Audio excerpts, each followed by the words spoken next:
汉斯冷笑着说：“不愧是我的宿敌。”海因里希也正面硬刚，只要光芒还在，我们就绝不会倒下。这场面看着确实挺唬人，简直就是史诗级大片。程贤喝了口饮料，这打的也太假了，根本就是在演戏嘛！搞了半天，原来全是套路。谁能想到，刚才那些打得不可开交的大佬，其实全都是程贤的马甲。他无奈地叹了口气，事情怎么就变成这样了？就在这时，家门口突然传来了敲门声，管理局的人找上门问：“请问是程贤先生吗？”他隔着门缝回了一句：“是我。”对方只是来例行公事，确认完身份，交代了几句就走了。这竟然是他半年来第一次跟活人说话，这就意味着真正的麻烦要来了。程贤翻箱倒柜，好不容易找出一包泡面，结果一看，居然已经过期了。他在这个乱糟糟的屋子里，已经整整2年没出过门了。在外人看来，他就是个没出息的宅男，但他觉得自己才是受害者，因为这个世界早就已经彻底疯了。电视里正播着紧急新闻，又有觉醒者在闹市区纵火。在这个时代，人类会突然获得超能力，但这种力量是有代价的。只要你觉醒了，24小时之内就会被强制传送到异世界，这就是所谓的觉醒者，也是一切混乱的开始。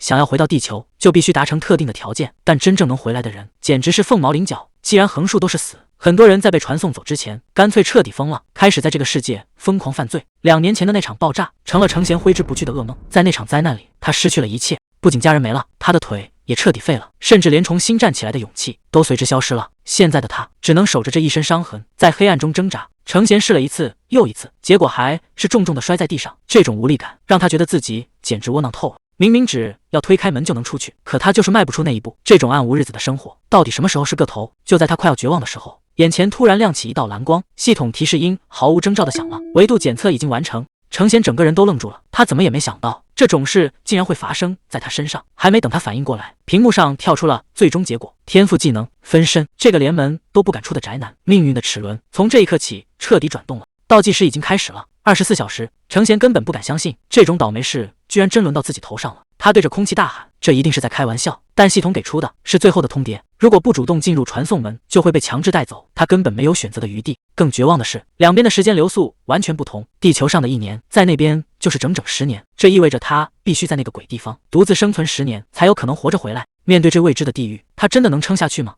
最后3分钟倒计时，这简直就是催命符。程贤已经全副武装，可他现在连站稳都费劲。看着脚下亮起的传送阵，他彻底崩溃了。一个连家门都迈不出去的残疾人，拿什么去异世界拼命？没天赋，没本事，这不明摆着是去送死吗？就在他准备认命的时候，脑子里突然灵光一现，等等，技能。他这才猛地想起，刚才系统好像真的提到了那个叫分身的东西。既然横竖都是死，程贤决定最后搏一把。他大喊一声，开启分身技能。谁能想到，眼前唰的一下冒出个蓝影，一个和他长得一模一样的人，就这么凭空出现了。这下程贤彻底看傻了，眼前竟然有2个自己，这种感觉简直诡异到了极点。还没等他反应过来，那个分身已经稳稳地靠在了他背后。难道这就是他活下去的唯一希望？没错，视野真的共享了。程贤现在能同时看到2个画面，这种双倍视角的体验让他一度以为抓到了救命稻草，但现实很快就泼了一盆冷水。同时控制2个身体，大脑根本处理不过来，整个局面乱成一团。倒计时只剩最后1分钟，系统已经发出了最后通牒，如果不主动走进去，就会被强制拖进那个地狱。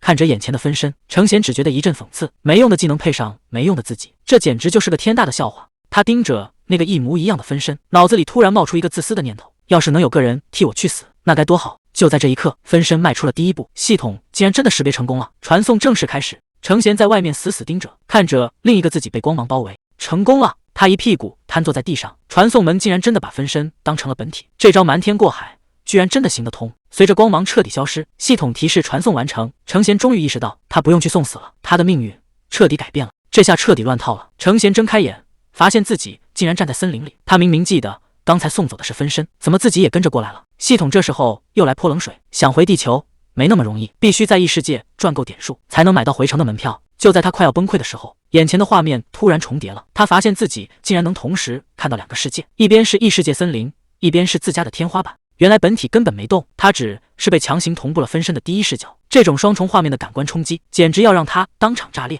程贤大喊一声，解除分身，那种炸裂的感官冲击终于停了。但他整个人已经到了极限，冲进厕所就是一阵翻江倒海。虽然遭了不少罪，但好歹是把小命保住了，不用去那个鬼地方送死，这比什么都强。他缓过劲来，再次发动技能，看着眼前这个蓝悠悠的分身，心里只剩下无奈。这玩意儿除了能替死，还能干什么？这种废柴能力简直像个冷笑话。他盯着自己的分身，完全看不出这东西以后到底能有什么用。谁能想到这种骚操作竟然触发了系统的隐藏成就，判定他没靠任何帮助就从异世界成功回到了地球。程贤这下彻底懵了，他压根就没离开过家，结果系统不仅发了特殊奖励，还送了他一个次元传送门，这下页力值直接爆表，局面完全超出了他的想象。他就这样稀里糊涂的成了史上回归速度最快的觉醒者，这个记录恐怕以后再也没人能打破了。190万业力点数，这数字简直离谱，仅仅是解除一个分身，竟然直接拿到了10年的积蓄。这种点数全靠在异世界的影响力，无论是救人还是杀敌，动静越大，奖励就越多。程贤心里直犯嘀咕，这该不会是系统出故障了吧？万一以后要补差价，那可就麻烦了。但转念一想，反正也不是故意的，管他呢，既然已经回到了地球，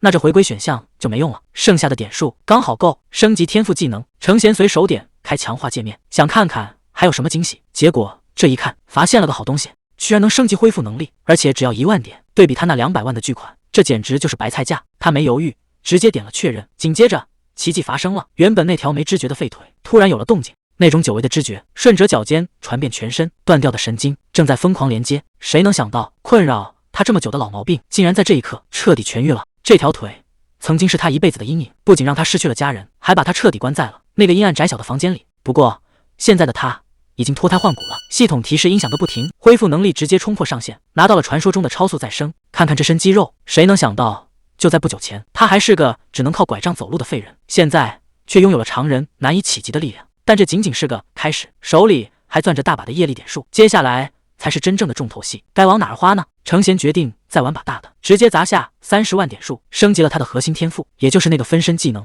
这下可真是有意思了，他的意识直接一分为二，能同时操控2个身体，就像是一个大脑在开双线程，两人甚至还能互相调侃，这种感觉非常奇妙，就像是在跟镜子里的自己聊天。更离谱的是，升级还附带了一个神技，叫做思维中枢，能直接屏蔽掉所有没用的情绪。他试着给了分身一拳，结果本体这边一点感觉都没有，这意味着以后不管分身伤得有多重，他都能保持绝对的冷静。程贤现在彻底爽了，不用出门，只要宅在家里，就能像打游戏一样操控分身去另一个世界冒险。而且这挂越开越离谱，原本的1对1，现在直接变成了3位一体，他一个人就能组个小队了。不过身体多了也麻烦，总不能一直喂喂喂的叫。作为一名资深的起名废，他盯着屋里的杂物，陷入了沉思。就在这时，他看到了桌上的咖啡，还有那包番茄酱，灵光一闪，名字这不就来了吗？他指着其中一个分身说：“以后你就叫汉斯了，至于另一个名字也已经想好了，就叫海因茨吧。”程贤指着第2个分身，正式完成了命名。虽然这技能名字听着有点土，但现在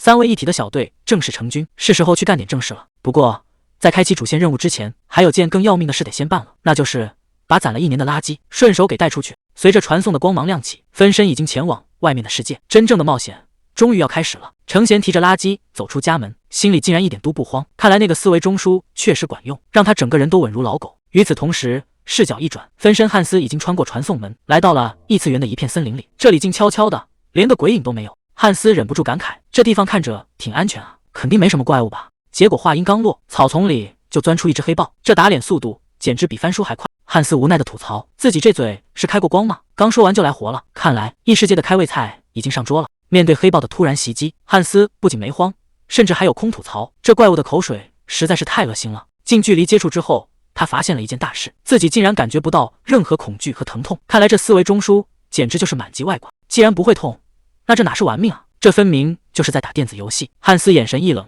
瞬间给长剑注入魔力，蓝光闪过，刚才还不可一世的黑豹直接被当场斩杀领了盒饭，这动作干净利落的不像个新手。可看着地上的尸体，汉斯却叹了口气，觉得自己还是太弱了，杀个怪都这么费劲，他不敢多留，必须在更多怪物围过来之前赶紧离开这个是非之地。在荒郊野岭走了半天，汉斯眼前突然一亮，谁能想到这种地方竟然藏着一个小村庄。刚进村，汉斯就遇到了村长马尔科姆，老头一脸不可思议，说这森林里全是怪物，你小子竟然能全虚全影的走出来。汉斯顺势提出想借宿一晚，村长倒是挺慷慨，说出门在外互相帮衬是应该的，这下总算是有个落脚点了。不过汉斯这身现代连帽衫在异世界确实有点太扎眼了，面对村长的打量，他赶紧打个马虎眼，说这都是旅行路上随便捡的。马尔科姆也没深究，嘿嘿一笑，反而邀请他去村里的酒馆喝一杯，看来想要打听这个世界的情报，这顿酒是躲不掉了。村长人还真不错，竟然给汉斯安排了单间，这村子氛围好，这里的酒也不错。汉斯躺在床上，感觉整个人都放松了，这一天过得确实够精彩。汉斯闭上眼睛，很快就睡死过去，可他根本没发现门外竟然站着一个黑影，正死死地盯着他看。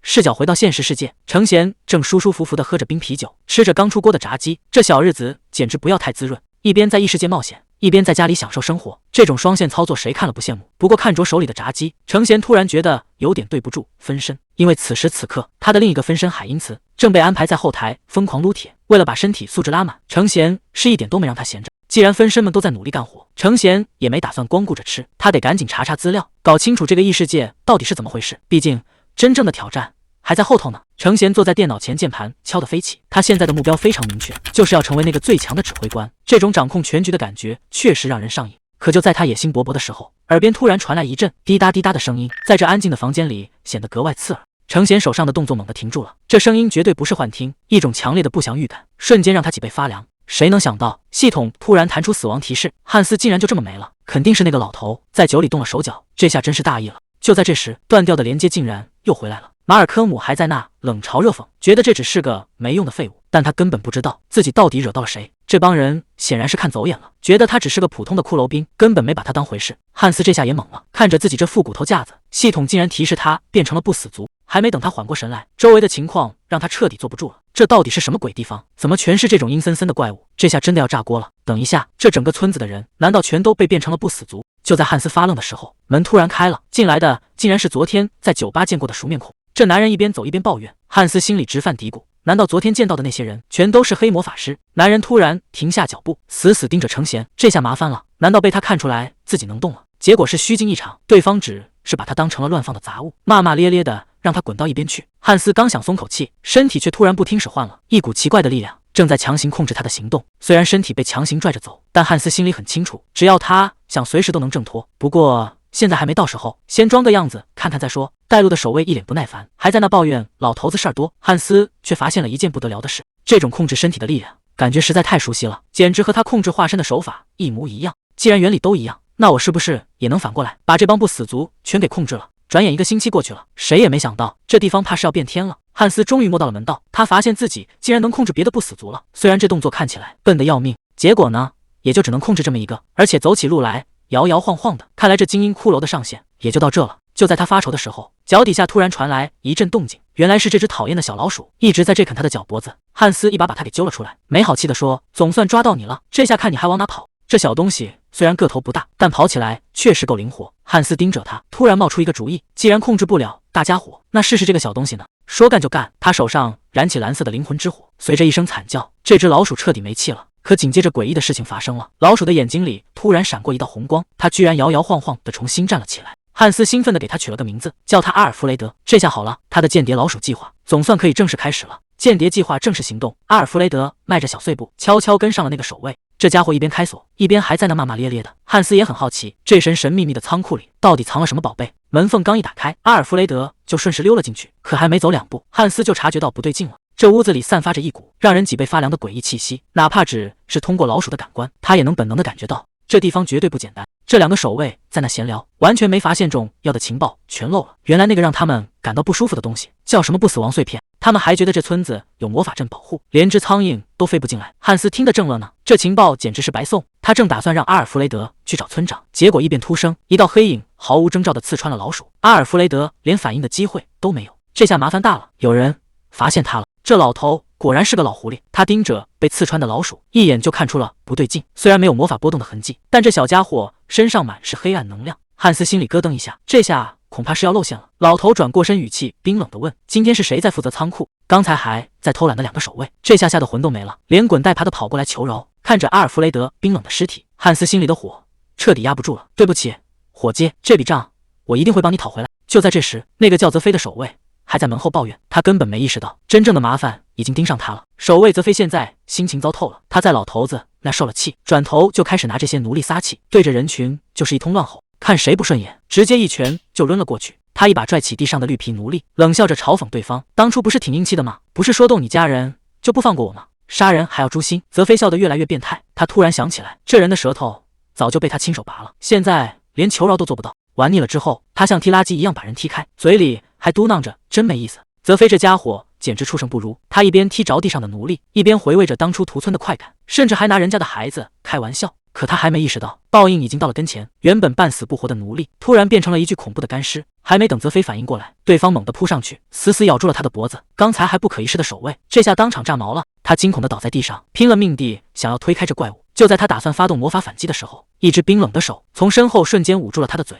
这下他是真的死气到了。刚才还不可一世的泽妃，现在报应来得比谁都快。被他虐待的奴隶已经变成了索命的恶鬼。这一口下去，以前欠下的血债都要还清了。但这仅仅是个开始。汉斯终于不再隐藏，他眼中的蓝火彻底点燃了黑暗。这地方要彻底变天了。现在是受害者们亲手复仇的时间了。这下麻烦了。海因茨急着进村找弟弟，可守卫根本不买账，直接把他拦在了大门口。就在双方僵持不下的时候，村长马尔科姆露面了。他本想看看是谁在闹事，可海因茨接下来的这句话让马尔科姆当场定在原地。海因茨笑着说：“我那个双胞胎弟弟汉斯应该就在你们村子里吧？”这个名字一出，马尔科姆的反应彻底不对劲了。看来这村子里藏着不少见不得人的秘密。这就是有2个身体的好处。海因茨在外面负责调虎离山，汉斯这具分身已经轻轻松松潜入了禁地。眼前这颗发光的黑色晶体，恐怕就是传说中不死之王的碎片。这股力量简直强得离谱，他正在疯狂吸收周围的死气，试图修补自己缺失的部分。不过汉斯很快就发现情况不对，之前在仓库里遇到的那些全是上不了台面的次品，现在围在身边的这些家伙个个都是硬茬子，想从这儿把东西带走恐怕没那么容易。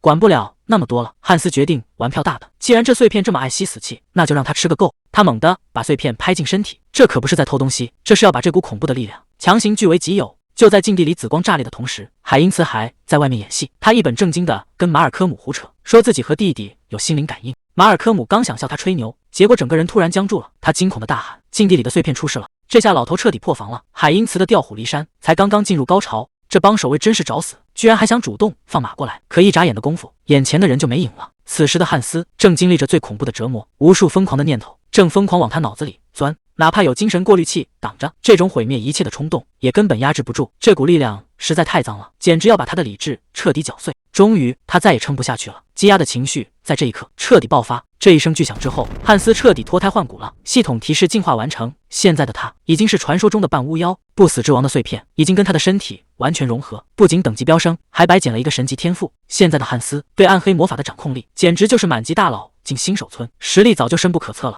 就在禁地里翻天覆地的时候，外面的傅岩还在小声嘀咕，他正为了几只僵尸鼠的事儿，觉得自己倒霉透了。结果还没等他抱怨完，马尔科姆的怒吼就传了过来。傅岩吓得赶紧立正站好，谎称这里一切正常。马尔科姆在外面大发雷霆，命令傅岩赶紧去检查碎片，还得把那个叫泽飞的也叫上。傅岩1秒钟都不敢耽误，对着禁闭室就开始喊人，可喊了半天，里面连个喘气的动静都没有。就在他凑近观察的时候，屋里突然炸开一道强光，一个诡异的身影在光芒中慢慢显现。傅岩还没看清是怎么回事，一只发绿的怪手就猛地朝他抓了过来。这下全乱套了，屋里哪还有什么守卫，全是饿疯了的怪物。傅岩这回是彻底撞鬼了。汉斯这副样子，居然还淡定地打了个招呼，问人家今天天气好不好。傅岩这下是真撞见鬼了，这怪物不仅长得吓人，竟然还能开口说人话。还没等他想明白，周围的丧尸就疯了一样扑上来。傅岩拼死爆发出一股力量，想把这些怪物全部轰开。可等烟尘散去，汉斯竟然毫发无伤地走了出来，甚至还抱怨傅岩太没礼貌，居然敢无视他的存在。谁能想到汉斯竟然是个魔法天才，仅仅是看了一眼，他就彻底掌握了这种禁忌的黑魔法。这一出手，整个村子瞬间就变天了，剧烈的爆炸直接把所有的平静全部撕碎。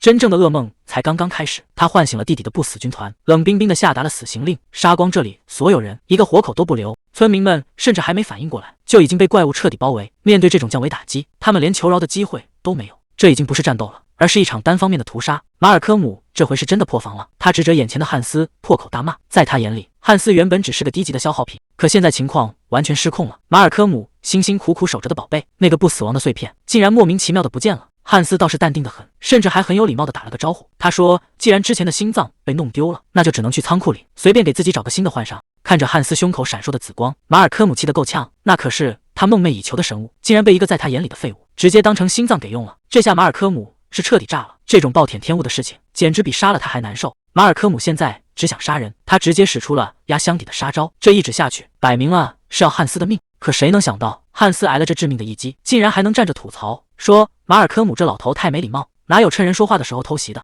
马尔科姆听完直接气炸了，他为了那个碎片整整筹划了1年时间，眼看就要获得无敌的力量，结果全给汉斯做了嫁衣。他怎么也没想到自己辛辛苦苦存的家底，竟然只是让一个人类进化成了半巫妖。这下马尔科姆是真的要拼命了，他绝对不会放过汉斯。马尔科姆直接甩出了大招，满地都是紫色的地刺，汉斯却一点都不慌，甚至还有心思点评，说这就像是在新手武器上强行打了个满级附魔。马尔科姆现在只想把它拆了做研究。紧接着又是一记狠招，汉斯一边躲一边吐槽说：“你放技能就放技能，非要把招式明喊出来干什么？”就在这时，汉斯突然提到了阿尔弗雷德。马尔科姆这下彻底懵了，他开始怀疑，这难道是一个早就不好的局面一下子变得扑朔迷离。马尔科姆心里越来越没底了。马尔科姆这下真的慌了，他发现汉斯的力量提升的太快，简直就像开了挂一样，这绝对是不死亡碎片的威力。他意识到不能再拖下去了，必须立刻分出胜负。马尔科姆直接发动了禁术，这一招叫歼灭之势。可谁也没想到，这招的代价竟然这么残忍。周围那些无辜的人突然开始痛苦的惨叫，紫色的灵魂被强行抽离身体。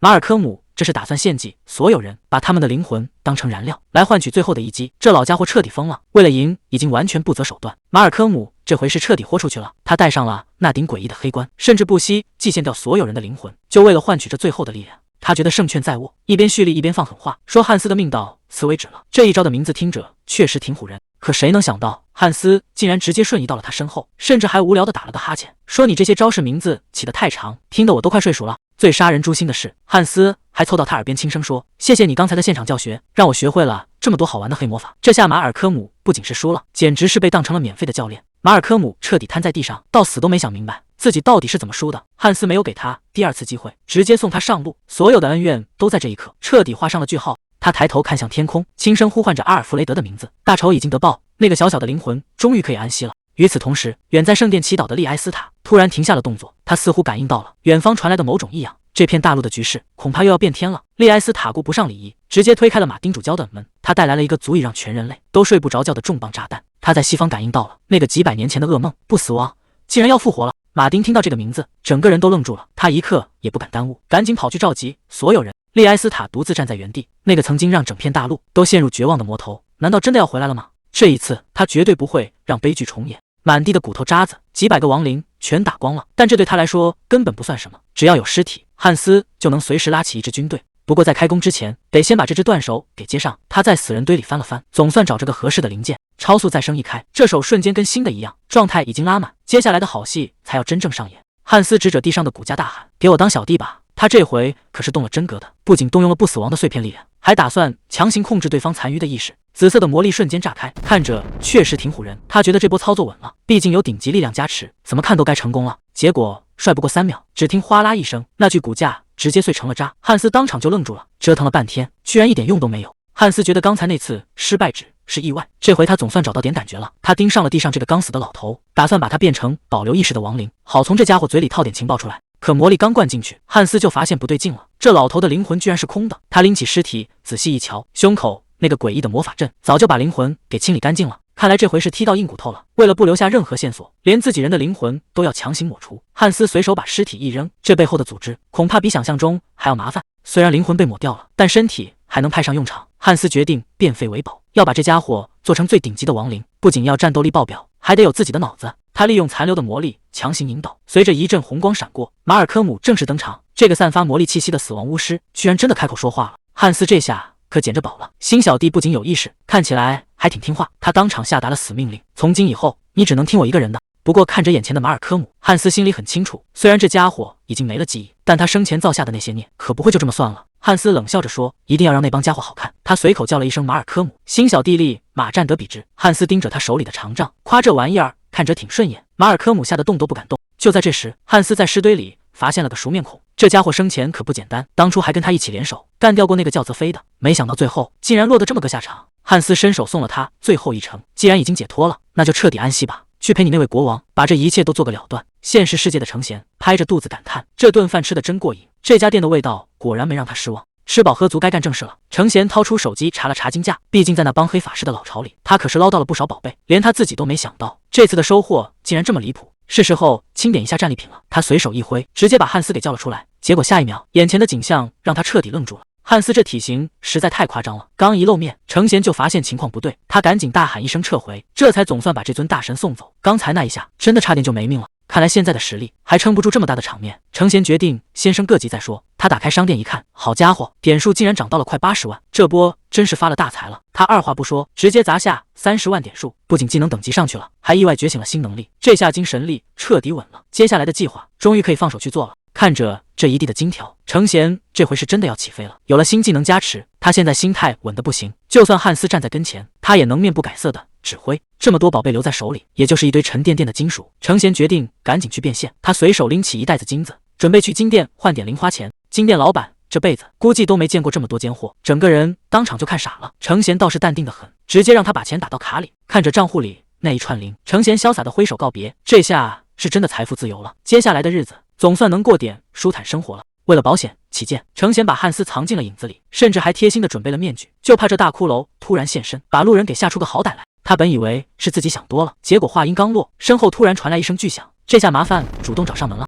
烟尘散去，一个巨大的狼人跳了出来，旁边还跟着个蒙面小贼，手里拎着刚抢来的金子，正打算趁乱逃走。谁能想到，在这太平日子里，竟然还有人敢当街抢劫，街上彻底乱了套。这伙人根本没打算留活口，路人吓得四处逃命，大喊着赶紧叫人来帮忙，场面一下子就失控了。这就是所谓的反派，觉醒了超能力，却专门用来干这种勾当。对他们来说，普通人的命根本不算命。就在这时，一声巨响震得地动山摇，这帮家伙简直疯了，挡路的人直接被一巴掌扇飞，完全是在草菅人命。程贤站在一旁，看着眼前的惨状，虽然知道会有守卫者来处理，但这种时候真的能不管吗？程贤嘴上说着无能为力，可心里明显还在挣扎。眼看着这帮家伙在眼皮子底下撒野，他真的能说服自己就这么转身离开吗？另一边，这俩劫匪还以为计划得逞了，正盘算着怎么在守卫者赶到前撤离，结果刚转个弯就发现了倒在地上的波特尔。狼人这下彻底急眼了，一边喊着同伙的名字，一边想弄清楚到底是谁下的黑手。可还没等他反应过来，旁边的同伙已经察觉到了不对劲。阴影里，一个巨大的身影正冷冷地盯着他们，这股恐怖的压迫感绝对不是什么守卫者，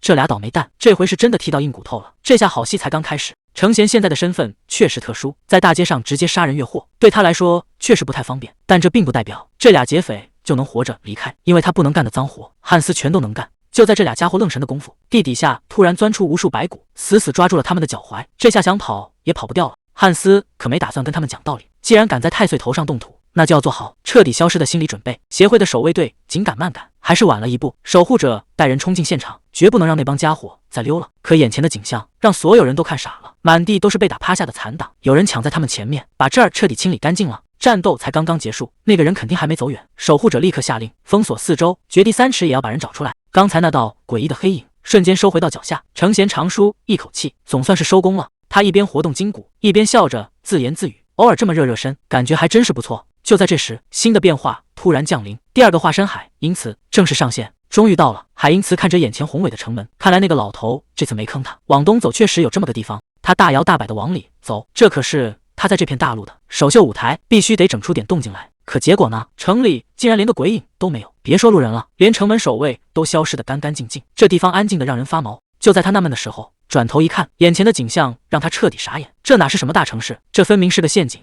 那个光头男冷冷地说：“早就警告过你了，可惜现在想走也晚了。”戴安娜正被那个光头男逼到了墙角，她不停地求饶，希望能再宽限几天，可对方根本不讲情面，3天之内要是拿不出2枚银币，这事儿就没法善终了。海因茨就在旁边冷眼旁观，这种恶霸欺负人的戏码，在他看来实在是太老掉牙了，他可没打算多管闲事。结果刚准备转身离开，戴安娜就跟他撞了个满怀，这一下撞得可不轻，他吓得赶紧不停地道歉。海因茨看着眼前这个冒失的小姑娘，心里突然有了主意，他正缺个熟悉这里的向导，这不就是现成的人选吗？戴安娜整个人都懵了，这个突然出现的陌生男人到底是什么来头？海因茨直接亮出了那2枚银币，既然你现在急需用钱，那我就是你的新老板，咱们现在就来谈谈这笔生意。这2枚银币简直就是戴安娜的救命稻草，她二话没说就答应了，立马带着海因茨来到一家旅馆。这地方在城里绝对算得上数1数2。这个叫戴安娜的小姑娘其实也是个苦命人，父母走得早，还得照顾生病的弟弟，要不是刚好撞上海因茨，她今天恐怕真过不了那一关。成交条件很简单，2枚银币换她每天在城里带路。海因茨把钱递给她，让她明天准时过来报道。看着戴安娜离开的背影，海因茨往床上一躺，这笔买卖对他来说简直太划算了。海因茨心里其实也有数，要是这姑娘真拿钱跑了，就当是自己积德行善了。折腾了一整天，现在只想赶紧睡个好觉，可这旅馆的床实在太硬，翻来覆去怎么都睡不着。就在这时，窗外突然传来一阵喷嚏声，这大半夜的，谁会在外面待着？海因茨推开窗户一看，居然是戴安娜，这小姑娘正缩在楼下呢。他赶紧喊了一声：“你怎么来的这么早？”戴安娜倒是挺乐观，笑呵呵地跟他打招呼，看来他是真怕这份工作丢了。天还没亮就守在门口，海因茨一边打着哈欠，一边带着他去吃早饭。这向导找的还真是够敬业的。海因茨一边吃一边交代：“以后别来这么早，下午再过来就行。”戴安娜赶紧答应，还一口一个大人的叫着，听得海因茨浑身不自在，让他赶紧改口。这姑娘显然是饿坏了，盯着海因茨盘子里的剩饭，问能不能让他吃完。海因茨倒也大方，直接把盘子推了过去。这里是阿赞图塔利亚王国西部的一个小城，表面上看这就是个普普通通的城镇，但海因茨很快就发现了不对劲。墙上这个奇怪的标志，他在城里已经见过好几次了。这血红色的图案到底代表着什么？这地方恐怕没表面上那么太平。海因茨凑近仔细观察，这墙上的红色印记根本不是油漆，而是干涸的血迹。戴安娜在后面嗅了嗅，居然一口说出海因茨昨晚喝了鹿肉汤，这鼻子灵的有点离谱。海因茨甚至怀疑他是不是觉醒了什么异能。既然是当地向导，海因茨顺口打听起那个血红标志的来历。戴安娜压低声音说：“那是瓦克拉克的标志，这帮人才是这条街真正的地头蛇。”可话还没说完，戴安娜突然整个人定在原地。海因茨还没搞清楚状况，周围的气氛瞬间就变了味。到底是什么东西能让这个天不怕地不怕的姑娘吓成这样？戴安娜这鼻子确实好使，走着走着突然停了下来。海因茨还以为他发现了什么敌情，结果这姑娘一脸兴奋地说：“是刚出炉的面包味。”海因茨也是服了，明明刚才才吃过早饭，这姑娘居然说自己还能再吃点。看来不管在哪个世界，吃货的战斗力都是惊人的。可就在这欢声笑语的背后，阴暗的巷子里却透着一股让人不安的气息。风吹过空荡荡的街道，地上的血迹还没干透，显然这里刚刚发生过什么。一转眼，几天时间过去了，海因茨独自走在街头，总觉得这城里的气氛越来越压抑。那些血红色的标志，还有莫名其妙失踪的人。海因茨在街上走着，心里正犯嘀咕：戴安娜平时挺准时的，今天怎么还没露面？正想着呢，两个不怀好意的壮汉就把他拦住了。看这架势，显然是专门在这儿等他找茬呢。海因茨倒也干脆，没等对方开口要钱，直接掏出一把银币递了过去，还装出一副低声下气的样子，说这是给哥几个的辛苦费。那俩地头蛇一看钱，乐得合不拢嘴，直夸海因茨是个懂事的聪明人。其实海因茨早就准备好了这笔买路钱，就是为了省掉不必要的麻烦。就在交钱的一瞬间，海因茨一眼扫到了对方脖子上的纹身，那图案跟墙上的血红标志一模一样，果然是那帮人。他想起戴安娜一脸严肃地劝他，千万别去那些偏僻的小巷子，最好赶紧离开这地方。看来这阿赞图城里的水比海因茨预想的还要深。海因茨心里一直放不下，戴安娜那个害怕的样子，到底的受过什么样的折磨，才能把一个好端端的人吓成那样？就在这时，前面那两个地头蛇随口聊起，说他们刚带走了一个孩子，还说自己只是听命行事。听到孩子这两个字，海因茨心里咯噔一下，难道他们说的就是戴安娜失踪的弟弟？他一个箭步冲上去，直接拦住了那两个壮汉的去路。既然躲不掉，那就干脆硬碰硬。海因茨这下彻底坐不住了，他死死攥住拳头，管他什么地头蛇不地头蛇，今天这事儿必须得有个交代。海因茨盯着对方的眼睛，一字一句地问：“你们把戴安娜的弟弟带到哪儿去了？刚才还想找人算账，结果对方拳头一硬，海因茨只能赶紧赔笑脸，改口说自己是来送钱的。这下倒好，不仅没问出下落，身上的银币还被搜刮的精光，这波简直亏大了。”海因茨憋着一肚子火，见到戴安娜就开始劈头盖脸的骂，埋怨他迟到了这么久，甚至气得说再也不给他买吃的了。可戴安娜接下来的话让海因茨彻底没声了，他说自己的弟弟莫名其妙的失踪了，本来日子刚有点盼头，全靠海因茨买的那些吃的，弟弟的身体才刚好一点，结果现在人却不见了。海因茨脑子里飞快闪过刚才的画面，那两个地头蛇提到的孩子，这下总算对上号了，很有可能就是戴安娜失踪的弟弟。他赶紧追问，这事儿是不是跟那个瓦克拉克组织有关？毕竟他亲耳听到那帮人确实抓走了一个孩子。戴安娜听到这个名字，整个人直接瘫了下去。海因茨还想安慰他，说如果对方只是为了要赎金，这笔钱他可以帮忙出。可戴安娜却绝望地喊道，那些人根本就不是为了钱，他们想要的是活生生的鲜血。海因茨这下也懵了，要血干什么？戴安娜颤抖着说出了真相，在这座城市里，所有人都是被圈养的猎物，这里根本不是什么家园，而是吸血鬼的私人食堂。这地方的气息不对劲，空气里全是黑魔法的味道，看来为了抢夺那个不死王碎片，这帮人已经彻底打疯了。本来还打算等他们把碎片养肥了再动手，结果没想到竟然被人捷足先登了。不过没关系，虽然不知道是谁拿走的，但只要留下了气味，就绝对逃不出我的手掌心。不管躲到哪，我很快就能把你们一个个都揪出来。这下彻底变天了，原来整个城市的势力早就被吸血鬼暗中控制，根本没人能活着逃出去。戴安娜已经彻底崩溃，她说大家拼命想活下来，结果到头来也只是在排队等死。海因茨一把按住她，大声让她清醒一点，既然真相是这样，那留给他们的时间真的不多了。海因茨直接切入正题，问他知不知道那些人把他弟弟带哪儿去了。戴安娜根本不敢相信，这种送命的活儿居然真的有人敢接。海因茨只是笑了笑，让他放100个心，收拾这帮坏蛋可是他的拿手好戏。就在这时，城里的酒馆里，几个流氓正玩得起劲，手里全是刚抢来的钱。他们还没意识到刚才抢的那个外来者马上就要找上门了。说曹操，曹操到，海因茨直接推门闯了进来。这帮流氓还没意识到死神已经站在跟前了，领头的还以为又是那个送钱的冤大头，甚至还想伸手摸他的头，嘲笑他是不是把守卫给收买了。他哪知道门口那个看门的现在连气都没了。海因茨根本没打算废话，只问了一件事，那个被抓走的孩子在哪？对方还想接着耍横，结果海因茨身后的刀已经亮出来了。这下这帮人有命抢钱，恐怕没命花了。海因茨这下是真的火了，他死死掐住对方的脖子，语气冰冷到了极点。为了那点贪念就去拆散别人的家，这帮人渣根本不配活着。唰的一声，第一个已经彻底没戏了。海因茨心里开始倒计时，剩下的2个，一个也别想跑。剩下的流氓这下彻底慌了，一边叫嚣着要他的命，一边拼命反击。可海因茨根本没打算躲，仗着自己有超强的恢复能力，他直接迎着刀刃冲了上去，打算跟对方硬碰硬。这一刀挥下去，这间酒馆怕是要彻底清静了。流氓看准机会，对着海因茨肚子就是一刀，本以为这下稳赢了，结果刀尖像是撞到了铁板，根本扎不进去。海因茨反手就是一记重击，第2个也彻底躺平了。他拍了拍身上的灰，冷笑着告诉对方，这可是正儿八经的防弹衣。还没等他喘口气，最后那个光头拎着大斧子从背后死命劈了过来。这一招要是躲不开，后果不堪设想。就在这千钧一发之际，一道蓝光突然炸开，海因茨自己都愣住了，这居然是个魔法护盾。那个光头流氓到死都没想通，海因茨身上怎么会有魔法道具？第3个搞定，还好这次出门带够了宝贝，不然还真不好收场。看着满地躺着的人，海因茨还以为这就结束了，甚至觉得刚才下手有点重，毕竟连一半的装备都还没用上。结果话还没说完，楼上突然传来一阵乱哄哄的脚步声。海因茨这下反应过来了，自己真是个乌鸦嘴，既然对方想玩人海战术，那就陪他们玩到底。第6个、第7个、第8个，这帮人一个接一个被扔出窗外。酒馆这下是真的要重新装修了，这一仗打得真够累的。海因茨看着满地横七竖八的对手，心里直犯嘀咕，这帮家伙简直跟捅了马蜂窝一样，打到最后连人数都数不过来了。就在这时，肩膀上的伤口开始冒出蓝光，那是他的再生能力在起作用。还没等他彻底缓过劲来，麻烦又找上门了。海因茨二话不说，直接一脚死死踩住带头的流氓。他现在只想知道一件事，今天被绑架的那个男孩到底在哪？可对方这会儿骨头还挺硬，死活不肯吐露半个字，甚至还咬牙切齿的放狠话，说他们的主子马上就到。看来这帮人背后还有靠山，等那个所谓的主人现身，真正的麻烦才要开始。海因茨根本没心思听对方废话，谢谢你的建议，不过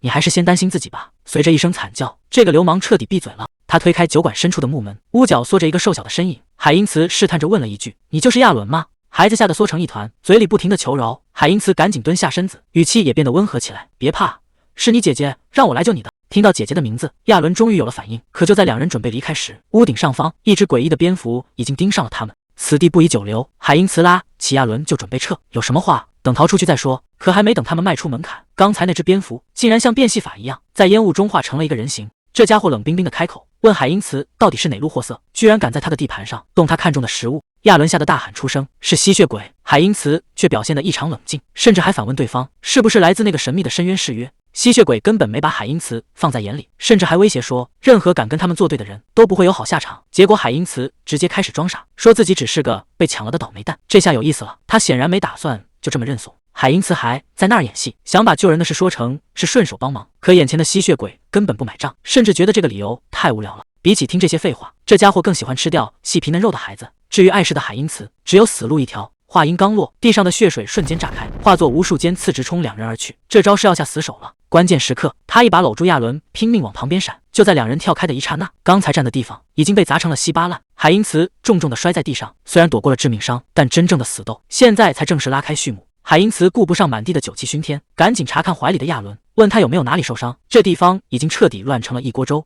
趁着对方还没追上来，他一把推开孩子，让他赶紧找机会逃命。现在不走，就真的没机会了。对面的吸血鬼倒是挺意外，他没想到这个人类居然能躲开刚才那一招。看来海因茨的速度比他预想的要快。既然这样，那就先拿你当个餐前热身，等把你解决了，再来慢慢享用那顿大餐。海因茨知道对方要动真格了，他使出全身力气推开亚伦，大喊着让他快跑，记住，不管听到什么都千万别回头。海因茨本想找机会反击，结果对方的速度快得离谱，还没等他看清招式，那锋利的爪子已经穿透了胸膛，这一下直接见了红。吸血鬼却表现得异常兴奋，他发现海因茨的身体素质极好，甚至连伤口都在快速愈合。在他眼里，海因茨已经从一个碍事的人变成了最顶级的猎物，这种被当成食物的感觉让局面变得更加绝望。海因茨心里很清楚，如果对方不是存心想玩猫捉老鼠，自己恐怕早就没命了，但他还没打算就这么认输，哪怕只有1线生机，他也要拼死一搏。就在对方靠近的一瞬间，他已经攥紧了拳头。吸血鬼根本没把海因茨当人看，嘴里说着要先把他拍软了再吃，下手一下比一下狠，想彻底打碎他的反抗。眼看对方已经凑到了脖子跟前，海因茨知道硬碰硬自己绝对没有胜算，既然这样，那就只能玩命了。既然打不过，那就拉着这家伙一起下地狱。他猛地咬碎了藏在嘴里的东西，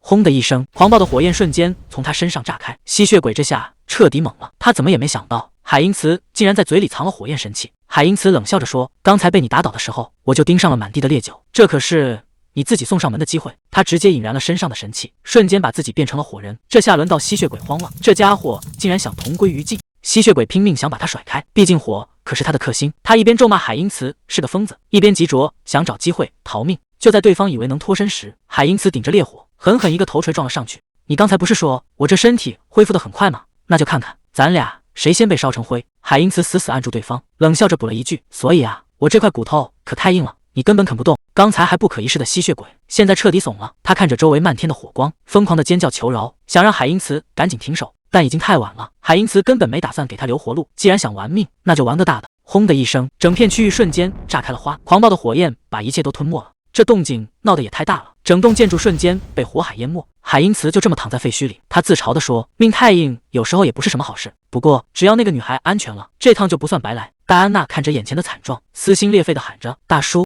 可回应他的只有接二连三的爆炸声。谁能想到海因茨就这么彻底下线了？系统提示：想再见到他得等上整整7天，生活还得继续。戴安娜依旧在街头靠擦鞋度日，刚送走一个客人，她还没来得及缓过劲，身后突然传来一个声音，问能不能也帮她擦擦鞋。戴安娜下意识地抬头招呼，可看清来人的那一刻，她彻底愣住了。这不正是那个消失已久的老熟人吗？这下戴安娜彻底绷不住了，直接一头扎进海因茨怀里，大喊着：“大叔，你居然还活着！”海因茨一脸轻松地开着玩笑，说自己命大，哪能这么轻易就交代了。可实际上，他心里比谁都清楚，刚才那是真没顶住，原来的化身得整整1个礼拜才能复活。为了不让这小姑娘整天提心吊胆，他干脆换了个新马甲。看着眼前这个蓝闪闪的新角色，程贤随口起了个名，以后你就叫海因茨2世了。程贤换上了以前准备好的备用账号海因茨2世，他心里其实一直在打鼓，就怕戴安娜发现这具身体换了人。可戴安娜根本不在乎这些，这种熟悉的感觉让她瞬间就认准了，眼前这个人就是他。还没等温存多久，戴安娜突然反应过来，急忙想把他推开，说那些吸血鬼肯定还在到处找你，你千万别再回来了。海因茨却一点都不慌，他安抚着戴安娜，笑着说：“放心吧，我早就留了后手，只要汉斯还在，这帮吸血鬼根本翻不起什么浪花。”海因茨正躲在屋里盘算着传送门的冷却时间还得等10天，这日子确实有点难熬，但他还没意识到窗外那只蝙蝠早就已经盯上他了。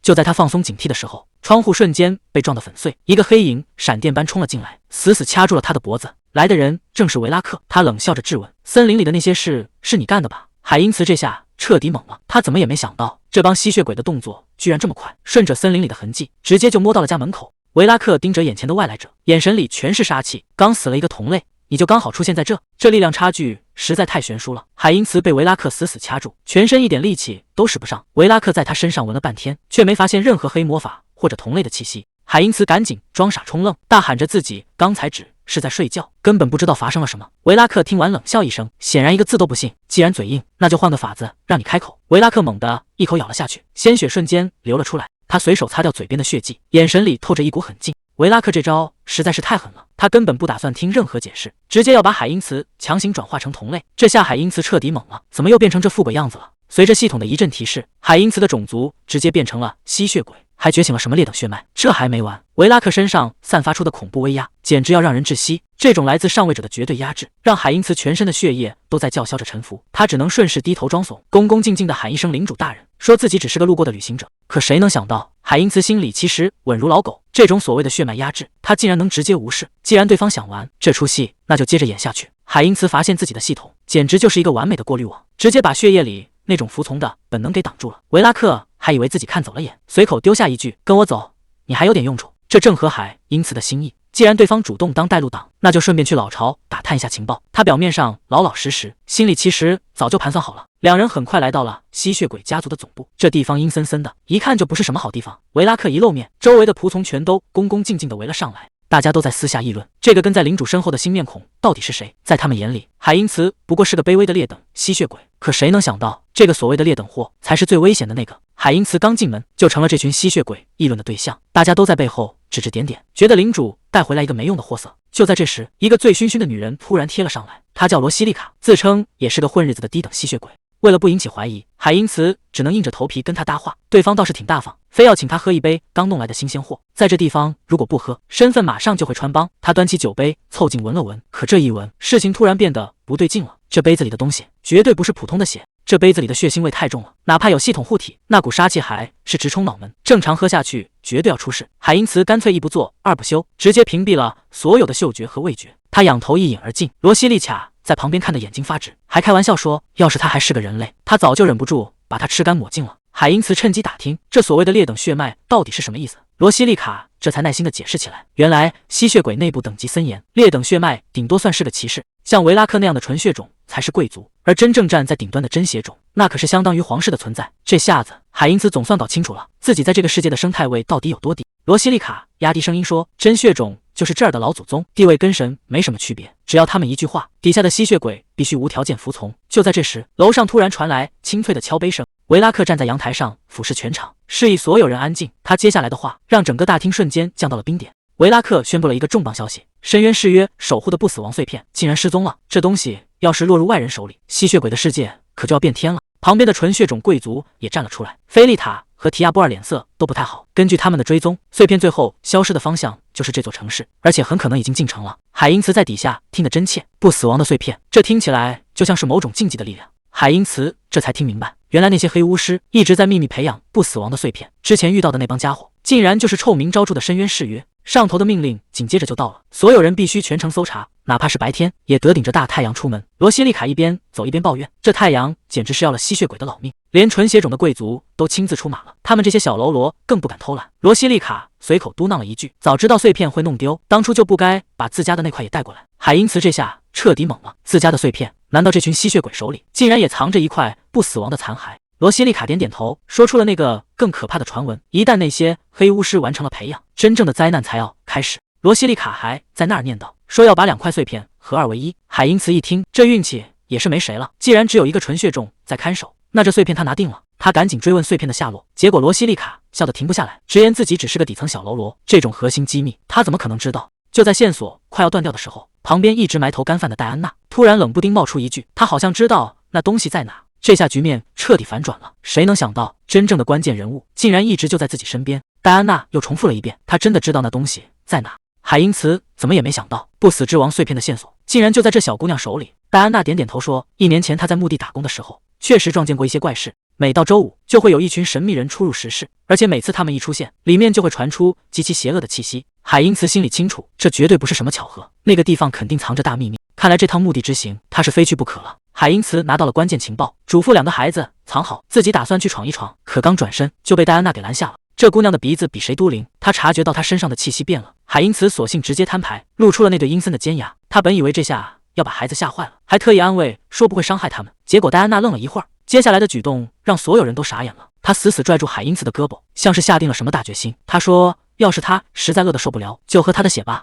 戴安娜这番话差点没把海因茨给整不会了，她居然真的打算让海因茨喝她的血，还特意嘱咐只能喝一点点。海因茨反手就是一个脑瓜崩，没好气地问他在胡说什么，这种玩笑可一点都不好笑。既然身份已经说开了，现在的当务之急是办正事。他让戴安娜指明那个发臭的石室到底在哪。画面一转，深夜的墓地死气沉沉，真正的危险就藏在这片荒坟之中。提亚波尔已经潜入了石室，但他显然没打算直接下死手，而是居高临下的看着倒地的守卫，让他站起来像个男人一样战斗，别就这么窝囊的等死。看着对方那副半死不活的样子，提亚波尔玩起了猫捉老鼠的游戏。他伸出一根手指挑衅说，只要这守卫能用剑碰到他一下，今天就放他一条生路。这话一出，守卫显然是被逼到了绝路，他死死握住剑柄，使出全身力气吼着冲了上来。可这种垂死挣扎在提亚波尔眼里简直就是胡闹。他侧身一闪，语气里满是不屑，刚才还拼命反抗的守卫这下彻底没戏了，那些诡异的红线像毒蛇一样瞬间把他缠了个结实，任凭他怎么挣扎都逃不掉被吸干的命运。转眼之间，一个大活人就变成了干尸。提亚波尔看着眼前的惨状，不但没有半点怜悯，反而觉得太无聊了。在他眼里，这种程度的对手连塞牙缝都不够。他随口吩咐手下赶紧把这堆垃圾处理掉，他已经等不及要找个更耐打的祭品了。提亚波尔这逼还没装完，场面就彻底失控了。原本在清理现场的仆人突然被一股莫名的力量直接撕碎，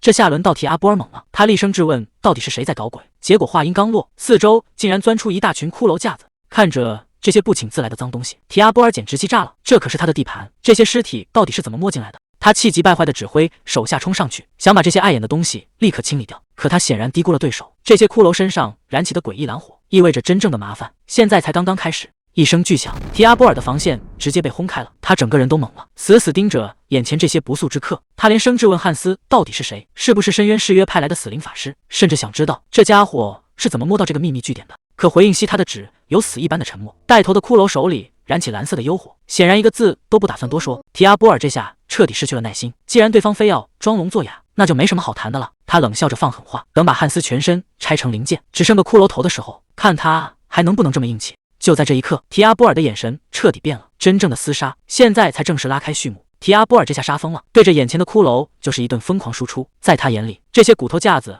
不过是随手就能拆掉的玩具。可他还没得意多久，对面的汉斯突然开口了，他语气里满是嘲讽，反问道：“只剩个骷髅头，那你倒是试试看啊！”话音刚落，汉斯周身蓝光大作，原本被打散的骨头竟然重新聚拢。更要命的是，提阿波尔脚下的地面突然变了，无数只白骨鬼手猛地钻了出来，死死扣住了他的身体。这下局面彻底反转了，刚才还不可一世的提阿波尔，瞬间成了被困住的猎物。这回轮到他要付出代价了。就在这千钧一发的时刻，救兵终于赶到了。海因茨拼死冲进战场，替他挡下了这致命的一击。提阿波尔顾不上喘气，赶紧询问外面的情况，得知大部队已经和对方打起来了，他这才稍微松了口气。既然援军已经在路上，那就没必要现在拼命。提阿波尔心里很清楚，眼前这个大巫妖是个硬骨头，他立刻下令全员转入防守。现在的首要任务就是死死拖住对方，直到大部队彻底包围这里。谁能想到海因茨竟然在这个时候反水了，他猛地扑向提亚波尔，一口死死咬住了他的脖子。提亚波尔完全没反应过来，他一边挣扎一边怒吼，骂海因茨是个疯了的下等血脉，竟然敢对同类下手。可紧接着，一股诡异的黑魔法瞬间炸开，这家伙才终于意识到海因茨和那个大巫妖是一伙的，同类相残可是大忌。但在海因茨眼里，眼前的同伴不过是补充能量的祭品罢了。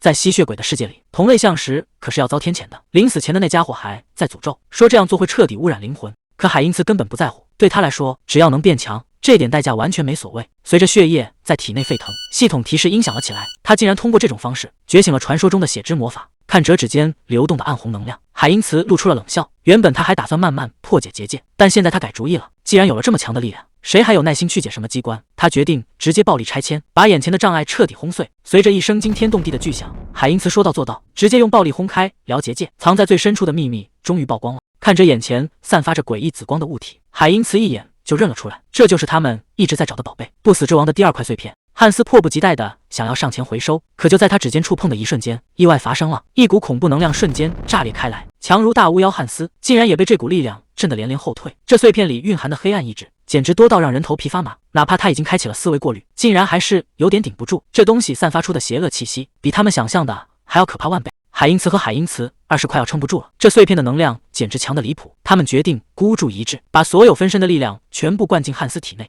就在能量交汇的一瞬间，整座建筑彻底炸开了，那动静简直是地动山摇。远处的维拉克看到这股黑烟，心里立刻有了不祥的预感，看来他们还是来晚了一步。还没等烟尘散去，半空中突然出现了一个诡异的身影，维拉克当机立断，直接下令全力开火。这下子场面彻底失控了，铺天盖地的攻击全砸了过来，换成别人早就碎成渣了。可谁能想到，这些能量反而成了进化的燃料。随着一声毁天灭地的爆炸，维拉克整个人都愣住了，眼前的景象已经超出了他的认知。系统提示音开始疯狂刷屏，超速再生竟然直接进化，变成了传说中的不死身，甚至还拿到了禁忌知识。烟尘散去，汉斯缓缓从废墟中站了起来，那气息压得人喘不过气。看着远方升起的紫烟，士兵还以为是哪里起火了，但这烟雾的颜色透着一股说不出的诡异。带头的骑士立刻察觉到不对，这烟是从阿赞图的方向飘来的，空气中弥漫的也不是木头烧焦的味道，而是某种危险的信号。他当机立断调转马头，必须立刻回去向圣女莉埃斯塔汇报。这根本不是什么火灾，而是有人在城里大开杀戒。这些飘散的灰烬更像是一种死亡的宣告。等他们回头看去，整座城已经彻底变成了地狱，满地都是散落的白骨。在那片紫色的魔力中心，真正的怪物才刚刚露出真面目。谁能想到不死之王竟然真的复活了？这下整个局面彻底变天了。维拉克眼珠子都要掉出来了，眼前的汉斯实力竟然比之前强了起码10倍。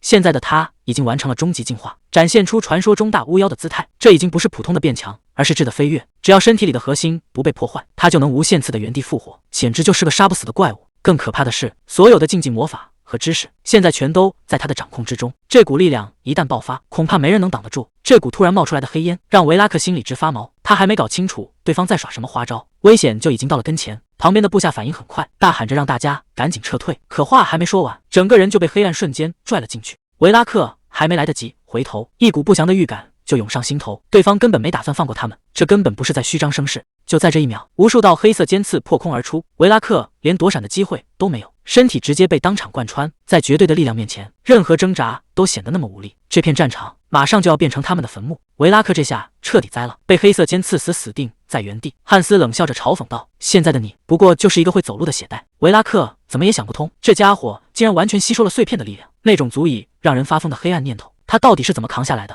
就在这时，海因茨悄无声息地出现在他身后，冷冷地回了一句：“那是因为我从来都不是一个人在战斗。”还没等维拉克反应过来，海因茨直接一口咬断了他的脖子，惨叫声瞬间传遍了荒野。这根本就是一场单方面的狩猎。随着鲜血涌入，系统提示音疯狂响起，海因茨终于达成了所有进化条件，技能直接从劣等血族一跃成为了真正的纯血领袖。这股爆发出来的红光预示着真正的怪物已经诞生，接下来的局面恐怕没人能收场了。海因茨随手抹掉嘴角的血迹，现在的他已经成了货真价实的纯血领袖，这感觉简直太棒了！他终于发现了变强的捷径，只要不断吞噬同类，力量就能无止境的增长，剩下的吸血鬼一个也别想跑。另一边，维拉克的残部正狼狈地穿梭在森林里，每个人脸上都写满了绝望。谁能想到，堂堂领主竟然会被瞬间秒杀？领头的菲利塔看着手中的灰烬，他心里很清楚，这次遇到的对手简直强得离谱，光是残留的魔力就让人感到一阵恶寒。眼看太阳就要升起，他们不敢再多留一秒，只能灰溜溜的往总部撤退。如果不赶紧搬救兵，这片领地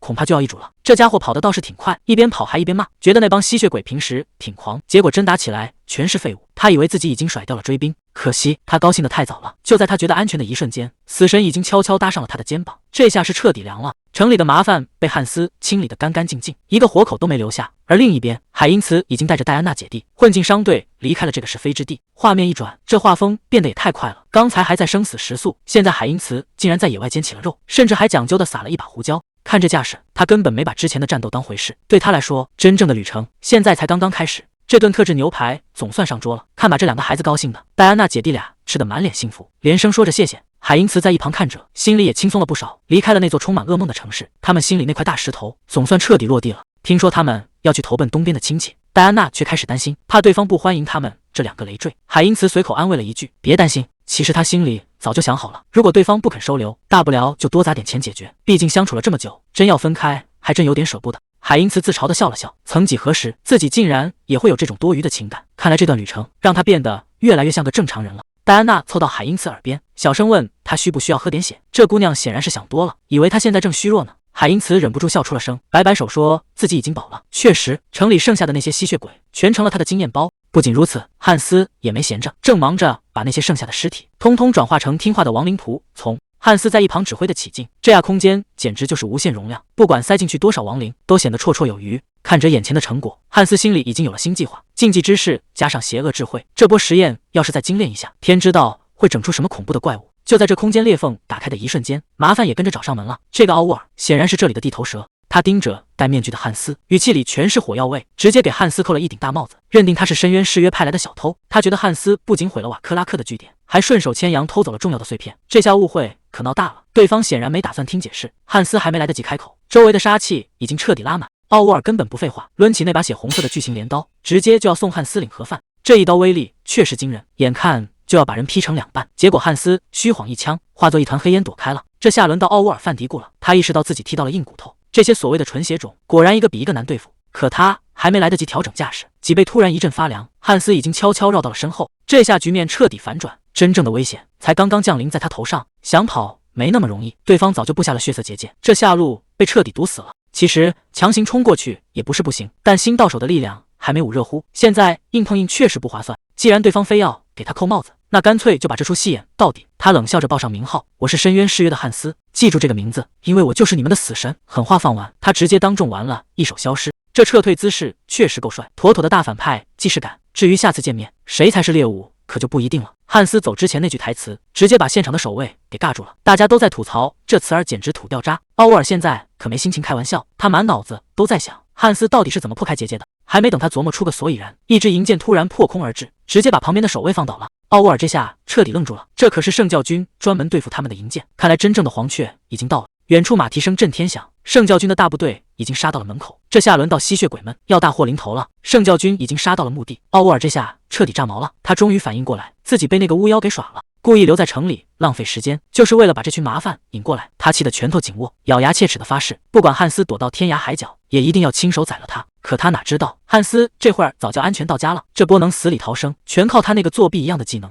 只要直接撤销化身，就能瞬间原地消失，管你什么包围圈，在保命神技面前，全都是摆设。汉斯在那疯狂加戏，还给自己起了个外号，叫什么深渊誓约的汉斯。程贤现在只想找个地缝钻进去，这台词简直尴尬到脚趾抠地。刚才到底在想什么？怎么能说出这么羞耻的话？不过话说回来，这次表现确实没得挑，一个人单挑整个吸血鬼组织，不仅救了全城，还顺手救了个小姐。这么一想，自己还真有点英雄耐味了。忙活了这么久，这波奖励肯定少不了。程贤直接打开商店，准备看看这次能大赚一笔。结果刚看一眼，他整个人都定住了，70多万点，这数字简直离谱到家了。看来是之前那招挑拨离间，结果全算成了他的功劳。这波简直是躺赢，既然有点数，那肯定的直接拉满，30万点砸下去，技能瞬间完成蜕变。这下不仅化身数量增加了，甚至还能解锁更强的招数，真正的底牌现在才要开始亮出来。就在这时，系统突然给了个大惊喜，程贤觉醒了一个叫人格面具的新技能。这招可太绝了，竟然能把感情塞进分身里当容器，说白了就是让分身替他去承担那些复杂的情绪。系统之所以现在给出这个奖励，是因为察觉到了程贤的变化。这段时间他开始交朋友，甚至为了救人去拼命，这些多余的情感对他这种走独狼路线的人来说其实是种负担。看来系统是想让他彻底冷酷下去，但这到底是帮他还是在害他？谁能想到在外面大杀四方的程贤其实已经当了整整2年宅男。之所以能表现得那么冷静，是因为他一直把现实当成一场游戏，只要不走心就不会感到害怕。但真相终究藏不住，他只是在逃避，把所有的孤独和愤怒都锁在心里。现在这些负能量已经快要把他撑爆了。程贤看着眼前的汉斯，低声喊了一句：“汉斯，把这些烂在心里的情绪全都拿走吧。”随着蓝色光芒闪过，那些沉重的负担开始疯狂涌入化身的体内。这一口气吐出来，程贤总算感觉轻松了不少。那些压抑的情绪并没有消失，只是被他暂时锁进了心里的抽屉。他有点担心，汉斯一下子接收这么多负能量，真的没问题吗？结果汉斯一开口，画风直接变了，什么痛苦和绝望只是生命的伴侣，这语气听着怎么这么深沉？程贤当场就懵了，这明明是他刚才想说的话，怎么从分身嘴里蹦出来了？看来这个技能比想象中更离谱，分身吸收了什么样的情绪，就会演化出什么样的性格。现在的汉斯简直就是他内心阴暗面的化身。还没等他细想，外面突然传来一声巨响，这动静绝对不小，看来麻烦事又找上门了。窗外的爆炸声震耳欲聋，程贤看着远处的浓烟，心里直犯嘀咕，这世道真是越来越乱了。他下意识想往后退，觉得反正有守卫者在顶着，只要麻烦没找上门，就跟他没关系。就在这时，汉斯突然在身后冷冷地问了一句：“除恶务尽，难道还需要理由吗？”这一句话直接把程贤问沉默了。他回头看着戴着面具的汉斯，感觉像是被看穿了灵魂。程贤这才反应过来，把那些负面情绪甩锅给汉斯后，他反而没法再装傻了。所谓的理智，其实一直是他逃避现实的借口。剥掉那些胆怯和伪装，他看清了自己最真实的念头。其实他比任何人都渴望亲手终结这一切。以前总觉得自己是怂了，才找了一堆借口躲起来，但现在世界已经彻底乱套，秩序崩了，坏人满大街都是。既然没人管，那就由我来当这个审判者。面具一戴，谁也别想活着回去。随着一声巨响，大楼顶层直接被炸开了花，底下的守卫看起火光，心态彻底崩了。这帮法外之徒居然开始抱团，到处搞突然袭击，人手本来就不够，还没人愿意来送人头，这日子真是没法过了。就在他们抱怨的时候，汉斯已经悄无声息地出现在身后，他冷笑着说：“别等什么援兵了，这里的事情已经结束。不过既然来了，总得带点战利品再走吧。”这只诡异的紫色眼睛就是他在黑暗中的耳目，只要被这东西盯上，任何秘密都藏不住。他下达了死命令，去把那些躲在阴影里的罪人一个一个都给我揪出来。与此同时，在某个没人注意的角落，几个混混正在找乐子，他们竟然把活生生的人当成了随手吸烟的烟灰缸。听听这嚣张的笑声，他们还没意识到自己的一举一动早就被那只紫色的眼睛看死记录了。求饶根本没用，这帮人渣还不知道，他们已经撞在了审判者的枪口上，接下来的代价他们恐怕承受不起。这看似平静的深夜，关起门来全是见不得光的罪恶。男人手里攥着皮带，对着无路可逃的母女大吼大叫，女人只能死死护住孩子，哀求着说他们哪儿也不去。可这个疯子根本听不进去，他还没发现头顶那只紫色的眼睛已经盯上他了。另一边，玻璃破碎的声音划破黑夜，趁着世道大乱，总有人想发这种不义之财。看着满屋子的货架，这小偷还以为自己撞了大运，在那儿嘿嘿傻笑，却不知道死神就在身后。所有的丑恶在审判者眼里都无所遁形。汉斯冷冷地看着这一切，低声说了一句：“我看到你们了。”在他看来，这些自以为不是恶棍的人，其实早就越过了底线。既然法律管不了，那就由他来亲自动手。既然是人渣，那就必须接受惩罚。汉斯终于出手了，他要让这些人体验到这辈子最恐怖的噩梦，这种恐惧会直接刻进他们的灵魂里。记住今天这个日子，如果心里的恶念敢再次冒头，他就会在阴影里一直盯着。随着骨头碎裂的声音，惨叫声划破了夜空，这下谁都跑不掉，该还的债今天必须一次性结清。看折倒下的罪人，他低声自言自语，看来自己已经开始适应这个新身份了。这种掌控全局的力量真的会让人上瘾，他已经完全适应了这种感觉，甚至觉得还不够，想要更多。随着他张开双臂，无数只紫色的眼睛倾巢而出，像一张密不透风的大网，瞬间笼罩了整座城市。在他眼里，这里到处都是肮脏的角落，还有太多的垃圾需要清理。他站在高处俯瞰着万家灯火，语气冰冷的让人发指。这座城市是时候来一场彻底的大扫除。忙活了一整晚，总算把这些垃圾清理干净了。这种感觉真是让人身心愉悦。虽然这玩意儿挺好使，但一见光就废了，得想个更稳妥的办法，把那些老鼠都揪出来。总不能在大街上放亡灵吧？正发愁呢，结果被这畜生给偷袭了。不过这满大街乱飞的小东西，好像能派上大用场，到处都是眼线，还能神不知鬼不觉的到处乱跑，这不就是现成的吗？既然那些黑魔法师能用魔法控制动物当使魔，那我为什么不行？说干就干，汉斯直接找了个地方开始实验。这些小东西可不能只是看着普通，他要让这些小动物变成最致命的传染源。搞研究真的太难了。汉斯总算明白为什么程序员那么讨厌改代码。这咒语改了一遍又一遍，总算到了最终版。本以为这次稳了，结果还是翻车了。这哪是使魔啊，简直就是个多眼怪物，场面一度非常失控。这一折腾就是3个礼拜，结果一点进展都没有，实验品几乎全废了。汉斯这下心态快崩了，坏了，就剩最后一只鸽子了。要是这次再不成功，之前的努力全都打水漂。他稳住心神，成败在此一举。改了无数遍，这回真的是最终版了。汉斯停下动作，总算搞定了。成了吗？这只鸽子飞进鸟群，看着跟普通的没什么区别，关键得看它能不能把魔力传染出去。接下来就是见证奇迹的时刻，1只、2只，所有鸽子的眼睛都红了。这下麻烦大了，全城的小动物马上都要变成它的眼线了。这些被感染的小动物现在全是汉斯的眼线。他一声令下，让这些鸟飞向远方，去搜寻每一个敌人的踪迹。与此同时，拉提乌斯正心神不宁，那句冰冷的威胁就像噩梦一样缠着他。深渊之势的汉斯就是他的索命鬼。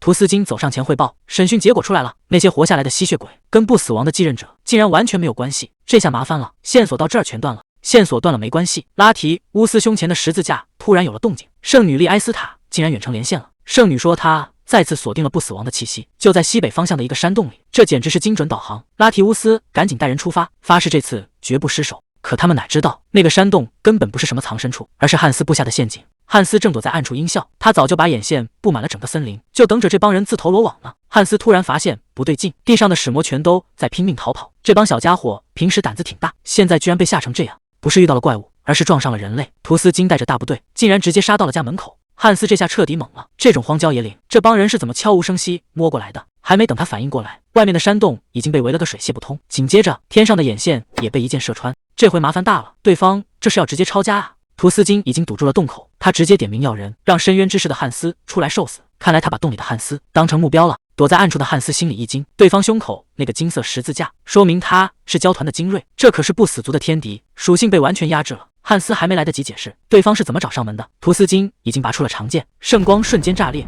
这一剑不由分说，直接把汉斯劈倒在地。这下真是秀才遇到兵，有理也说不清了。这圣职者的脾气大得惊人，根本不给汉斯开口的机会，还警告他别想耍花招。汉斯也火了，既然对方油盐不进，那就先打一架再找机会溜走。他反手就是一个魔法冲击，本以为能争取点时间，结果对方根本没放在眼里。在绝对的神圣力量面前，汉斯的招数成了小把戏，一道金光闪过，他直接被圣剑贯穿了。这下真是踢到了硬石头，想跑都难了。汉斯还想争辩2句，觉得自己是在惩奸除恶，结果对方根本不买账，直接一记重拳砸了过来。在圣职者眼里，只要碰了禁忌力量，你就已经没救了。汉斯刚打算动真格的，突然发现魔力卡壳了，好像有什么东西一直在干扰他。还没等他想明白，整个人就被炸飞了出去。这下彻底麻烦了，山坡上出现了一群神职人员，他们开始疯狂叠增益。圣歌一响，汉斯感觉灵魂都要被撕碎了，这歌声简直是要了他的老命。这种圣歌简直是汉斯的克星，魔力在飞速流逝。他知道只要杀掉那些唱歌的人，干扰就会立刻消失，但他实在下不去手，毕竟那些人都是无辜的。这一犹豫，命门就彻底露出来了。图斯金看准时机，直接从背后下了死手，圣剑瞬间贯穿了他的身体。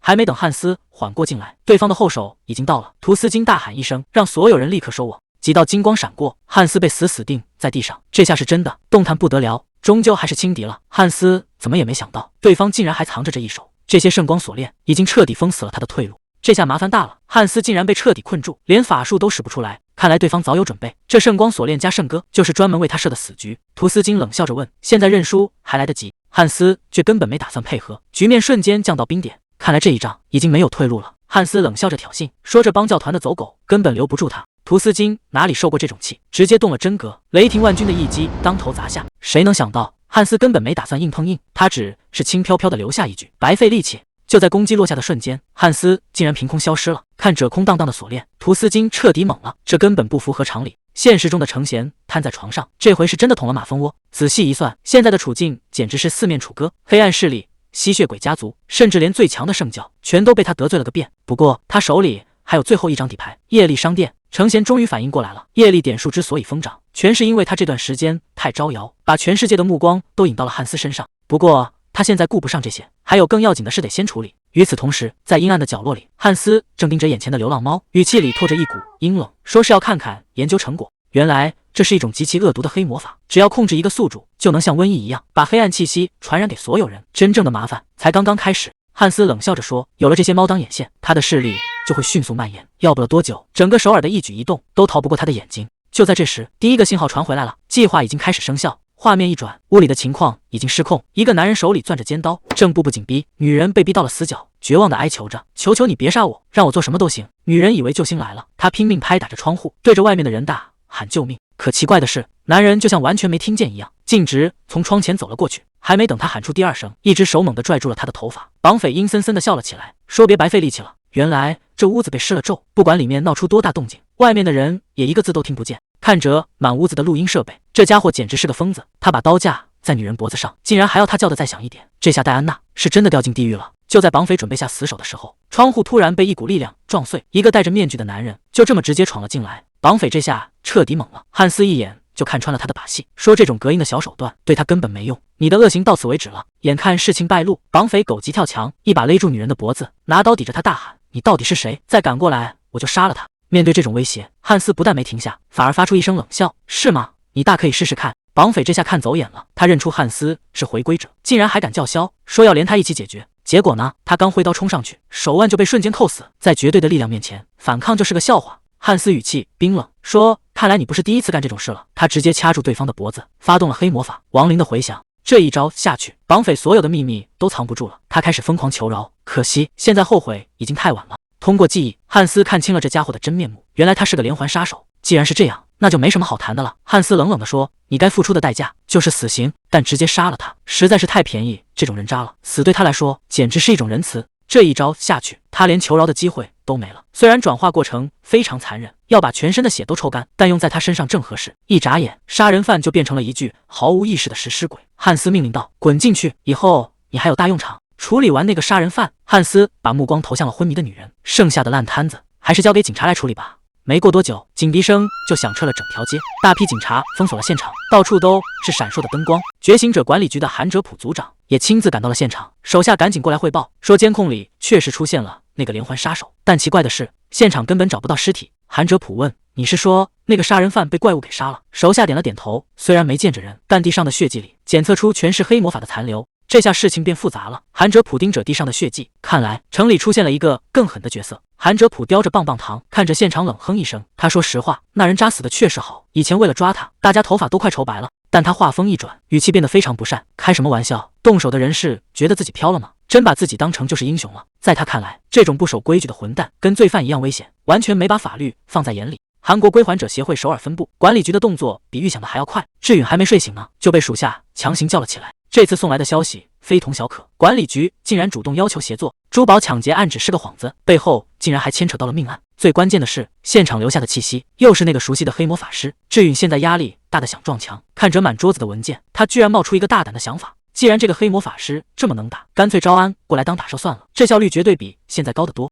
属下听完直接愣住了，那可是个杀人不眨眼的狠角色，怎么可能让他进协会？志允也就是嘴上痛快，最后还是得老老实实处理文件，这种日子什么时候是个头啊？他在这边喊着想去揍反派，结果另一边程贤已经把活儿都干完了。看着远处的风景，程贤只觉得神清气爽，果然还是实战最解压。程贤觉得自己这人挺厚道的，只要对方不是什么杀人狂，他顶多也就赏个恐惧诅咒，让他们尝尝记性。现实世界的事儿先放一放，虽然那个反派组织还得查，但现在是时候回忆世界看看了。刚一回来，就撞见一个大叔在哭天喊地，嗓门大的半条街都能听见。看到戴安娜和亚伦平安无事，大叔冲上去就把孩子搂进怀里，这重逢的场面确实让人揪心。大叔感慨道，看来他是个好人啊，谁能想到在别人眼里凶神恶煞的海因茨竟然成了大叔眼里的救命恩人。海因茨原本还挺警惕的，要是这大叔有一点不对劲，他随时准备翻脸。好在对方是真心想接回孩子，面对大叔的千恩万谢，海因茨只是随口说了句客气话，对他来说这不过是顺手而为的小事。可亚伦这孩子却当了真，冲上来就是一个大大的拥抱，对他来说海因茨就是唯一的救命恩人。海因茨笑着安慰他说，以后肯定还会再见。可亚伦接下来的话却让他心里咯噔一下。孩子说，感觉海因茨的性格变了，虽然还是个好人，但总觉得哪里不太一样。性格变了。海因茨这才反应过来，为了制造那个吸引火力的化身，他把所有的负面情绪都剥离了出去。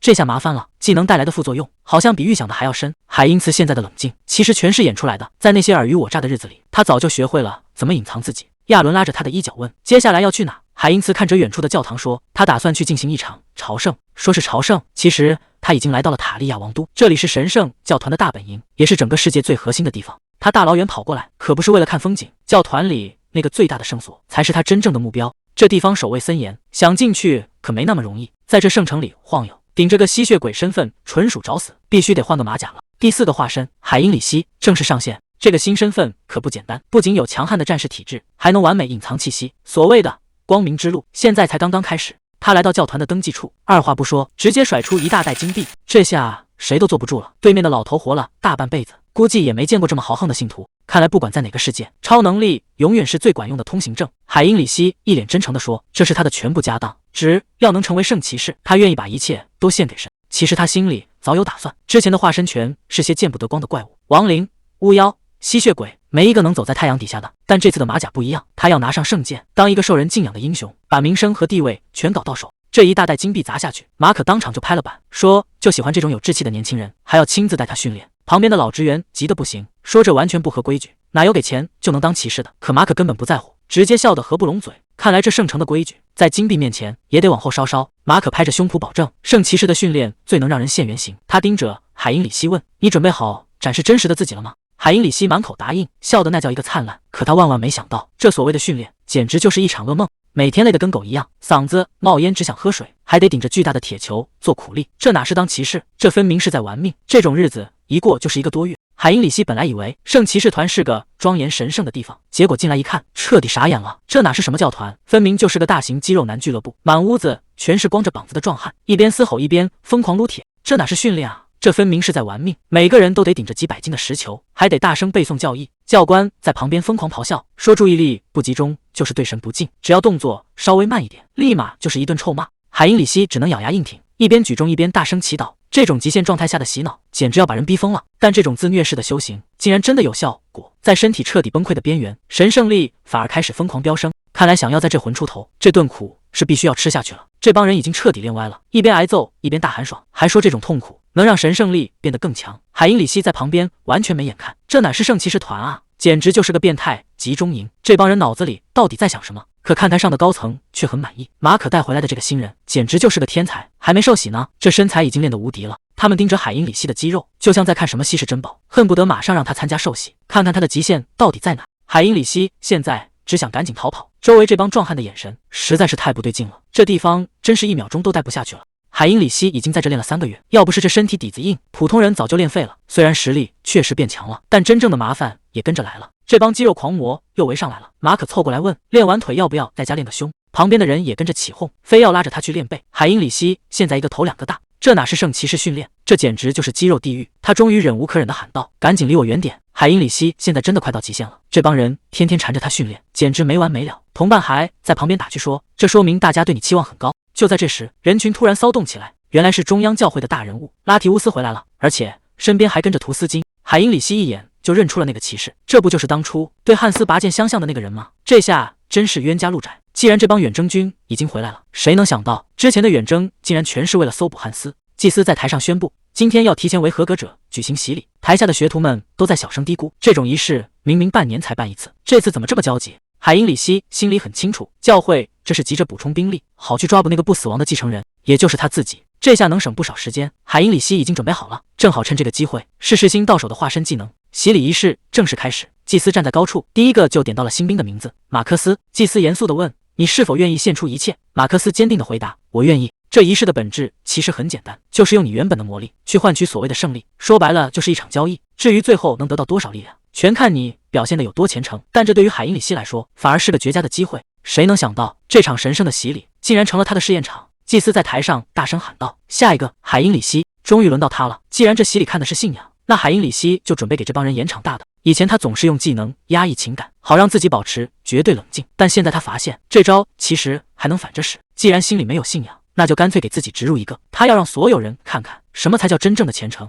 这一步要是成功了，整个教会都得被他玩弄于股掌之间。海海因里希直接开启了精神中枢，把内心所有的怀疑和犹豫全部过滤掉。现在的他，魔力里全是纯粹到极致的信仰。但这还不够，为了把这次洗礼的效果拉满，他竟然把所有化身的精神力全部灌注到了自己身上。祭司当场就看傻了，忍不住惊叹道：“好强大的胜利！”紧接着，一道冲天光柱瞬间爆发，整个大殿都被这股力量给淹没了。全场的人都看傻了，谁也没见过这么夸张的场面。这胜利光柱竟然直接冲到了雕像的最顶端，祭司激动的声音都在抖。他说：“海因里希的虔诚简直是奇迹，这强度完全就是高阶祭司的水准。”海因里希表现得非常谦虚，礼貌地回应着祭司的赞美，但在他心里，这波计划已经彻底成功了。那套伪造信仰的方案不仅骗过了在场的所有人，甚至连系统的检测都绕过去了，还顺手白嫖了一个强力神技。真正的表演才刚刚开始，只要这层身份不穿帮，整个教会都将成为他变强的垫脚石。海因里希发现了一个惊人的秘密，这教会信奉的神根本不是什么慈悲的灵魂，而是一个绝对理性的系统。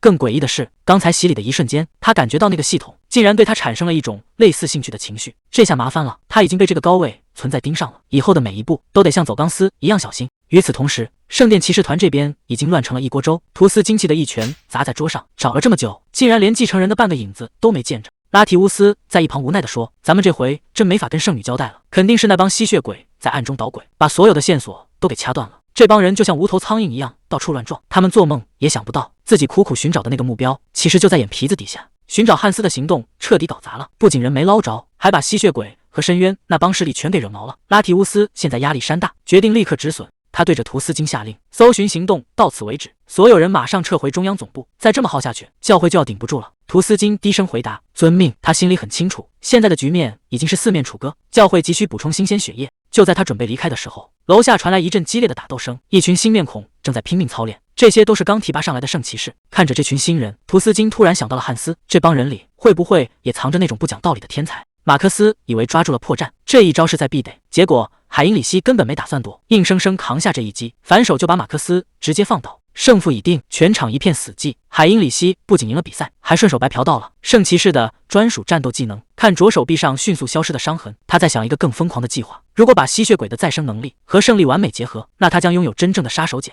围观的教官们都看傻了，甚至怀疑他是故意挨打。这种不要命的打法，简直不像个正常的学徒。现在的训练强度已经完全满足不了海因里希了，他需要更带劲的刺激，才能让这具身体进一步进化。就在这时，图斯金突然出现在他面前，语气严肃地说：“你的胜利确实强得离谱，甚至能和那些高阶祭司平起平坐。”但他话锋一转：“你现在的战斗技巧还是太嫩了，光有蛮力可不行，必须得经过真正的实战打磨。”接着，图斯金直接抛出了橄榄枝，问他愿不愿意跟着自己去罗塞利亚大教堂深造，那可是教会真正的核心地带。这简直是打瞌睡送枕头。海因里希心里很清楚，只要进了那扇大门，他就离教会的终极秘密不远了。谁能想到机会来得这么快，图斯金居然直接开口要带他去大圣堂。虽然嘴上还在客气，但海因里希心里很清楚，这正是他潜入核心的最好时机。对方根本不给犹豫的时间，直接带着他踏入了传送阵。随着一阵强光闪过，眼前的景象彻底变了，这就是传闻中的罗塞利亚大圣堂，整片大陆最神圣的地方，也是教会真正的权力核心。教皇和圣女就住在这里。还没等海因里希站稳，圣女利埃斯塔竟然亲自出来迎接了。图斯金赶紧带着他行礼，虽然表面上恭恭敬敬，但海因里希心里想的可不是什么信仰。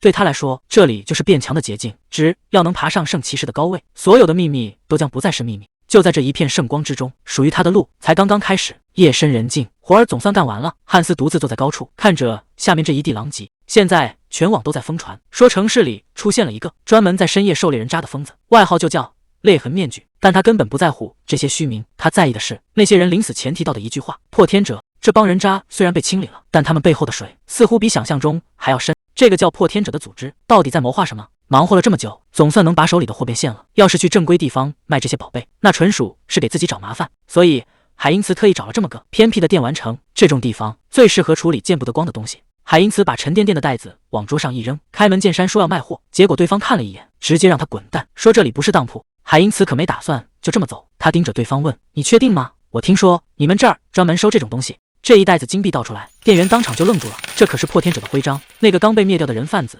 组织。海因茨戴着口罩，语气冷淡地问：“现在还有兴趣谈谈吗？”店员不敢再多嘴，赶紧指了指后门，让他直接去地下室。推开这扇门，才是真正的黑市交易。柜台后的鸟嘴面具人已经等候多时了。海因茨开门见山，他这次来可不是为了换钱，而是想要更值钱的东西。对方拿起金币，语气里透着一丝好奇：“既然不要钱，那你到底想要什么？”海因茨开出了他的条件，他不想要现金，而是要一张中奖彩票，还是快到期的那种。毕竟现金再多，见不得光就毫无意义。他需要给自己的真实身份准备一份绝对干净的资产。这种方式虽然手续费高的离谱，但胜在安全可靠。只要彩票一兑奖，这笔钱就彻底洗白了。交易商原本以为这只是一笔普通的买卖，没想到海因茨的胃口大得惊人，他竟然想一次性拿走3张头奖彩票，这下连黑市的老手都坐不住了。海因茨冷冷地说：“我这儿还有更多。”接着又是几块金砖，直接砸在了柜台上。这下交易商彻底坐不住了，他死死盯着海因茨的手腕，这竟然是极其罕见的空间储物装备。贪婪让他一时间忘了规矩，竟然伸手想去仔细瞧瞧，但这个动作差点让他当场丢了命。海因茨直接甩开了对方，他可不是来交朋友的，更不是来展示收藏品的。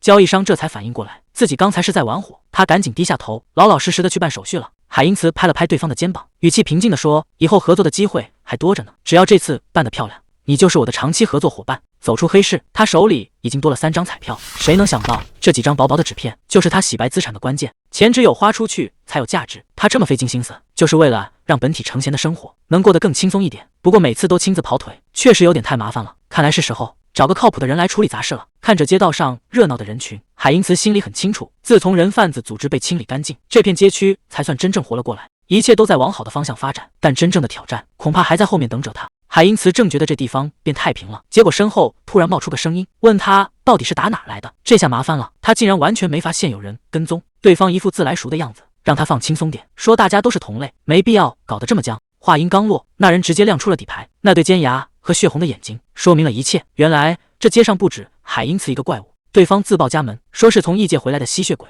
而且等级已经到了6级。他死死盯着海因茨，想看看这个同类到底什么来头。海因茨本想随便编个名字，可话到嘴边，竟然不由自主地说了真话：“我是海因茨。”这下他反应过来了，自己这是着了道了。对方刚才那个眼神，明显带着某种精神诱导。看到海因茨起了疑心，对方赶紧笑着套近乎，自我介绍说叫加玛，还递过来一张名片。原来这帮吸血鬼也有组织，名字叫血盟，专门在城里到处转悠，就为了拉拢像他这样的回归者。加玛表现得非常热情，甚至还提到了等级和异世界，这让原本打算离开的海因茨突然停下了脚步。加玛直接掏出车钥匙，这辆红色跑车可不是摆设。他说百闻不如一见，有些秘密的亲眼看了才算数。海因茨也没废话，既然对方主动带路，那他就去看看这葫芦里到底卖的什么药。但他俩谁都没发现，暗处一直有人在盯着，他们的一举一动全在别人的掌握之中。索兰按住耳机，低声向总部汇报，目标已经移动，好戏就要开场了。跟着指引，海因茨进到了这间密室，这里处处透着诡异。就在这时，地上的那个头骨让他停下了脚步。对方提到，吸血鬼的强弱都有等级之分，而眼前的这个魔法阵就是为了看清他的底细。这种场面换谁看都觉得是个坑，但他还是决定走进去，大不了情况不对就立刻撤。海因茨立刻察觉到不对劲，这里的气息非常杂乱，黑魔法、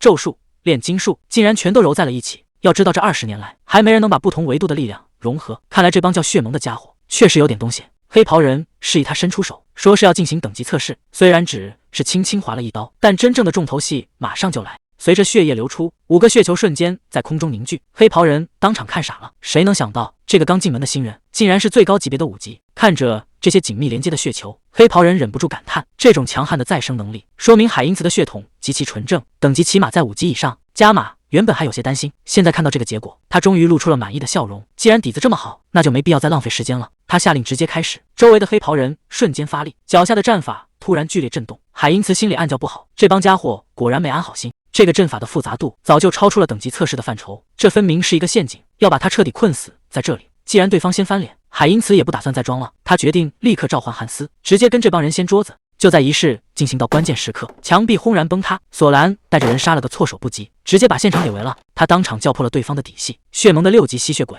加玛。索兰这次是有备而来，他指控加玛绑架并残害同类，证据确凿，让他立刻放人投降。一旁的海因茨有些意外，这个女人看着非常眼熟，绝对在什么地方见过，但一时间竟然想不起她的身份。面对重重包围，加玛不但没有半点慌张，反而一脸不屑的嘲讽说：“索兰只是别人手里的一枚棋子。”双方直接摊牌，谁也不打算退让半步。这间密室马上就要变成血腥的战场。加玛开始大放厥词，觉得吸血鬼天生高人一等，凭什么要守规矩当缩头乌龟？索兰直接一句话怼了回去：“要不是因为你们这些疯子，大家也不至于整天躲在暗处。”加玛听完只是冷笑一声，问他有没有想过自己的同伴到底是怎么想的。话音刚落，索兰身后的敏英突然发难，衣服瞬间被暴涨的肌肉撑破，这一记重击谁都没防住，索兰当场被掀翻在地。昔日的战友竟然突然反水，甚至直接下了死手，局面彻底失控了。敏英一边下死手一边吐槽，他在原来的世界好歹是个领主，结果来到地球竟然只能在夜店当个看门的保安。这种巨大的心理落差让他根本没办法平衡，他受够了这种低人一等的生活，所以才选择倒戈。索兰倒在地上咬牙质问，费这么大劲绑架这么多同类，难道是想组建军队对抗血盟？加玛听完直接笑出了声，他根本看不上这些二流货色，在地球上没办法正常升级，但他已经找到了走捷径的办法。看着眼前诡异的红光，索兰终于意识到发生了什么，这家伙竟然打破了禁忌，把同类直接当成了进化的养料。这种丧心病狂的手段一旦开始，就再也没有回头路了。伽马掐着索兰的脖子，语气冰冷地问索兰，你觉得那些人间蒸发的同类最后都去哪了？索兰听完直接僵在原地，他质问伽马是不是疯了？难道想再次制造出狂暴吸血鬼，让族人重新回到被全人类追杀的绝境？海因茨在一旁听出了门道，原来在地球上，吸血鬼同类相食的后果非常极端，虽然能瞬间获得巨大的力量，但代价是精神彻底崩坏。这种走火入魔的怪物会变成只知道吸血的野兽，也正是因为这种威胁的存在，吸血鬼才成了全世界公认的公敌。但加玛根本不在乎这些警告，他得意地表示，经过这么长时间的研究，他已经找到了过滤副作用的方法。他觉得只要去掉了血液里的负面情绪，就能完美吸收这份力量。这种疯狂的实验简直是在玩火自焚。加玛这人简直丧心病狂，在他眼里，同类根本不是生命，只是用来进化的顶级食材。海因茨在一旁看出了真相，这个诡异的魔法阵根本不是为了困住谁，而是一个恐怖的加工厂。它能把活生生的吸血鬼直接炼成一颗精纯的药丸，而且最可怕的是，这种药完全没有发疯的副作用。敏英这个反骨子，冒着被全族追杀的风险，就是为了得到这份禁忌的力量。他冷声提醒伽马，别忘了当初答应过什么，自己可不是白白出来卖命的。伽马随手一扔，像打发叫花子一样，把那颗带血的药丸丢了过去。看着敏英那副迫不及待的嘴脸，真正的怪物恐怕才刚刚要诞生。敏英猛地吞下药丸，狂暴的力量瞬间在体内炸开，这种禁忌的进化让他整个人都陷入了癫狂。看着自己变异的双爪，敏英兴奋地大喊，这就是同类相食的力量吗？这种前所未有的强大让他彻底迷失了，欲望的闸门一旦打开，就再也关不上了。他一把死死掐住索兰，贪婪的向加玛索要更多。既然带了这么多人过来，那这些全都要变成他的养料。现在的他已经完全沦为了力量的奴隶。加玛却笑着拦住了他，虽然理解这种变强的兴奋，但好戏才刚刚开始，别急着吃独食。他转头看向阴影处，提醒敏英，正主已经等了很久了，那才是今天最重要的客人。看着满脸不甘的索兰，加玛语气轻佻的让他再等等。这种玩弄人心的感觉比杀戮更让人绝望。这群吸血鬼的算盘打得真响，2个纯种加上4个杂鱼，在他们眼里，这些全是用来进化的极品补药。他们发现跨次元的同类吃起来效果竟然出奇的好，甚至有人已经等不及，想要把在场的所有人全部吞掉。可他们还没来得及动手，脚下的传送阵就突然炸开了。海因茨竟然带着帮手直接杀到了他们的老巢。汉斯拄着长杖缓缓现身，语气里满是不屑。他说这群人的隐秘魔法确实不错，可惜家里的安保简直漏成了筛子。随着汉斯的一声令下，无数骷髅士兵破土而出，他直接当众宣布，从这一刻起，没有他的允许，谁也别想离开。原本嚣张的加玛这下彻底慌了，他一边后退一边大喊，让所有人千万别散开，否则只会被对方逐个击破。可惜在绝对的力量面前，这种垂死挣扎恐怕已经太迟了。敏英以为吞了药就能翻天，全身长满骨刺，疯狂冲锋，甚至想直接撕碎眼前的巫妖。但在汉斯眼里，这种程度的变异不过是个稍微有点意思的试验品，他甚至还有闲心在盘算异次元的吸血鬼是不是都长得这么奇形怪状。就在敏英以为要得手的时候，汉斯的长杖随手一挥，狂暴的力量瞬间贯穿全身，直接把他定在了原地。海因茨这时才慢悠悠地跳出来，语气里还带着一丝嫌弃。他说原本想搞点绿色养殖，尽量不流血就把事情办了，可惜这群人实在不听话，非要把场面搞得这么血腥。他走到动弹不得的敏英身后，像是在安慰受惊的猎物，轻声说了句没关系，毕竟真正的收割现在才正式开始。海因茨突然张开獠牙，直接咬穿了敏英的脖子。谁也没想到他竟然要把同类当成口粮。远处的加玛彻底看傻了，这疯子到底在干什么？吸血鬼竟然在猎杀吸血鬼。敏英在绝望中疯狂挣扎，他为了变强背叛了所有人，结果到头来竟然只是给别人做了嫁衣。随着血液不断被抽离，无数混乱的记忆涌入海因茨脑海。这种精神污染虽然痛苦，但带来的力量却极其恐怖。2人的吸血鬼因子开始疯狂融合，这种禁忌的进化让海因茨的身体发生了质变。系统提示音在耳边响起，特殊技能杂交进化正式觉醒。现在的海因茨已经彻底脱胎换骨了。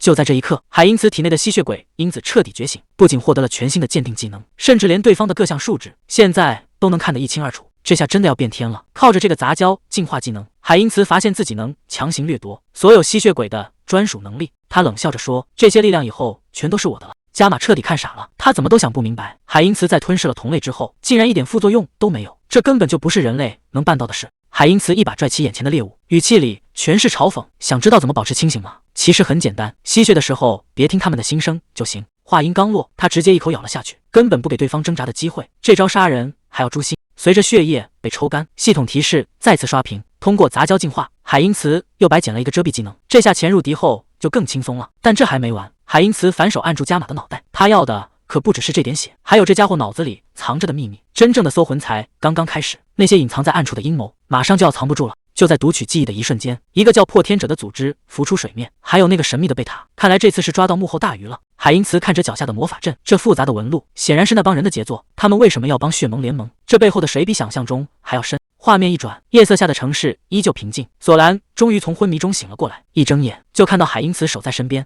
海因茨低声问了一句：“你醒了？”虽然暂时脱离了危险，但破天者的阴影已经彻底笼罩了过来，接下来的路只会更加难走。索兰刚醒过来就炸毛了，死死掐住海因茨的脖子，骂他是出卖同类的叛徒。海因茨赶紧让他看清楚，自己才是那个被绑架的倒霉蛋，再闹下去，这车可就要撞树上了。误会解开后，海因茨顺势编了个瞎话，说那个戴面具的义警突然杀出来，他才趁乱带着他逃命。索兰笑着自我介绍，说他来自诺克图尼亚。海因茨盯着他的脸，总觉得这声音和长相好像在哪见过。既然大家都是血盟，为什么要自相残杀？索兰无奈地说，现在的血盟早就分裂了，激进派和温和派斗得不可开交。他这次带人潜入，就是为了救出被绑架的同伴。虽然过程惊险，但好歹是捡回了一条命。不过海因茨心里清楚，这事儿还没完，更大的麻烦还在后头等着呢。索兰觉得只要把情报上报高层，一切就能圆满解决。但海因茨心里很清楚，事情绝不会这么简单。那些激进派恐怕早就和高层勾结在一起了。索兰看海因茨实力强悍，忍不住打听起他的来历。海因茨随口编了个马甲，说自己叫海因茨，是个刚回地球的散户。索兰一听，立刻发出了邀请，想拉他加入血盟的温和派，不仅不用到处杀人放火，血库里的存货还能管够。这条件听起来确实诱人。海因茨也没推辞，直接跟着索兰去了大本营。他倒要看看这所谓的温和派到底是什么底细。车子很快停在了一栋建筑前，刚进门就有人喊出了索兰的名字，看来这地方已经有人等候多时了。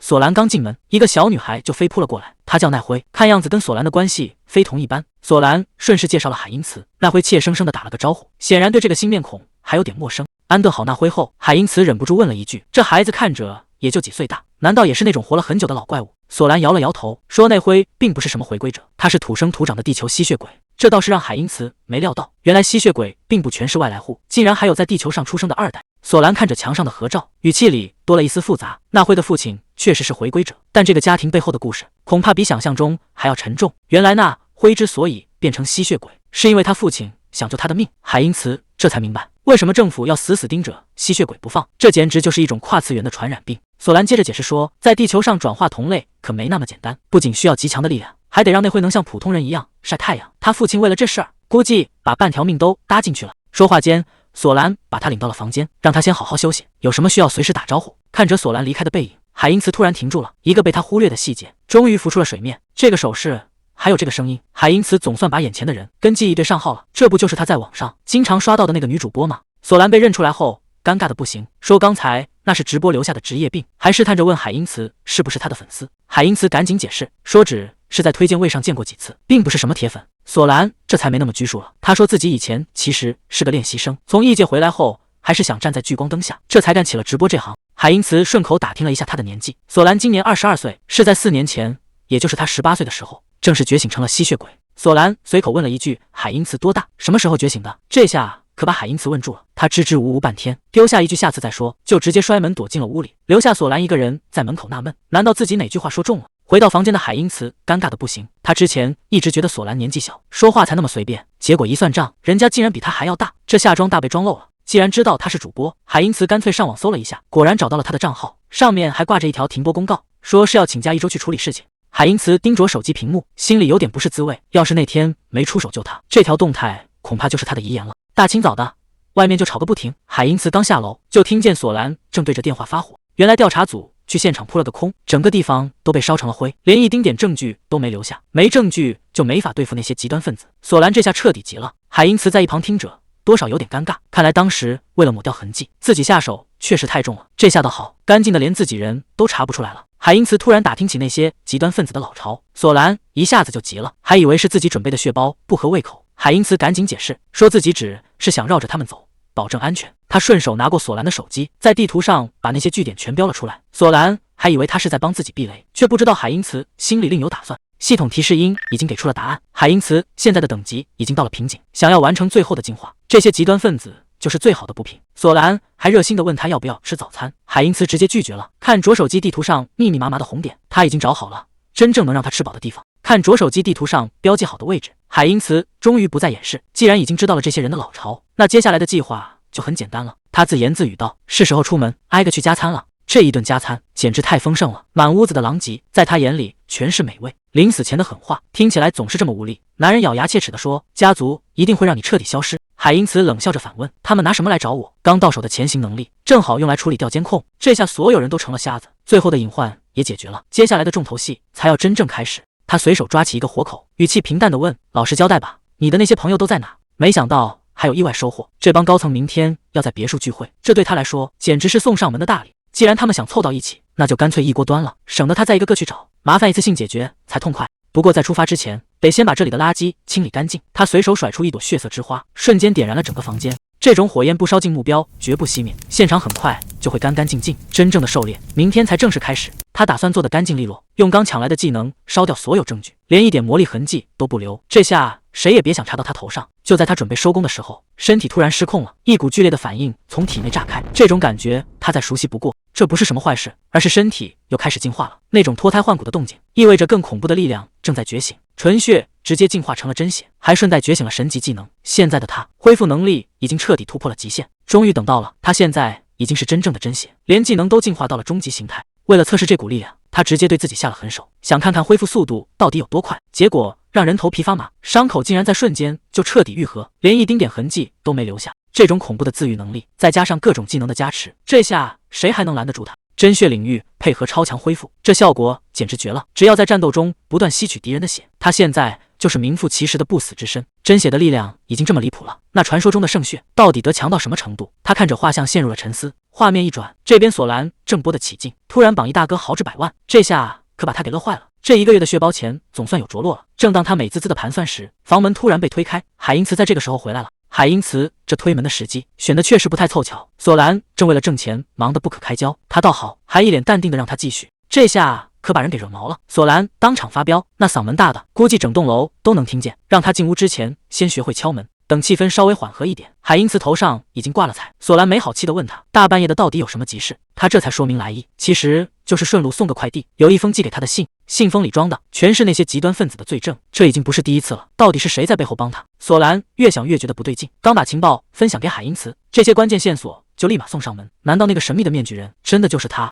而此时的海因茨已经盯上了远处的豪宅，既然地方已经找到了，那接下来的加餐时间可就没人能打扰了。海因茨开启了侦查模式，这栋楼被一层血之结界包围着，但在他的红眼面前，里面的情况根本藏不住，那群家伙全都在1楼待命呢。不愧是加码级别的对手，这气息确实够强。为了保险起见，他先把汉斯藏进影子里，准备来个出其不意。既然已经锁定了位置，那就没什么好犹豫的了。海因茨直接从高空俯冲而下，伴随着玻璃破碎的巨响，他已经杀到了这群人面前。这帮人还没反应过来，真正的噩梦已经推门而入了。海因茨破窗而入，结果屋里竟然空无一人，刚才明明锁定了位置，怎么一眨眼全消失了？就在他疑惑的时候，几个红眼吸血鬼突然现身，带头的那个一脸嚣张，说本来想抓那个戴面具的，结果等来个没见过的生面孔，不过对他来说都一样，既然送上门了，那就顺手一起解决掉。这帮人开始打量齐海因茨，虽然从来没见过这号人物，但能感觉到这家伙起码有7级的实力，他们甚至怀疑海因茨是不是来自什么新维度，但这已经不重要了，因为真正的战斗马上就要爆发了。海因茨一眼就看穿了对方的底细，按照之前的记忆，这帮吸血鬼等级分得很死，眼前这2个银发的肯定就是所谓的贝塔级了。不过真正麻烦的是后面那几个戴面具的破天者，这几个人气息全无，根本看不出实力的深浅。领头的吸血鬼一脸嚣张，正打算让人把海因茨拿下，可他接下来的话却让海因茨停顿了一下，他竟然连影子里藏着的汉斯也一并发现了，这下确实让人意外，没想到对方的感知这么敏锐，既然底牌已经被看穿，那也就没必要再演下去了。海因茨眼神一冷，既然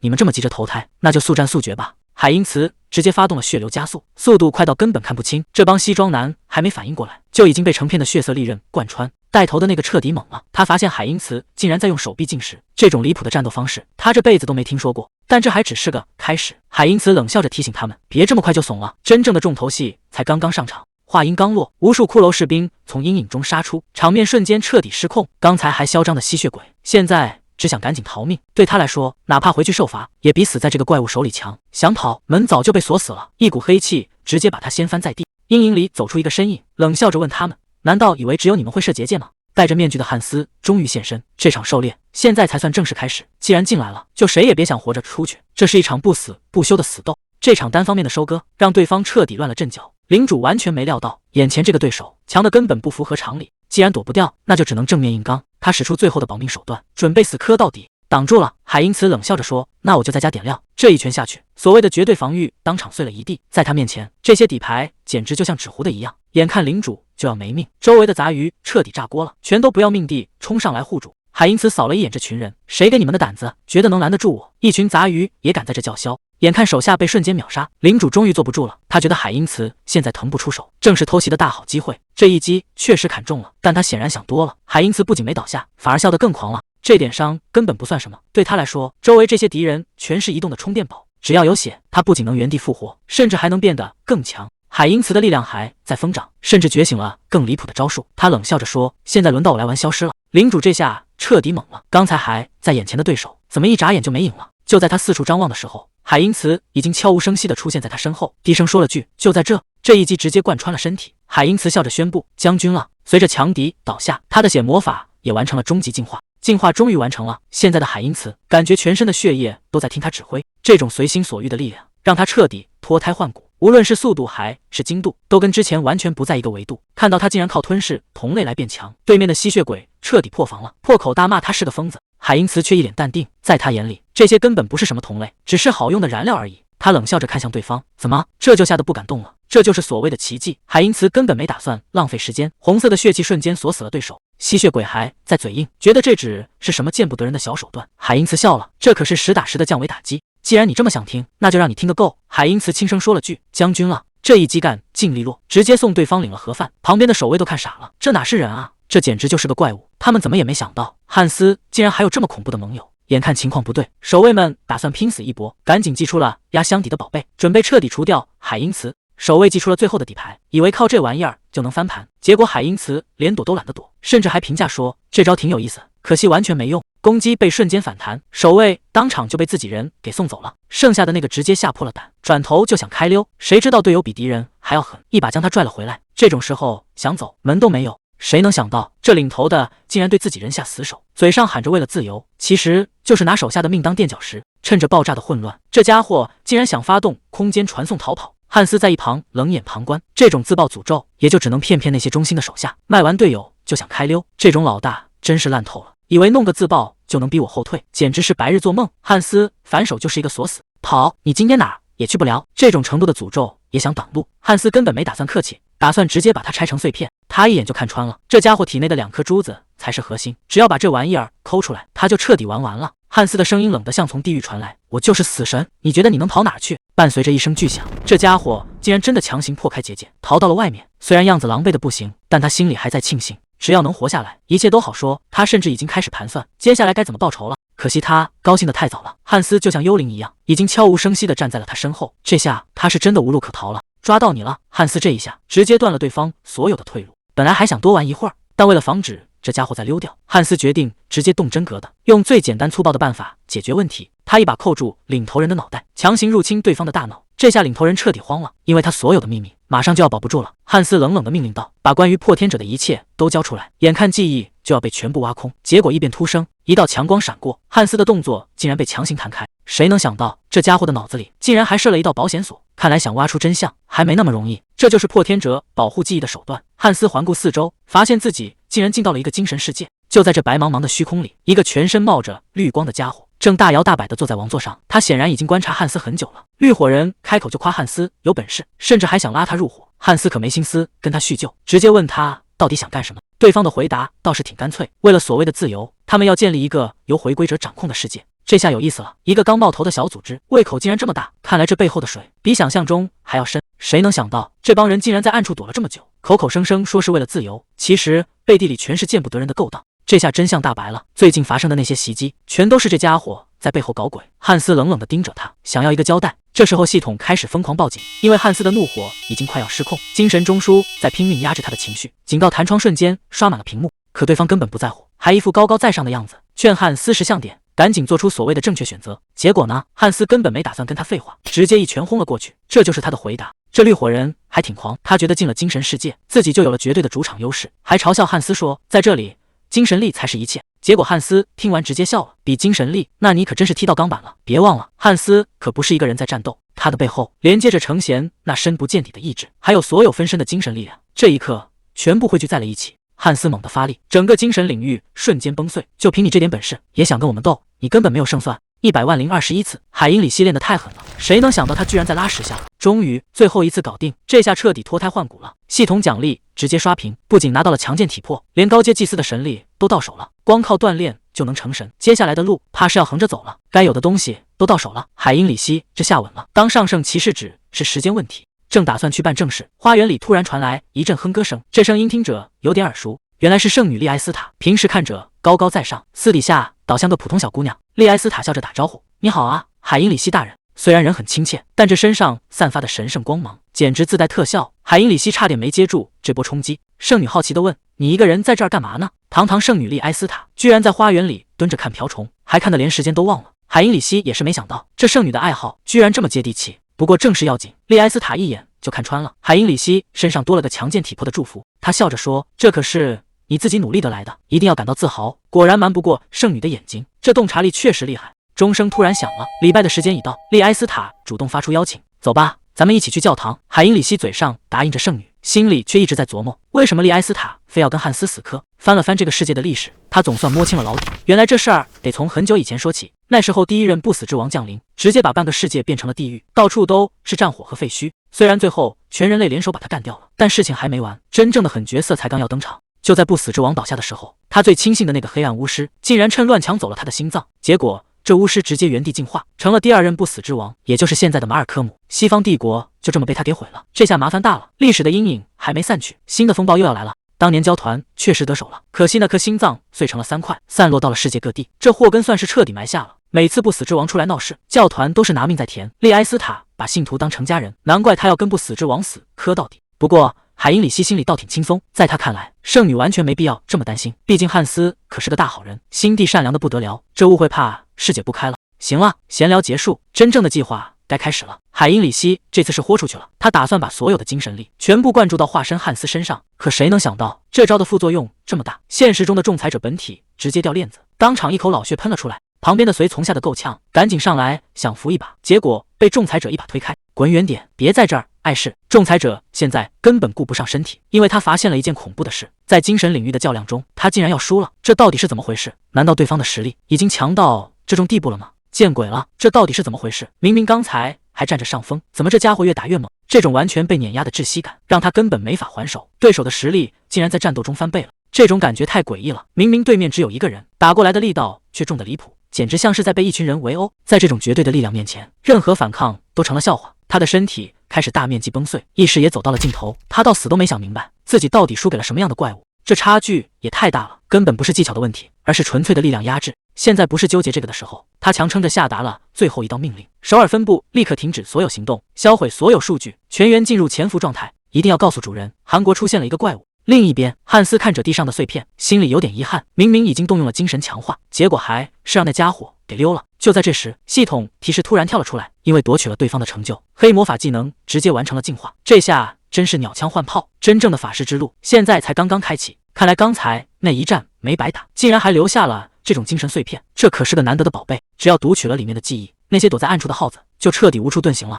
找到了，谁能想到这帮人的老巢竟然藏在韩国这种深山老林里，藏得再深也没用。既然被我盯上了，今天一个也别想跑，所有的秘密都要见光。就在这帮人还没反应过来的时候，报应已经杀到了门口。研究员彻底崩溃了，他一边往后退一边大喊，上面只说让赶紧撤离，没说会有这种怪物杀过来。汉斯冷冷地问，原来你们已经接到命令，准备要溜了，想跑已经太晚了，既然还没走成，那就正好撞在了枪口上。虽然大部分资料都被销毁了，但这家伙临走前想带走的机密，现在全落到了汉斯手里。汉斯随手翻开文件，原本平静的气氛瞬间降到了冰点。原来这帮人这些年来背地里干了这么多丧尽天良的事，这下事情的性质彻底变了，这帮人一个也别想活。这下真的出大事了，文件上赫然写着首尔站袭击计划，这帮人已经完全疯了，竟然想拉上整座城市陪葬，简直是丧心病狂。既然你们敢夺走这一切，那就要做好付出代价的准备。破天者的每一个人，我都要亲手送你们上路，一个也别想活。原本以为那场惨剧只是个意外，是根本躲不掉的灾祸，结果查到最后才发现，这一切竟然全是阴谋，幕后黑手就是破天者。既然敢毁掉我的人生，那就必须付出代价，不管要花多少时间。现在的力量还远远不够，必须扩大势力。一个复仇计划已经在程贤心里成型了。先拿这个新技能练练手，精炼血晶，这可是个好东西。把海因茨身上多余的血全部压缩成这种晶石，只要植入其他吸血鬼体内，就能强行提升他们的等级。虽然这样一来，他们就永远无法摆脱我的控制，但那又怎么样？听话的，我自然会接纳。至于那些不长眼的，那就只有死路一条。消息很快就传开了，谁能想到那些难搞的极端分子竟然全被海因茨一个人解决了。海因茨开门见山，想要直接见稳健派的首领，作为交换，他已经把那些极端分子清理干净了。索兰一下子懵了，这消息实在太劲爆，他支支吾吾的想推脱，说还得先确认一下情况。确认，海因茨可没打算浪费时间，他直接释放出恐怖的威压，问他这样够不够。这股压迫感让索兰彻底僵在原地。他原本以为海因茨只是厉害，没想到竟然强得这么离谱，这等级起码在7级以上。现在的海因茨实力根本摸不到底，这下面子给足了。海因茨终于见到了稳健派的首领，对方显然被他的胃口吓到了。首领直言不讳说，他一个人端了极端分子还不算完，竟然还想把剩下的势力全部吞掉，这胆子确实大得离谱。海因茨表现得很淡定，他说自己没打算搞什么独裁，只是为了维护这里的秩序，顺便把那个叫破天者的组织彻底铲除。一边说要和平，一边又要搞大清洗，首领觉得这简直是自相矛盾。但对海因茨来说，这不过是看问题的角度不同罢了。真正的博弈现在才刚刚开始。海因茨已经做好了最坏的打算，如果这女人不识相，那就只能动武了。可谁能想到，对方竟然一口答应了下来。这下轮到海因茨纳闷了，答应的这么痛快，到底哪来的底气？首领笑了笑，说这底气当然是来自他自己。他不仅愿意帮忙收编势力，还提出了一个条件，让索兰跟着海因茨一起走，美其名曰是当个联络员。索兰整个人都懵了，这怎么谈着谈着还把自己给搭进去了？海因茨倒是没意见，直接点头成交，只留下索兰在旁边，还没反应过来到底发生了什么。虽然索兰还没缓过劲来，但正是不能耽误。既然大方向谈妥了，那就该聊聊具体的细节了。怎么收编那些残余势力？如何重组新的稳健派？首领一边倒酒一边盘算着，觉得一切都在掌控之中。可他并不知道，海因茨心里早有打算。收编这些小鱼小虾只是第一步，他的终极目标是彻底掌控整个血盟。这一杯酒下去，合作正式达成，但谁才是最后的赢家，现在还不好说。画面一转，深夜的屋顶上气氛凝重，海因茨低声叮嘱：别乱动，要是出了差错，后果谁也担不起。既然已经决定联手，那就没有退路了。索兰深吸一口气，海因茨站在他身后，低声宣布仪式正式开始。随着一颗血红色的晶石直接刺入后背，真正的痛苦才刚刚降临。索兰能清晰地感觉到那股狂暴的力量正在血管里横冲直撞，全身的血液仿佛被点燃了一样，疯狂的奔涌，骨骼在摩擦，肌肉在扩张。这种脱胎换骨的变化让他几乎要失去控制。这股力量到底会把他变成什么样？谁心里都没底。这种感觉简直就像是重生了一样。索兰能清晰地察觉到，现在的自己和之前完全不是一个量级。海因茨在一旁冷静观察，3成的提升虽然没到极致，但也算达到了预期。索兰转过头，语气里满是敬畏。既然已经自立门户，成了新的氏族，那总得有个响亮的名字。海因茨若有所思，既然要起名，就要整点不一样的。就在这时，他心里已经有了答案。所有融合了血晶石的吸血鬼，因为吸收了海因茨的血脉，身体都发生了惊人的变异。这种由混血种主导的进化，被他正式命名为杂种优势。从这一刻起，血盟的格局要变天了。海因茨看着眼前的追随者，他的野心已经藏不住了，要把这支队伍变成同盟中最强悍的战力，彻底铲除那些极端分子。画面一转，现实中的程贤伸了个懒腰，游戏里的局势基本稳住了，但这还远远不够，因为真正的对手是那个叫破天者的庞大组织。虽然对方现在还躲在暗处，但程贤心里很清楚，必须要做更充分的准备，等到他们露头的那天，直接一网打尽。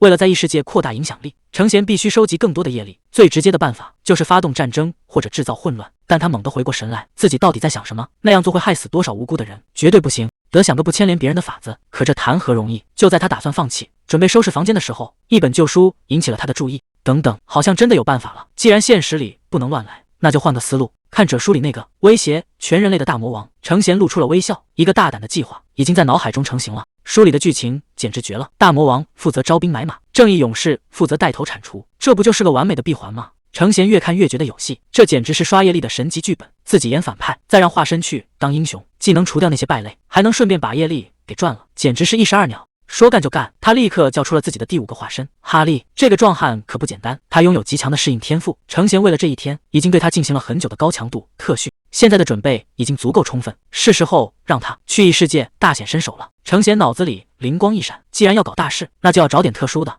帮手。就在破天者被端掉的废墟之下，竟然藏着一个秘密实验室。汉斯看着眼前的景象，这帮疯子为了追求力量，简直已经彻底丧失了人性。他们竟然在搞人体实验，把恶魔的肢体强行移植到人类身上，制造出这种半人半魔的怪物。虽然手段极其残忍，但对现在的汉斯来说，这里简直就是一个现成的宝库。在这些恶心的实验品里，他终于找到了那个最关键的零件。这种样本简直是极品，能吸收所有最强特征，不断进化。没错，这就是传说中的龙血。汉斯手里攥着的是改变命运的药剂，只要哈利能扛住这次改造，顺利适应龙血的力量，再加上他掌握的那些禁忌知识，一个前所未有的终极生物武器马上就要诞生了。这种鬼天气，利埃斯塔一个人站在雨里，看来心事不小。海因里希走上前问：“圣女大人，是有什么烦心事吗？”利埃斯塔轻声回应：“海因里希大人，没什么，可能是这天气让人不舒服。”虽然嘴上说没事，但他那种莫名的不安感正变得越来越沉重，仿佛有什么可怕的东西要降临了。海因里希低声劝道：“别受凉了，先回屋吧。”利埃斯塔点了点头，但这股压在心头的阴影恐怕没那么容易散去。不得不说，圣女的直觉确实厉害，哪怕隔着2层强力结界，她还是察觉到了这处深山里的秘密。汉斯冷笑着说：“好在他还没发现这里的确切位置。既然如此，实验必须马上开始。”他手里这管龙之血拥有吞噬并同化一切的恐怖力量，只要融合成功，一个能无限进化的怪物就要彻底失控了。看着实验台上的哈利，汉斯忍不住感叹：这简直是最完美的实验体。哈利也已经准备就绪，直接示意可以开始了。画面一转，海因里希正跪在庄严的大殿中央，接受圣骑士的册封。教皇严肃地问：“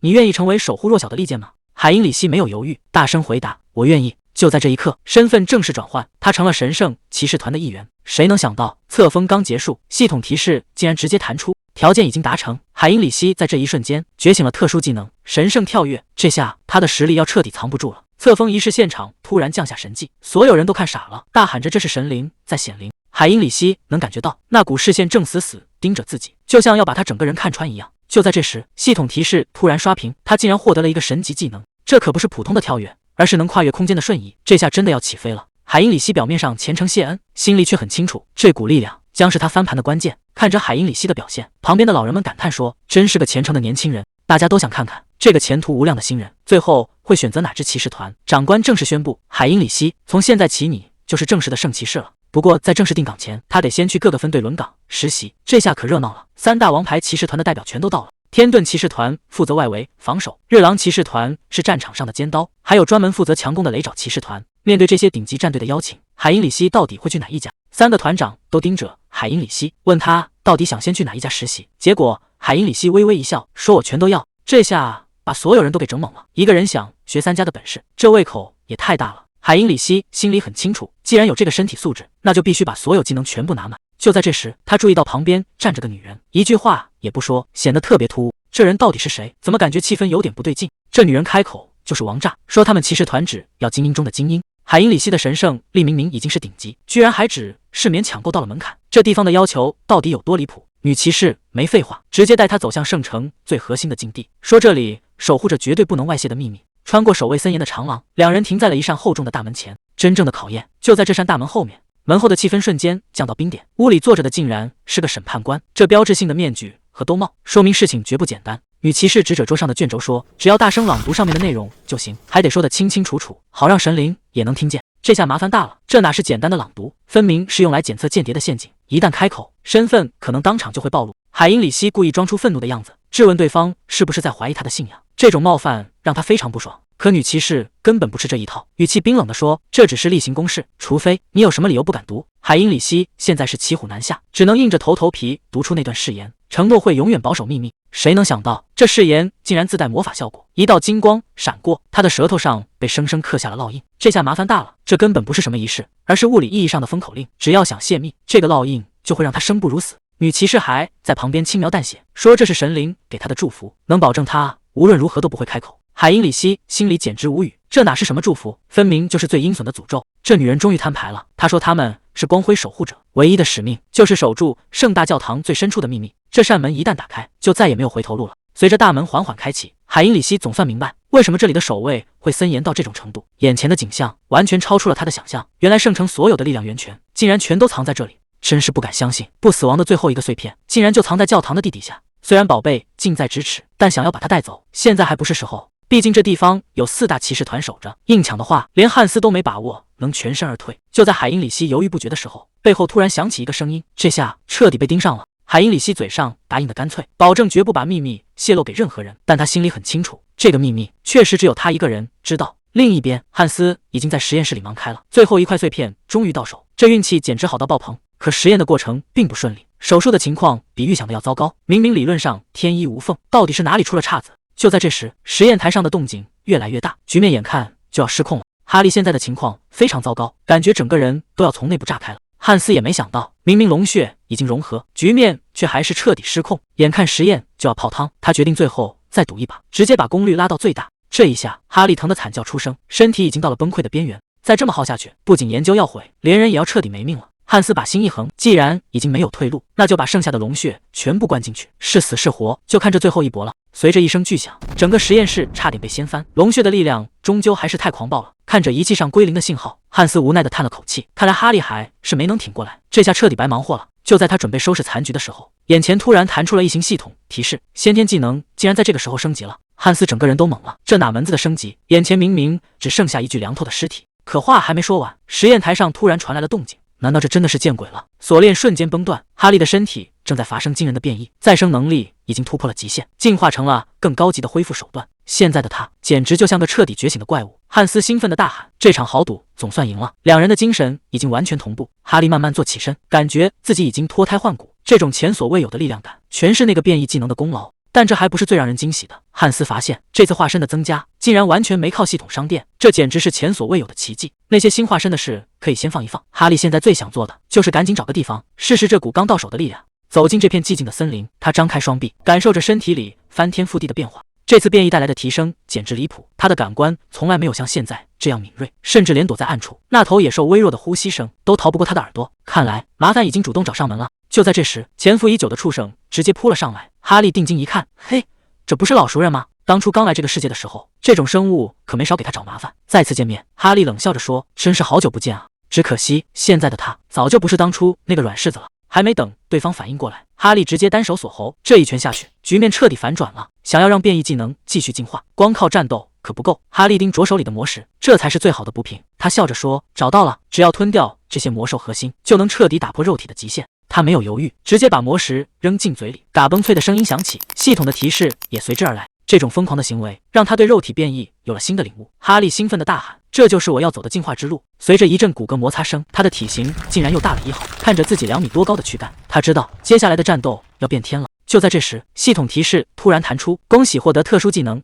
异食癖。”还没等海因里希反应过来，肚子就开始疯狂抗议。他苦笑着说：“这变异技能副作用也太大了，饿得我发慌。”看着地上的魔兽尸体，他产生了一种疯狂的冲动。有了异食癖这个技能，应该没问题吧？他直接撕开猎物，抓起生肉就开始大口吞咽。这种茹毛饮血的行为，不仅没让他觉得恶心，反而让他兴奋的停不下来。哈利感叹道：“这生肉居然是甜的，鲜血喝起来也太爽了。”这种危险的本能让他觉得自己越来越不像个人类。他自嘲地说：“要是被别人看见，肯定会把我当成疯子。我现在简直就是一个野蛮人。”可就在野蛮人这3个字出口的瞬间，哈利突然愣住了。难道说这就是下一步进化的关键？听说南方有个蛮族部落联盟，哈利盯着地图，既然要过去混，是时候给自己换个新职业了。他一路向西，来到了图尔克王国的港口城市塔拉克。这身新行头刚一露面，整个街道都炸锅了，路人纷纷躲闪，小声嘀咕着：“南方的蛮族怎么跑这儿来了？”哈利大步走进工会，柜台小哥吓得话都说不利索，结结巴巴的打招呼。看着周围人惊恐的反应，哈利心里也有点犯嘀咕。本来只是想穿得酷一点撑场面，现在看来这身打扮好像确实有点过火了。哈利的目标很明确，他要成为影响整个世界的英雄，所以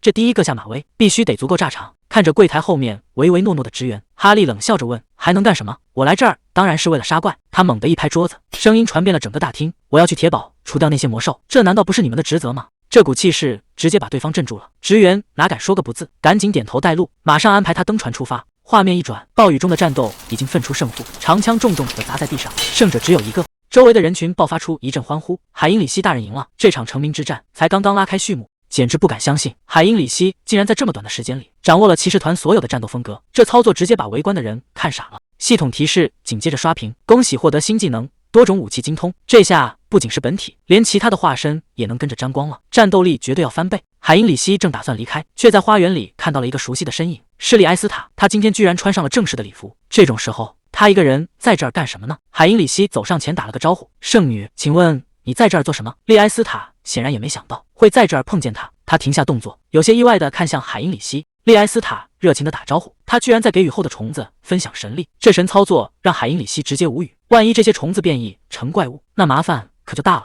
海因里希注意到他穿得非常正式，忍不住开口询问，是不是有什么大场面要参加？利埃斯塔神神秘秘地凑过来，说有个非常重要的大人物要来，对方甚至有能力直接追踪到那个传说中的不死王。听到这儿，海因里希心里咯噔一下，不死王不就是他的化身汉斯吗？难道对方真的能穿透重重结界，直接锁定他的位置？利埃斯塔没有透露更多细节，反而笑着发出了邀请。既然你这么感兴趣，要不要来当这次会面的贴身护卫？海因里希一口答应了圣女的邀请。既然对方有本事追踪汉斯，那他必须亲自盯着，绝不能让自己的秘密暴露。圣殿大厅的阵仗大得惊人，两排守卫神情肃穆，这种级别的集会，连海因里希也是头一回见。他死死盯着大厅入口，到底是什么样的大人物，能有这种通天的本事？随着沉重的大门缓缓开启，三个身影出现在强光之中。领头的那个人有着一对标志性的尖耳朵，竟然是精灵。对方优雅地行了个礼，我是来自精灵王国的高等精灵拉弗里。这个看起来深不可测的对手，恐怕比想象中更难对付。在这家店里盯着看了2个小时，店主终于忍不住了，直接过来赶人。休伯特赶紧道歉，其实他不是在发呆，而是在测试自己的新能力。这是他的第6个化身，休伯特专门用来鉴定各种物品。虽然现在的等级还不高，但只要一眼就能看穿这些东西的底细。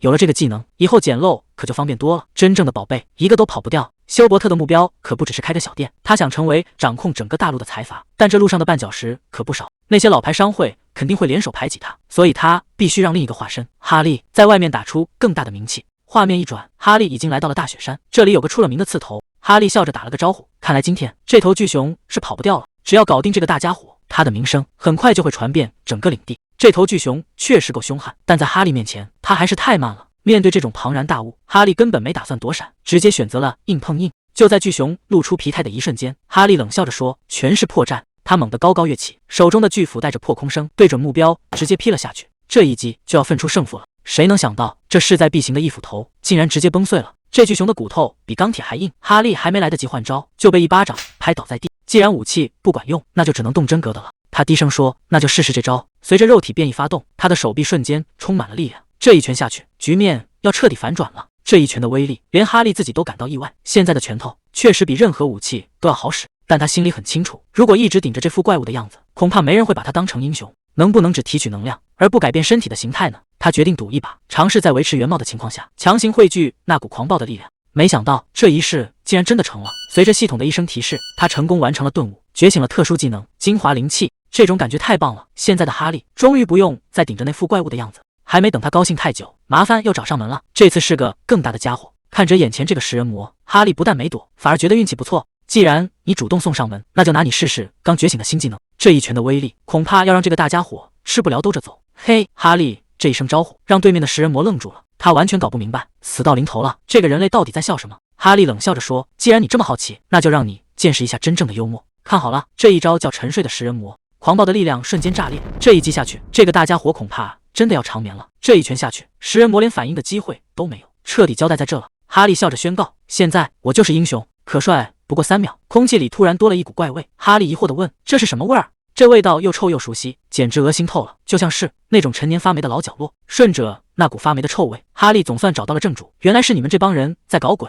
深渊之事，虽然不知道你们在密谋什么，但肯定不是什么好事。哈利活动了一下筋骨，既然碰上了，那就顺手把你们这些垃圾清理掉。他猛地发力，直接正面硬刚了上去。可谁能想到，就在这打得不可开交的时候，竟然还有人有心思在那品茶。利埃斯塔正在接见一位特殊的客人，拉弗里优雅地放下茶杯，感谢圣女的热情招待。利埃斯塔笑着回应：“能请到各位远道而来，也是圣教的荣幸。”海因里希看出了端倪，圣教竟然在和精灵联手，而且还是传说中的高等精灵，这可不是什么小打小闹。在遥远的埃纳梅尔大陆，那个信仰世界树的精灵王国一直是个神秘的存在。虽然双方信仰的神明不同，但现在他们已经达成了某种共识。这2个庞然大物一旦握手，整个大陆的局势恐怕都要变天了。高等精灵这种大人物怎么会突然出现在这？海因里希怀疑他们是想利用世界树的力量去找人。不过比起这些，这双眼睛确实更吸引人，瞳孔竟然是星星形状的。海因里希看得太入迷，结果直接被对方抓了个正着。拉弗里笑着调侃：“看来你对我的眼睛很有兴趣。”这下尴尬了，利埃斯塔赶紧起身道歉。海因里希这才反应过来，原来对方是在跟圣女说话。拉弗里倒是一点没生气，他指着自己的眼睛解释：“这是高等精灵特有的标志，只有被选中的先知才能拥有这双眼睛，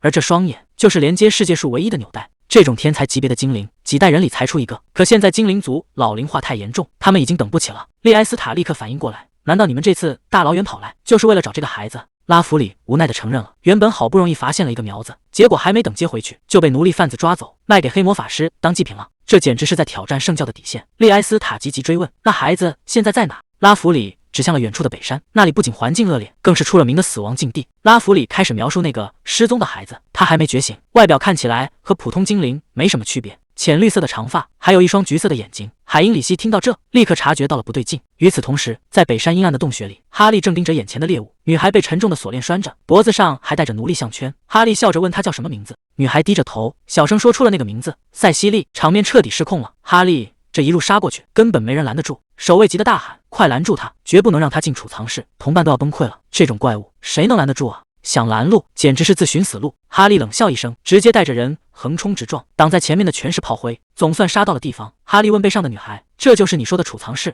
塞西莉被晃得不轻，只能勉强应了一声。哈利拍了拍她：“赶紧清醒点，你不是说走之前要找东西吗？”费了半天劲，总算把这宝贝找到了。塞西莉指着发光的树枝，激动的不行。哈利倒是淡定，随手把东西塞给他，让他一定要抓牢，因为接下来的动静可能会有点大。塞西莉还想商量一下，能不能稍微慢点跑，结果话还没说完，哈利已经发力了。这下可好，哈利直接开启了拆迁模式，一路横冲直撞，强盗无塔，这哪是带人逃命，这简直是坐上了夺命过山车。找了这么久，总算是一点眉目了。海因里希抛出了重磅炸弹，他说自己可能知道塞西莉在哪。拉弗里赶紧追问：“难道你有什么特殊的追踪能力？”结果海因里希摇了摇头，说只是能隐约感觉到他的存在。旁边的骑士一下子火了，大喊着：“现在可不是加猜的时候，毕竟人命关天，这种虚无缥缈的感觉怎么能信？”但利埃斯塔却很冷静，他直接打断了争吵，示意海因里希把话解释清楚，因为这可能是目前唯一的线索了。眼看出口就在前面，哈利总算松了一口气，以为这下终于能逃出升天了。可身后的追兵根本不打算放人，眼看哈利要跑，这帮家伙竟然玩不起，直接放出了最后的杀手锏。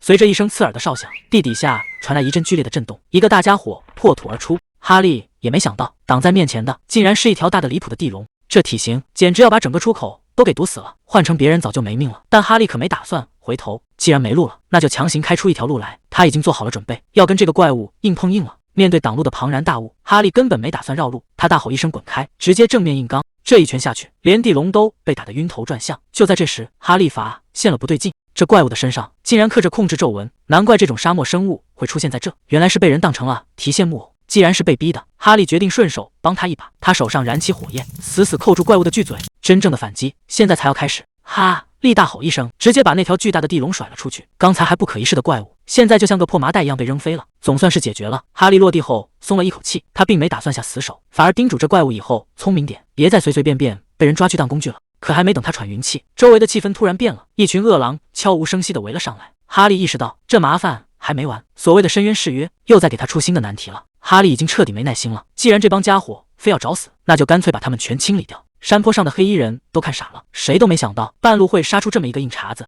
眼看筹划已久的祭典就要被毁，努拉贝彻底坐不住了，绝不能让哈利带走祭品。他一声令下，周围的狼群像疯了一样扑上来。哈利一边要护着背后的女孩，一边还要应付这些畜生，局面一下子变得非常危险。就在这时，一只恶狼已经张开了血盆大口。这群狼以为人多就能赢，但在哈利眼里，这些怪物根本不是威胁，而是移动的补给站。他随手解决掉一只，果然从里面翻出了魔石，这可是难得的好东西。哈利直接把魔石吸收，只要有这些源源不断的能量，他就能一直战斗下去。这下攻守彻底换位了，这片雪地即将变成他的猎场。身体已经快过大脑了，哈利发现这具化身正在接管战斗，他不仅能自动反击，甚至开始疯狂吞噬对手。就在这时，新的力量彻底觉醒，哈利完全进入了狂暴状态。现在的他简直就是一台没有感情的割草机。远处的黑衣人全看傻了，这哪还是人类，分明就是个怪物。努拉贝惊恐地喊道：“快拦住他，他要冲过来了！”可照这个架势，谁还能拦得住他？努拉贝这下是真急了，他直接下令开启所有召唤阵。虽然觉得现在动用底牌有点早，但为了拦住哈利，这老家伙已经顾不上那么多了。随着召唤阵的光芒亮起，真正的怪物终于被放了出来，局面瞬间变得更加失控。可哈利不仅没有半点退缩，反而彻底杀兴奋了。这种原始又疯狂的战斗才是他最想要的节奏。既然对方打算掀桌子，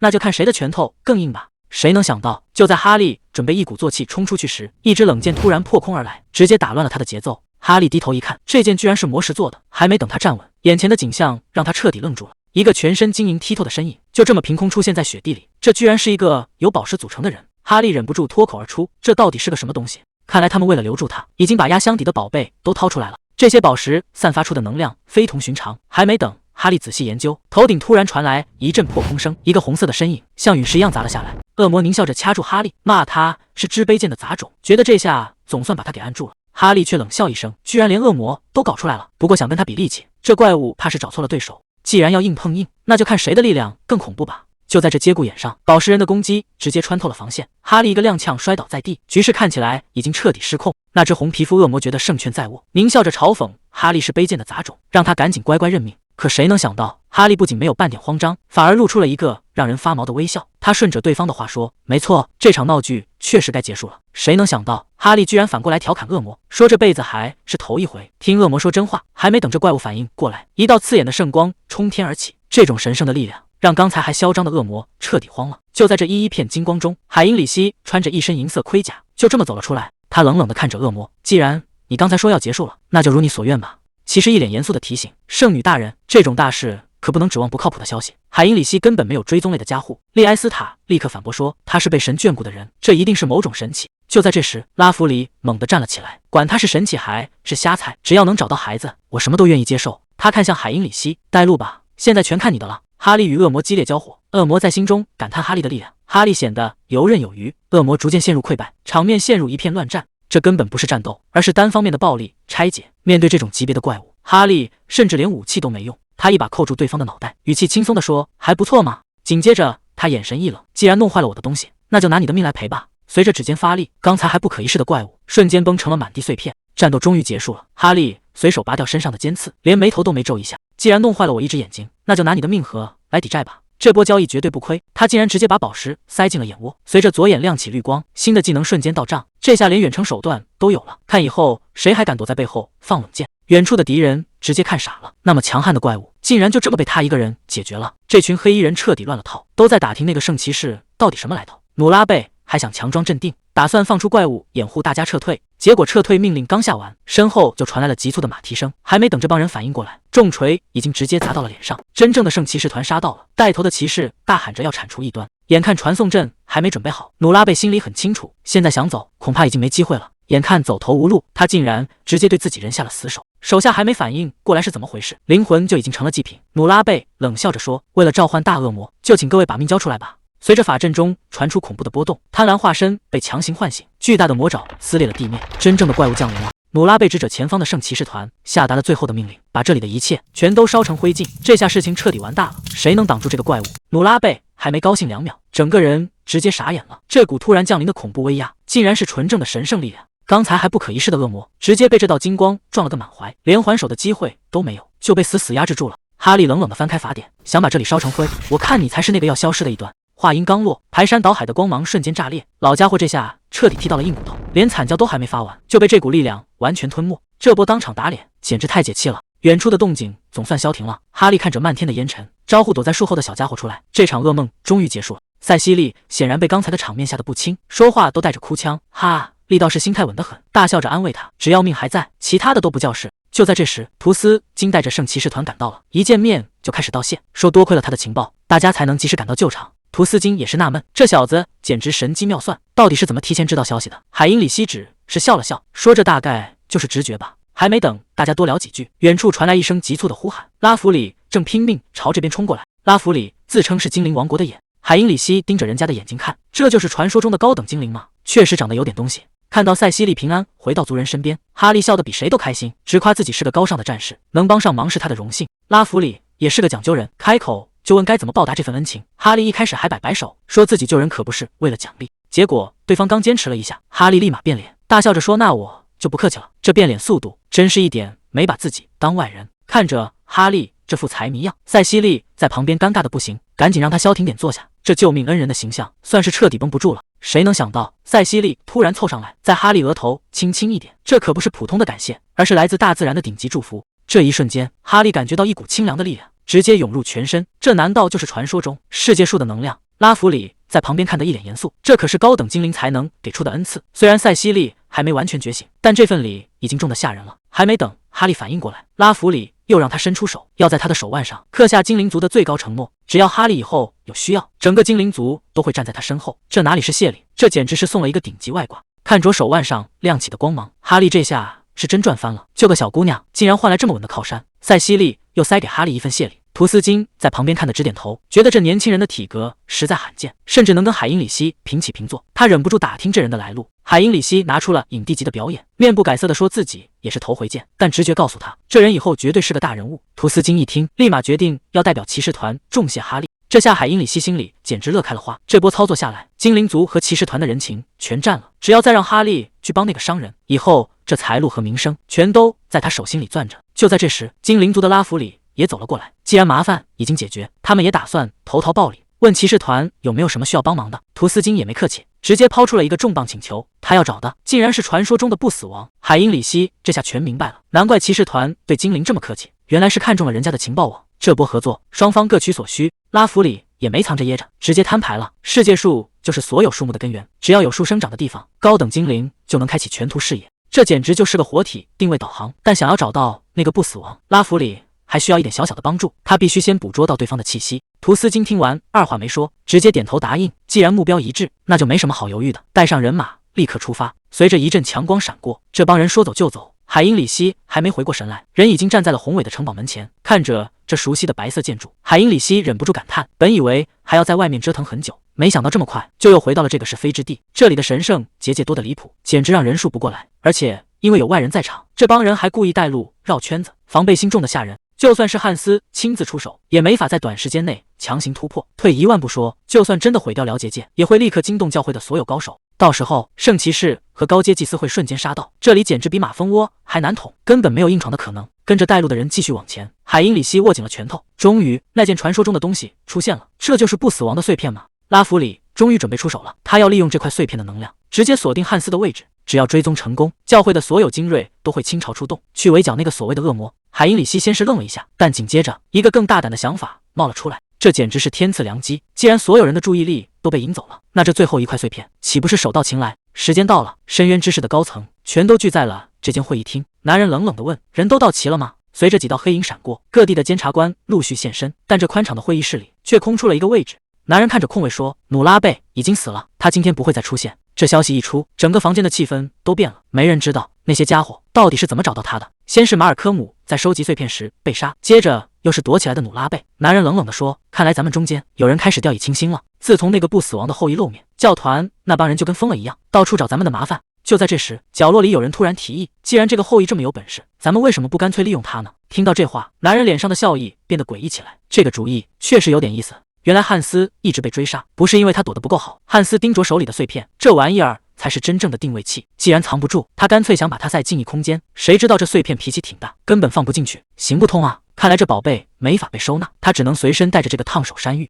不过好在他已经带着碎片回到了此地，真正的麻烦恐怕才刚刚开始。既然外面放不下，汉斯干脆换了个思路，直接在自己体内开辟一个独立空间。随着魔力疯狂涌动，他将那块碎片强行塞进了胸腔。既然无法收纳，那就干脆和它合为一体。成了，这块碎片现在彻底成了他身体的一部分，不仅能随心所欲地掌控这股力量，还能把他的气息藏得滴水不漏。最大的麻烦总算解决了。他转头看向一旁的医疗设备，接下来该去处理那些还没断干净的尾巴了。既然要走，那就烧个干净。汉斯打了个响指，把最后的痕迹彻底抹掉。接下来他主动撤掉了所有的防御屏障。既然要玩大的，那就没必要再躲躲藏藏了。很快，他的气息就会传遍每一个角落。他对着天空冷笑着说：“神圣教团的杂碎们，我就在这，有本事就来找我。只要这帮人敢露面，最后一块不死亡的碎片就一定是他的了。”鱼儿果然上钩了。侦察兵在西边的森林里发现了汉斯留下的标记。消息一传回来，整个教团都坐不住了。指挥官立刻下令，所有人集合，目标西边森林。就在这时，一个重量级人物推门而入。大主教笑着说：“这么大的场面，怎么能少了他？”这位顶级战力一露面，所有人都觉得这波稳了。可他们还没意识到，自己正一步步走进汉斯的陷阱。利埃斯塔也想跟着去前线，但大主教想都没想就拒绝了。理由很简单，他是教团的精神支柱，绝对不能去冒这个险。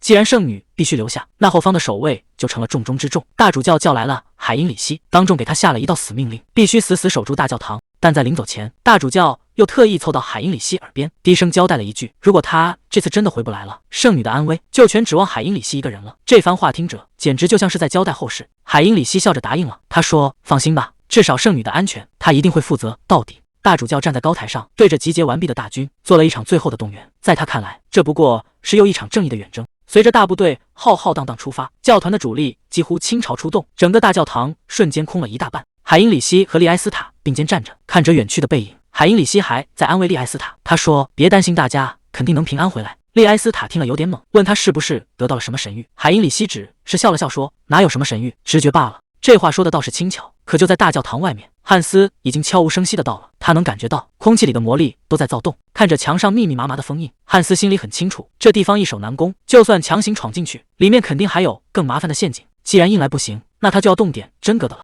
汉斯冷笑着说，他要准备一场午夜烟花秀，目的只有一个，就是彻底把水搅浑。随着几声巨响，紫色的火光在空中炸开，守卫们全看傻了，根本不知道发生了什么。还没等他们反应过来，真正的噩梦已经到了脚底下，无数怪物像潮水一样涌了出来，到处都是惨叫声，整个大教堂瞬间乱成一锅粥。谁能想到这么安静的夜晚，杀戮才刚刚开始，大部队紧赶慢赶，结果却扑了个空。士兵们搜遍了整座山头，连个鬼影都没见着。随行的同伴也懵了，明明气息就在这里，要是人真的走了，世界树不可能一点反应都没有。领头的大主教突然定住了，他脑子里闪过一个恐怖的念头，如果对方从一开始就知道他们要来呢？他声嘶力竭地大喊，全军听令，立刻撤回大教堂，我们中计了，这出调虎离山终究还是让他们上当了。现在的大教堂恐怕已经变成了一片火海，看看这惨状，大教堂已经彻底沦陷了。汉斯踩着满地的残骸，一步步走向最深处，他盯着眼前的祭坛说，终于见面了，最后一块碎片，费了这么多周折，总算让他拿到了最关键的东西。他张开双手，全身的魔力瞬间爆发，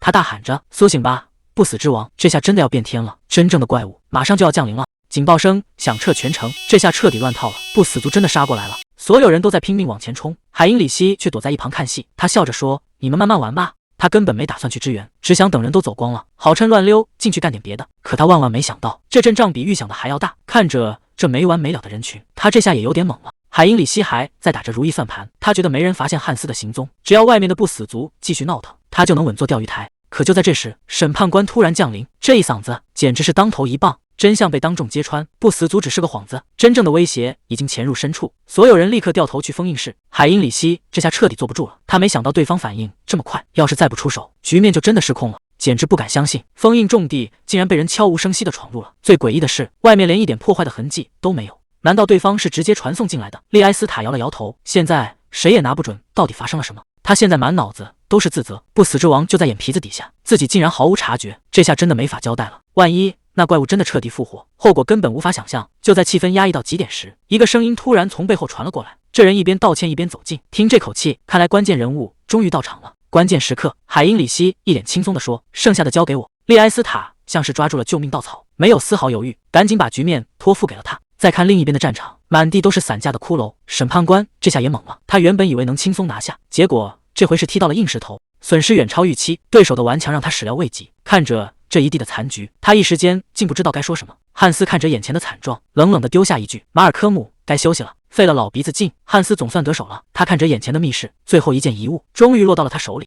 随着他的一声令下，不死之王的遗物开始疯狂颤动，紫色的光芒瞬间炸裂，这可是传说中能改变一切的力量。汉斯本以为稳操胜券，可下一秒他却整个人都愣住了。他反复看着自己的双手，嘴里嘟囔着不对劲，预想中的变强根本没发生，他竟然一点魔力都没提升。这最后一件宝贝难道在关键时刻哑火了？事情的走向开始变得诡异起来了。汉斯还没琢磨明白为什么碎片融合的这么慢，结果就在这时，几个不怕死的守卫已经直接冲到了他跟前。他冷笑一声，看来是有客人送上门了。面对这种级别的偷袭，他根本就没当回事。只见他随手一挥，紫色的魔力瞬间炸开，冲在最前面的两个倒霉蛋当场就被掀翻在地，连惨叫都还没来得及喊完，场面一下子乱成一团。眼看队友就要没命，哈夫特赶紧冲了上来，他双手合十，金色的治愈光芒瞬间拉满，这下真的是在跟死神抢人，局面已经彻底失控了。眼看队友被打飞，海因里希塔这下热血上头了，他大喊着要冲上去拼命，结果被利埃斯拦得死死的。利埃斯塔一脸严肃地提醒，现在还没摸清对方的底细，绝对不能轻举妄动。他转头叮嘱海因里希，让他再耐心等一等。海因里希表面上答应得干脆，心里却已经开始打鼓了。他原本打算假装跟汉斯内斗，好趁机拖延时间，这下计划全被打乱了。另一边的汉斯已经狂到了极点，他挥舞着手里的碎片叫嚣，让教团的人赶紧滚蛋。守卫们虽然还在死撑，但汉斯已经动了杀心，他在琢磨要不要干脆放个大招，把这帮碍事的家伙全轰飞。谁能想到汉斯竟然在这个时候心软了，他不想伤及无辜，可对方根本不打算收手。漫天的金光破空而至，那是利埃斯塔的圣咒，威力比想象中还要大。汉斯被正面击中，这下只能硬碰硬了。要不是他提前强化了再生，这招圣咒非要让他吃大亏不可。为了不让伤亡继续扩大，他决定不再纠缠，直接去解决对方的首领。他身形一闪，直奔人群中的领头人而去，眼看就要得手，哈夫特却突然杀了出来。汉斯这下是踢到硬板凳了，这帮人不仅挡住了他的杀招，还敢不要命地往前冲。他心里直犯嘀咕，难道自己的计划被看穿了？他正打算摸摸对方的底，结果大主教拉提乌斯突然杀到跟前，冷冰冰地问他在看哪。还没等他反应过来，一记重击就直接把他掀翻了。利埃斯塔一眼就看出了破绽，汉斯还没完全融合碎片的力量，这就是最好的反击机会。他大喊着让所有人一起上，漫天的金光瞬间把汉斯淹没。这招太狠了，根本不给他任何喘息的机会，连自愈能力都被彻底压制了。守卫觉得机会来了，他大喊着冲上去，想趁乱给对方致命一击。结果汉斯根本没当回事，甚至觉得这招太好猜了。汉斯冷笑着嘲讽，就凭这种三脚猫的攻击也想伤到他？守卫被死死困在原地，动都动不了。他这下彻底想不通了，明明已经封锁了对方的读心术，为什么汉斯还能预判他的每一步？看着守卫那副怀疑人生的样子，汉斯慢悠悠地回了一句：“真是不好意思，就算不看你的脑子，你也照样玩不赢我。”这下麻烦大了，真正的绝望才刚刚开始。海因里希脸上的笑意消失了，他意识到，如果自己能听到那个声音，对方也一定察觉到了他的存在。这下真的要出大事了。汉斯跪在地上，他想反击，可身体已经完全不听使唤，只能发出一声不甘心的咒骂。就在这时，汉斯发出了最后的宣告，一切都太迟了。他体内那块不死之王的碎片已经彻底完成了融合，这才是他压箱底的底牌。随着一阵狂笑，恐怖的魔力瞬间炸裂开来，整个空间都在这股力量下颤抖。利埃斯塔彻底愣住了，这种令人窒息的压迫感根本不是人类能对抗的，局面已经完全失控了。利埃斯塔彻底绝望了，他怎么也没想到，所有的努力竟然全白费了。他嘴里不停念叨着不可能，但这回是真的彻底玩完了。伴随着一阵恐怖的轰鸣，那个男人回来了，不死之王重新降临在这个世界上。守卫们正拼命往封印室赶，眼看就要到了，结果所有人突然定住，前面的景象让大家心里凉了大半截。不死王，他竟然真的出现了！这股恐怖的气息，难道救援还是晚了一步？飞昂护住利埃斯塔，大喊：“都稳住了！圣地的力量能削弱这个怪物，今天就算拼了命，也要让他有来无回！全军冲锋！”汉斯看着冲过来的守卫，发出一阵狂笑：“就凭你们也想拦住我？”这帮人还以为有戏，根本不知道现在的局面早就已经失控了。就在这时，系统提示突然跳了出来，不仅拿到了即死免疫，连核心技能都进化成了不死之心。现在的他战斗力直接拉满，已经彻底没人能挡得住了。看着这群不知死活的守卫，他张开双手大喊：“那就让你们见识一下，什么才是真正的不死王！”深渊之眼降临，汉斯的眼睛闪烁起诡异的光，凡是和他对视的人瞬间就中招了，恐惧和混乱在人群中炸开。更可怕的是，这些守卫的盔甲里竟然钻出了无数恶心的虫子。惨叫声此起彼伏，飞扬急得大喊：“那是传说中的深渊之眼，千万别盯着看，快把头转过去！”可现在提醒已经太晚了。汉斯缓缓抬起手，语气冰冷地宣告：“时刻已经到了，再次苏醒吧，我的军团！”随着他的一声令下，无数骷髅破土而出。海因里希看着周围的景象，整个人都愣住了，这哪里还是什么圣地，简直就是人间炼狱。守卫们惊恐地发现，地上的残骸竟然在疯狂聚集。还没等大家反应过来，一个巨大的怪物拔地而起，这就是恐怖的尸体傀儡。这种体型的怪物，随便一挥手就是毁灭性的。飞昂大喊着让大家躲开，但根本来不及，只听轰的一声，整排守卫直接被清场了。看着眼前的惨状，汉斯却一脸淡然，甚至觉得有点无聊。他转头看向利埃斯塔，语气冰冷地说：“教团的死期到了。”利埃斯塔虽然心里没底，但他知道现在绝不能退缩，必须集中精神，寻找最后的一线生机。现在绝不能有半点犹豫，否则整片大陆都要跟着陪葬。他已经做好了最坏的打算。他叫住海因里希，亲手摘下了胸前的圣印，这不只是个吊坠，更是教团最后的希望。现在他要把这一切都托付出去，拿着他赶紧走。利埃斯塔语气坚定：“你必须变得更强，只有你才能彻底阻止那个不死王。”接着他转身看向所有人，下达了最后的死命令，不惜一切代价也要给海因里希杀出一条血路。他必须活下去，哪怕所有人都要死在这里。利埃斯塔一声令下，守卫们发了疯一样往前冲，哪怕面对的是巨大的怪物，也没人后退半步。他们这是在用命拖延时间。汉斯只觉得耳边全是噪音，像苍蝇一样烦人。他随手一挥，打算把这些碍事的家伙全部清理掉。就在这时，一名守卫冲到了他面前，却被汉斯一把掐住了脖子。他冷笑着嘲讽：“真是不自量力！难道你们还没吃够教训吗？”可守卫却咬着牙笑了。他说自己的目的已经达到了，只要海因里希能活下去，只要最后的希望还在，他这条命丢多少次都值了。汉斯冷笑着说：“既然你这么想死，那我就亲手送你上路。”他正准备捏碎守卫的脑袋，就在这千钧一发的时刻，一个黑影闪电般杀到，还没等汉斯反应过来，脸上就结结实实挨了一拳，整个人直接飞了出去。海因里希终于赶到了，他没有给对方任何喘息的机会，身形一闪，瞬间就绕到了汉斯身后。海因里希的剑快如闪电，但汉斯根本没放在眼里。他冷笑着说：“速度确实不错，但这种破剑连我的皮毛都伤不到。”话音刚落，汉斯反手就是一击，直接贯穿了海因里希的肩膀。远处的利埃斯塔吓得大喊出声，以为一切都结束了，可谁也没想到，海因里希竟然笑了起来。他说自己等的就是这一刻，故意挨下这一招，只是为了能彻底净身。汉斯怎么也想不通，明明有机会逃走，这家伙为什么要留下来送死？海因里希擦掉脸上的血迹，声音低沉却坚定。他说自己穿上这身铠甲，可不是为了当个逃兵，那些战友用命换来的机会，他绝不会就这样白白浪费。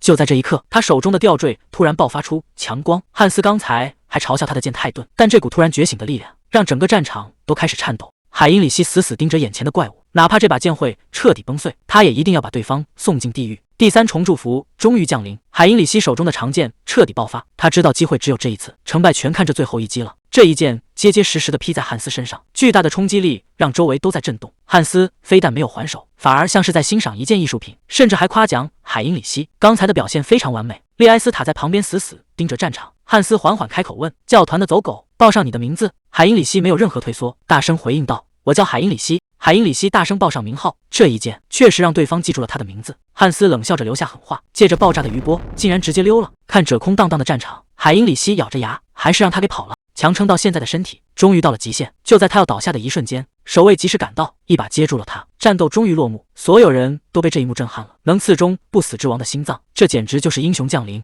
掌声雷动，大家都在感叹这段史诗般的对决。不死之王汉斯，还有继承神之祝福的海因里希，这出戏确实没白演。镜头一转，程贤现在正悠闲地坐在沙发上。对他来说，演完这场戏，接下来的重头戏是拿报酬。看着屏幕上跳出的数字，整整100万点业力值，这波简直赚翻了。他没有任何犹豫，直接点下了技能升级，手指轻轻一点，100万业力值瞬间清空。真正的重头戏来了，系统提示升级成功，但他获得的不是什么攻击技能，而是一个叫自定义的功能。看着眼前的操作界面，他忍不住感叹，这哪里还是什么异世界，这简直跟玩游戏捏脸一模一样。这次技能升级简直是神了，不仅能给汉斯这种老员工换个造型，连属性点都能随便调，而且现在创建新角色，已经能精细到每一根头发丝，甚至连眼睛颜色都能选。但这都不是重点，最让程贤坐不住的是那个刚解锁的性别选择功能。看他这副表情，估计心里已经有了一个大胆的想法。这下事情可要变得有意思了。程贤嘴上一直强调自己是个正经人，绝对没有什么奇怪的想法，纯粹就是好奇男女角色有什么区别。结果手刚伸过去，当场就翻车了。这女性选项居然是锁定的，根本选不了。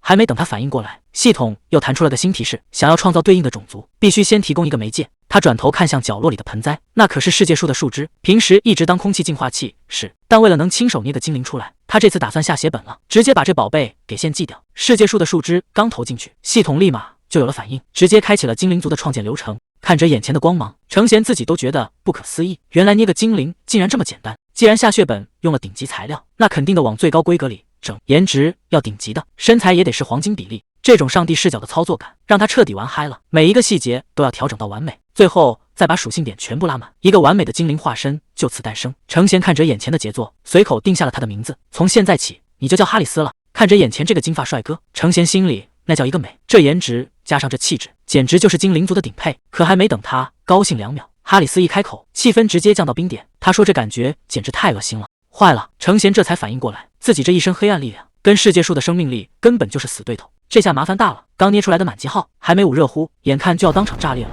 眼看情况不对，程贤赶紧下令撤销召唤，这要是再晚1秒，刚捏好的精灵怕是要当场报废。看来属性相克真不是开玩笑的，他的黑暗力量跟精灵的自然气息根本没法共存，这号算是暂时练废了。既然走不了优雅路线，那就干脆换个路子。他转头看向书架上的漫画，心里瞬间有了主意。既然要玩大的，那就整点狂野的。这一次他要创造一个真正的狠角色，一个披着狼皮的魁梧身影缓缓出现在他面前，这才是他想要的终极战力。哈利对这身新装备满意的不得了，尤其是头顶这对狼耳朵，简直是整套衣服的点睛之笔。老板娘笑着送他出门，这笔买卖做的确实值。走在号称工匠之城的街道上，哈利心里还在盘算，多亏了休伯特帮忙，才弄到这么地道的行头。不过听说那家伙最近惹上了麻烦，正被一群地痞流氓盯着。就在这时，旁边传来了刺耳的嘲笑声，几个男人对着他的打扮指指点点，说这身衣服简直是野蛮人的审美，甚至还出言侮辱南方人。哈利停下了脚步，这帮人显然还没意识到他们嘲讽的到底是谁。这下有人要倒霉了，刚才还嘴欠的那几位，这下算是踢到钢板了。哈利直接闪现到跟前，一把揪住领子问，到底是谁在满嘴喷粪？旁边的人看情况不对，抡起木棍就想搞偷袭，结果咔嚓一声，木棍直接被哈利的胳膊震碎了。这下全场都安静了。谁能想到这身狼皮打扮竟然不是在玩角色扮演，而是货真价实的南方狠角色。地痞们这下全懵了，这种硬碰硬的实力根本不是普通人能对付的。谁能想到哈利这会儿还在自我陶醉，他觉得只要跟这帮人混熟了，自己就能像幻象中那样成为前呼后拥的南方战神。结果现实啪啪打脸，人家根本没把他当英雄，只觉得这大白天的哪来的疯子光着膀子到处晃悠。对方终于忍无可忍了，指着他的鼻子破口大骂，让他赶紧把衣服穿好，别在这儿装模作样。哈利还一脸纳闷，觉得这不就是现在的流行款吗？这一句话彻底把对方点燃了。那人直接当众叫板，既然你这么喜欢装战士，那就干脆来一场真男人的决斗。这下事情彻底闹大了。听说要玩南方人的徒手决斗，哈利一点没虚，反而笑着提了个要求，既然要打，那就你们3个一起上。这话一出，对面的地痞感觉受到了奇耻大辱。可哈利盯着他们看了一会儿，突然又改了主意，伸出2根手指说：“算了，还是2个吧。”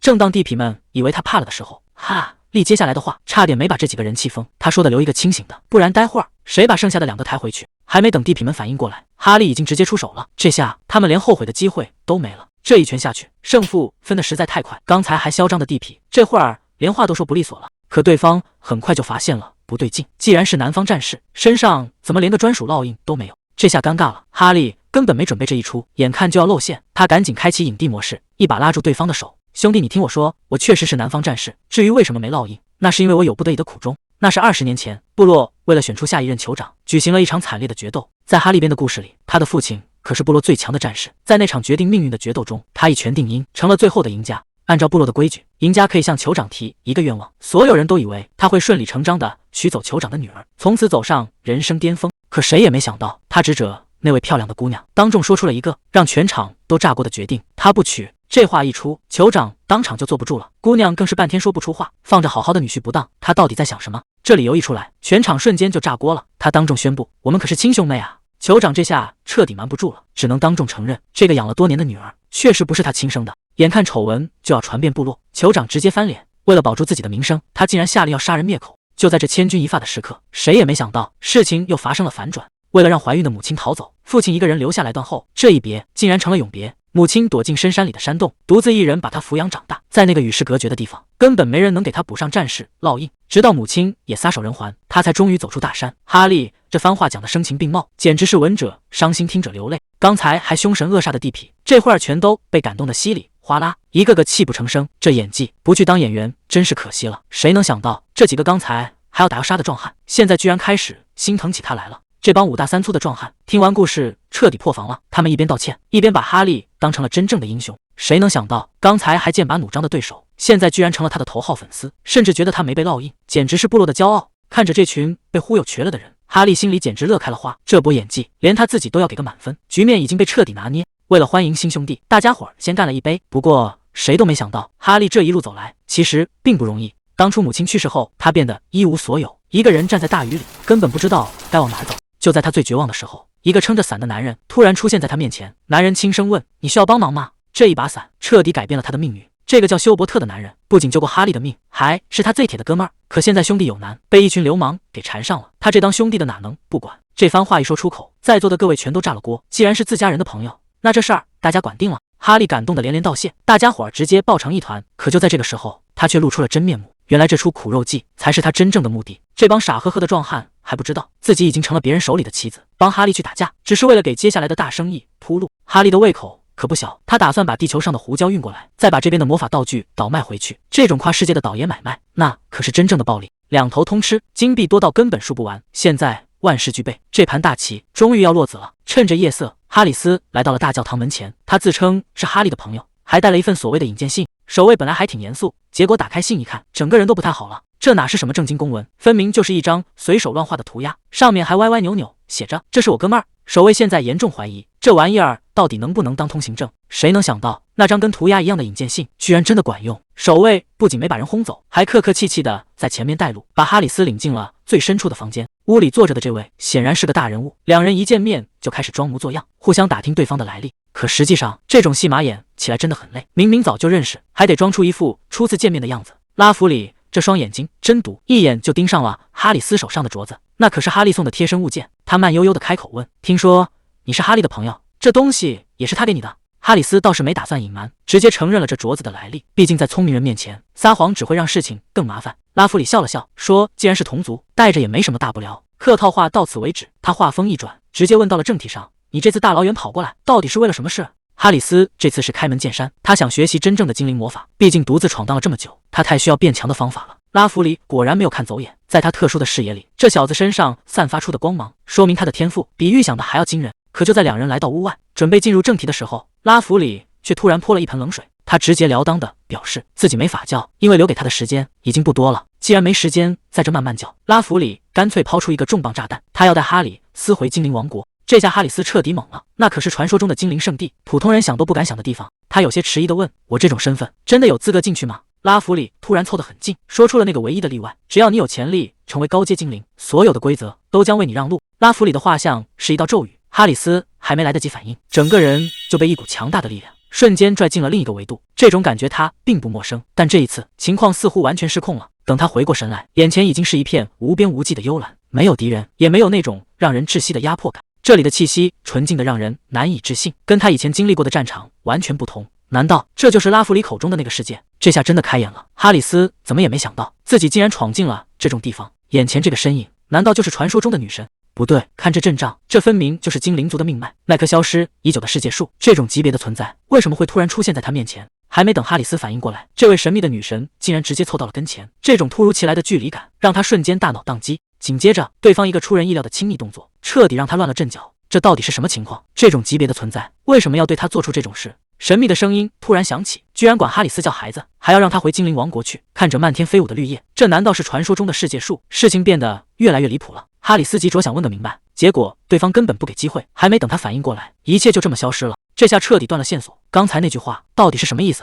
刚才那到底是什么情况？还没等哈里斯缓过神来，对方一开口就让他愣住了。原来他刚才竟然连接到了世界树，难怪会看到那个精灵女子。原来世界树为了方便沟通，特意变成了他最熟悉的模样。这下事情真的闹大了。精灵接下来的话让哈里斯彻底坐不住了，世界树居然对他产生了兴趣，不仅是神，现在连世界树都在盯着他。这种级别的关注，以后恐怕没好日子过了。看来麻烦还是找上门了。这帮人开口就要休伯特关门，让他赶紧滚出这座城市。面对这种阵仗，休伯特居然一点都不慌，甚至还有心思请对方喝茶。这下彻底把对方惹毛了，茶杯直接被摔了个粉碎。看来接下来的场面恐怕要失控了。对方直接下了最后通牒，问休伯特是不是想死在这。结果休伯特不但没怕，反而反问对方：难道你不太喜欢喝茶吗？话音刚落，休伯特身后突然冒出几道黑影。他说自己的朋友们倒是挺喜欢这茶的，带头的还没搞清楚状况，整个人就被瞬间掀翻。这一拳下去，局面彻底反转了，外面也跟着乱成了一锅粥。谁都不知道这帮狠角色到底是从哪冒出来的。这下轮到对方倒霉了，刚才那场闹剧很快就收场了，那些找茬的家伙估计这辈子都不敢再来了。到了晚上，哈利请大家喝酒庆祝，气氛一下子变得特别热闹，哈利更是激动的不行。哈利一边喝一边说：“这次多亏了大家出手，休伯特才总算安全了。”他甚至当众宣布自己也要弄一个印记。说着，鲁旺就扯开了衣服，展示出胸口那个显眼的图案，说这是属于战士的荣耀。这下所有人都看呆了，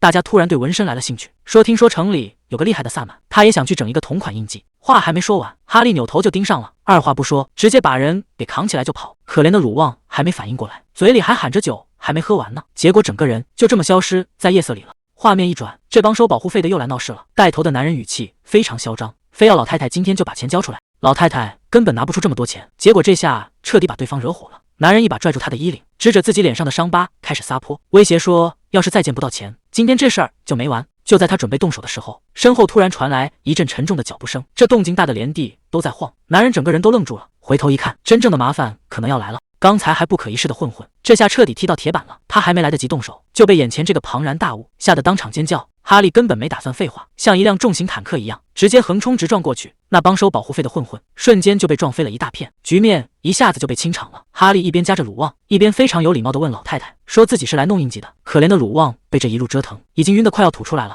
有人问这些混混怎么办，哈利头也不回地说，等他们醒了自己会滚的。老太太虽然被吓得不轻，但也只能叹了口气，把这位惹不起的大神请进屋。老太太看着眼前的哈利，问他是不是真的想要战士印记，还特意提醒这东西会消耗生命力。结果哈利压根没当回事，只要能变强，这点代价他根本不在乎。老太太仔细打量了一下，发现哈利的气息强得离谱，她忍不住感叹，如果是这种体质的话，或许能承受那个传说中的战神印记。一听有更厉害的，哈利立马兴奋了，大喊着赶紧给他整一个。结果老太太下一秒就泼了盆冷水，说这印记已经失传几百年了，他压根就不会做。这下轮到哈利傻眼了，合着说了半天全是废话啊。旁边的鲁旺更是听得一脸无语，老太太直接摆手说这是没戏。哈利这下急了，问他到底是因为什么。老太太解释说，这种级别的印记必须得拿命去换个战绩回来，想要印记也行，除非你能去杀掉那只食人魔。这话一出，旁边的鲁旺整个人都不好了，那可是传说中的怪物，这不明摆着让人去送死吗？鲁旺这下彻底急了，觉得这简直是让人去送死。那种级别的怪物，普通人躲都来不及，怎么可能拿得到他的头骨？可谁能想到，哈利二话不说，直接把一个巨大的骷髅头重重地砸在了桌子上，问是不是再说这个。这一下全场都安静了。原来鲁旺口中那个不可能的任务，人家早就已经顺手办完了。老太太盯着头骨看了半天，最后却突然开始找借口，说自己今天身体不太舒服，让他们过2天再来。这明摆着是想赖账，事情恐怕没那么简单。老太太刚想说给他弄点补给，结果话还没说完，哈利一转身就没影了。老太太心里直犯嘀咕，总觉得这家伙又要去闯祸。果不其然，外面紧接着就传来了巨大的动静。哈利根本没去吃饭，而是直接找上了之前的倒霉蛋，二话不说就是一顿暴揍。被打的人整个人都懵了，一边惨叫一边问他到底是谁，为什么要一直盯着自己不放。哈利却只是冷笑一声，说今天咱们还真是挺有缘分。哈利冷冷地提醒对方，这一切都是他自找的，谁让他不长眼，偏偏去招惹那位萨满大人。倒地的人这下彻底傻了，原来那个看起来不起眼的老太太竟然有这么恐怖的背景。他拼命求饶说自己真不知道，以后再也不敢了。哈利根本不吃这一套，抬手就是重重的一拳，让他最好把今天的话祭死，否则下次就没这么简单了。解决完这几个杂鱼，哈利转头看向鲁旺，问他接下来还有什么安排。鲁旺看着眼前的惨状，一时间竟然不知道该说什么。哈利露出一丝得意的笑，就知道这帮恶棍的贼窝里肯定藏着不少好东西。他赶紧招呼哈利把箱子搬走，看着这一大堆新鲜的肉料，今晚终于可以大吃一顿了。哈利大喊着推开家门，把老人家吓了一跳。看着这一大堆猎物，老人家眼睛都直了。哈利笑着说，这可是专门带回来的肉和酒，肯定能让你精神起来。老人家看着眼前的年轻人，忍不住感叹，要是自己的儿子还活着，应该也这么大了。结果下一秒，老人家就开始吐槽，说自己年纪太大，根本咬不动这些肉。这下轮到哈利猛了，忙活了半天，结果老人家牙头不好，这顿大餐怕是悬了。老人家嘴上说着随便尝尝，结果一动起手来，那架势简直像要把桌子都吞了。哈利在旁边都看傻了，虽然听说南方人胃口好，但这哪是胃口好，这简直是风卷残云啊！转眼间，桌上的盘子就堆成了小山。老人家打了个饱嗝，这顿饭吃的是真痛快。可还没等哈利反应过来，老人家的脸色瞬间就变了。吃饱喝足，该办正事了。他盯着哈利说，接下来要开始烙印了，过程会非常痛苦，你最好有个心理准备。老人家把针在火上烤红，问哈利准备好了没。哈利还在这儿拍胸脯保证，说这种小场面自己早就见怪不怪了。结果话还没说完，老人家直接塞了个布呕进他嘴里，让他待会儿疼的时候死死咬住，别松口。这下哈利想说话也说不出来了。可谁能想到，老人家这一针扎下去，哈利的皮肤竟然硬得像块钢板，连针尖都扎不进去。这下连旁边的哈利都看傻了。老人家冷哼一声，说这点小事还难不倒他。只见他手臂上红光一闪，看来这下是要动真格的了。老人家说要报答那顿肉的情分，这下他可要动真格的了。这一手部落萨满的绝活，一般人可没机会见识。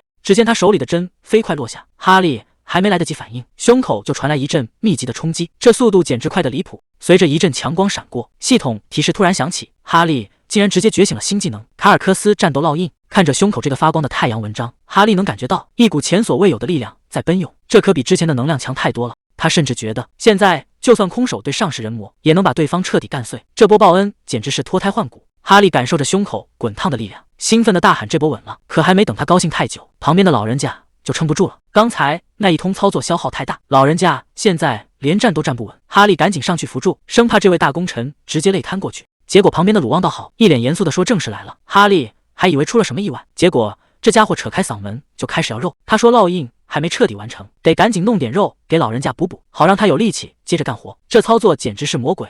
老人家气得当场就炸了，大骂这家伙真是个畜生，连口气都不让人喘，这是要把他这把老骨头彻底榨干啊！夜深了，利埃斯塔还在床边不停祈祷，看着昏迷不醒的海因里希，他一刻也不敢合眼。这时菲昂走了进来，劝他赶紧去休息，说这样下去身体会吃不消的。但利埃斯塔却摇了摇头，他说自己根本停不下来，只要一闭上眼，海因里希独自对抗不死之王的画面就在脑海里挥之不去。菲昂听完也沉默了。确实，那天他们亲眼见证的是一个新英雄的诞生。海因里希这一下突然坐起来，把旁边的利埃斯塔和菲昂都吓了一跳。大家还没从英雄诞生的震撼中缓过来，这位当事人居然就这么醒了。海因里希这戏演的也是真到位，一脸谦虚地说自己受不起这种赞美。利埃斯塔听完更激动了，直接冲上去死死握住他的手。他说这可由不得海因里希低调，不仅要封他做教团的英雄，还要向全大陆宣布他的功绩，让他成为所有人崇拜的偶像。利埃斯塔在那笑得比谁都灿烂，却根本没注意到海因里希嘴角那一抹诡异的冷笑。他的计划终于进行到了最后一步，谁能想到这个被全人类寄予厚望的英雄背后竟然还藏着不死之王的影子？这波两头通吃才是真正的绝活。汉斯站在城市的最顶端，俯瞰着脚下这片繁华，手里握着足以让全城疯狂的魔法，这下真的要变天了。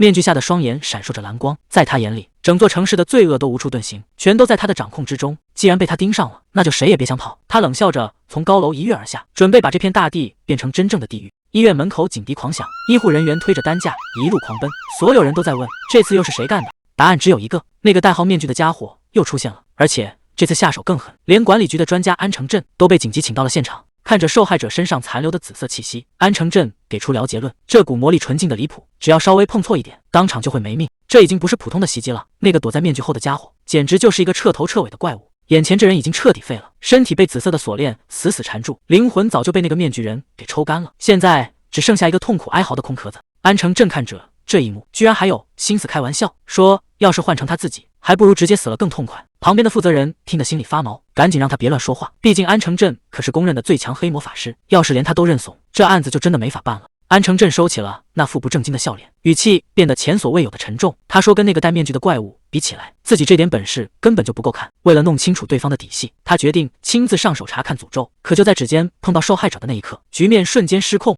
一个巨大的面具虚影直接在他脑海中炸开。本来是想查线索，结果安成镇这下彻底踢到了铁板，一股恐怖的力量顺着魔力反噬，让他整个人直接僵在了原地。他狼狈地瘫倒在地上，旁边的负责人也慌了，赶紧问他到底发现了什么。安成镇现在连话都说不利索，嘴里一直念叨着自己死定了，因为就在刚才那一瞬间，他意识到了一件最可怕的事，那个戴着面具的怪物已经顺着他的魔力反向锁定了他，这下是真的无处可逃了。安成镇这下彻底慌了，他觉得那个戴面具的怪物已经盯上他了，这下真的要没命了。既然横竖都是死，他决定使出最后的手段。泰山还没反应过来，这小子居然想跳窗寻死，结果虚惊一场。他突然反应过来，那怪物只找坏人的麻烦，自己又没干坏事，怕个什么劲？刚松了一口气，安成镇却突然两眼一黑，整个人直接栽了下去。这下麻烦真的大了。汉斯看着远方，觉得这事有点意思。那个男人虽然是个暗黑法师，但身上却感觉不到恶意，也许以后可以接触一下。转眼到了第二天，程贤看着网上的评论，整个人都麻了。他现在的名气简直火得一塌糊涂，甚至还有人把他当成了什么暗黑英雄。但这可不是什么好兆头，要是再这么闹下去，迟早要出大事。程贤正坐在电脑前发愁，接下来到底该怎么办？就在这时，门外突然传来了敲门声。他现在简直是草木皆兵，小心翼翼地把门拉开一条缝，结果门外的人说他是来送炸鸡的。程贤这下彻底没反应过来，仔细一看，门口站着的居然是泰山。这老哥提着一大袋炸鸡，笑得那叫一个灿烂。泰山一点都不把自己当外人，一边进屋一边抱怨说：“这么久没见，好歹也表现得开心一点吧。”程贤只能在一旁陪着笑，看来这一晚是没法安静思考了。程贤现在心里直打鼓，虽然泰山是过命的交情，但偏偏这时候找上门，简直是怕什么来什么。毕竟对方可是调查科的尖兵，两人从小一起长大，在程贤最消沉的那段日子，也只有泰山没放弃他，这份情谊确实没得说。泰山喝着饮料，总觉得程贤跟以前不一样了，整个人看着精神了不少，像是重新找到了活着的劲头。程贤一边吃着炸鸡一边感叹，人总不能一直活在过去，要是父母还在，肯定也不希望看到他继续颓废。泰山听完这话，心里总算踏实了，只要好兄弟能振作起来，比什么都强。泰山一边举杯一边感叹，说这段时间真是担心坏了。程贤笑着回了一句，说自己现在已经好多了，起码每天都愿意出门转转。看着老朋友这么关心自己，程贤认真的说了声谢谢，谢谢泰山在那些最难熬的日子一直陪在自己身边。这一下反倒让泰山愣住了。泰山随手拉开易拉罐，沉默了片刻，他觉得现在的程贤已经可以面对那个真相了。他低声问了一句，你知不知道我当初为什么要进调查科？泰山看着桌上的合照，终于说出了那个藏了多年的秘密。当年程贤父母的那场意外根本不是什么觉醒者失控，所有人其实都被蒙在鼓里。这么多年他一直在暗中调查，发现背后藏着一个叫破天者的组织，这帮人行踪诡秘，调查科追了这么久，连个狐狸尾巴都没抓着。直到那个民俗假面出现，事情才终于有了转机。泰山压低声音说，这哥们儿虽然闹得凶，但确实给调查科送了一份大礼。程贤坐在一旁听得一愣一愣的，合着自己那天晚上折腾半天，居然还成了调查科的编外功臣，这误打误撞的直接把马蜂窝给捅开了。泰山最后还不忘叮嘱一句，这些事儿要是传出去，他这饭碗可就保不住了。程贤只能笑着打哈哈，说自己这情况想找个人说闲话都难，但他心里却冒出一个更大的问号，既然民俗假面是在帮调查科办事，那这帮人为什么还要满大街的通缉他？泰山这脾气一下就上来了，他越想越觉得离谱，明明民俗假面是在帮大家解决麻烦，上面那帮人非要盯着人家不放，这不是没事找事吗？程贤在一旁听得心里美滋滋的，只要好兄弟不把自己当敌人，这顿炸鸡吃着都更香了。看来这一关算是暂时过去了，既然话都说开了，那就干脆喝个痛快。为了这盏新的开始，两人直接干了一杯。结果酒过三巡，泰山就开始吐槽程贤写的剧本了，说这勇者斗魔王的桥段实在是太老掉牙了，尤其是魔王居然还叫汉斯。程贤这下可不乐意了，非说这名字走的是复古风，结果被泰山一句话给对了回来，说这哪是复古，这分明就是土到掉渣。泰山这会儿脑洞大开，说汉斯可以是个绰号，全名得叫个汉尼拔什么的才够霸气。程贤一听还真觉得有点意思，泰山这下更得意了，直言以后写剧本尽管找他。就在这时，一阵急促的震动声打破了气氛。泰山看了一眼手机，这假是修不成了，老板那边催得紧，他只能赶紧起身告辞。程贤送他到门口，像是突然想起了什么，随口问了一句：“你奶奶最近身体怎么样？”可谁也没想到，就这么简简单单的一句话，竟然让泰山整个人僵在了原地，连开门的手都停住了。泰山握着门把手的手紧了紧，他终于说出了实情：奶奶的身体垮得很快，他已经做最坏的打算了。程贤这下彻底愣住了，赶紧问有没有什么能帮忙的。泰山却只是笑着摆摆手，让他专心搞好自己的创作，剩下的事他一个人能行。房门关上的那一刻，程贤站在原地，久久没有说话，他死死地攥紧了拳头，心里像堵了一块大石头。记忆里那个慈祥的身影，曾经牵着他们走过大街小巷。奶奶笑着问：“好不好吃啊？”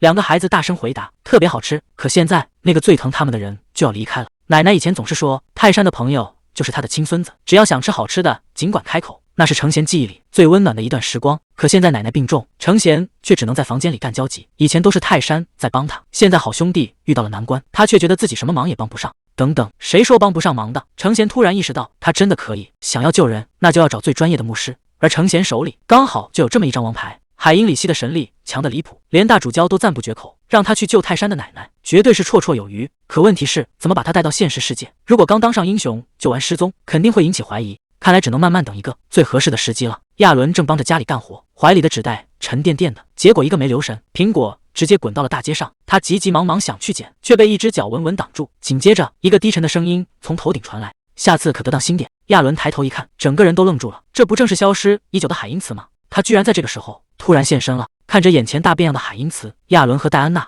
都懵了。这消失了整整7个月，怎么一回来，连气质都彻底变了？戴安娜可没那么好糊弄，她笑眯眯地盯着海因茨，直觉告诉他，这家伙突然现身，肯定是有事相求。海因茨本来还想客套2句，结果被这小姑娘一眼看穿了心思，他只能无奈地承认，真是什么都瞒不过你们。既然被识破了，他也不再兜圈子，直接开口问戴安娜：“你愿不愿意再回来帮我做事？”一枚金币稳稳落在戴安娜手里。海因茨开门见山，他需要戴安娜的情报网，这种送上门的买卖，戴安娜自然是乐意至极。转头，海因茨又找上了索兰，看着满桌子琳琅满目的宝贝，索兰整个人都愣住了，忍不住打听这些东西的来路。海因茨只是笑了笑，说自己自有路子。靠着戴安娜提供的线索，海因茨不仅摸清了城里的魔法商店，还顺藤摸瓜查到了那个神秘组织的消息。局面正一步步按照他的计划在走。最后，索兰提到仓库里已经备好了他要的胡椒，万事俱备，真正的行动马上就要开始了。海因茨语气平静，却带出了一个惊人的消息：内部的清理工作已经彻底完成，那些假装投降或者躲在暗处的叛徒，全都被他亲手解决掉了。索兰听得心惊肉跳，但也明白家族最大的绊脚石终于没了，接下来只要稳住生意，一切都会好起来。可还没等他松口气，海因茨突然转过身，宣布了一个更重磅的决定，他要把家族所有的行政事务全部交给索兰来打理。索兰一下子就慌了，他从来没管过这些，更担心自己会搞砸，甚至怀疑海因茨是不是看错人了。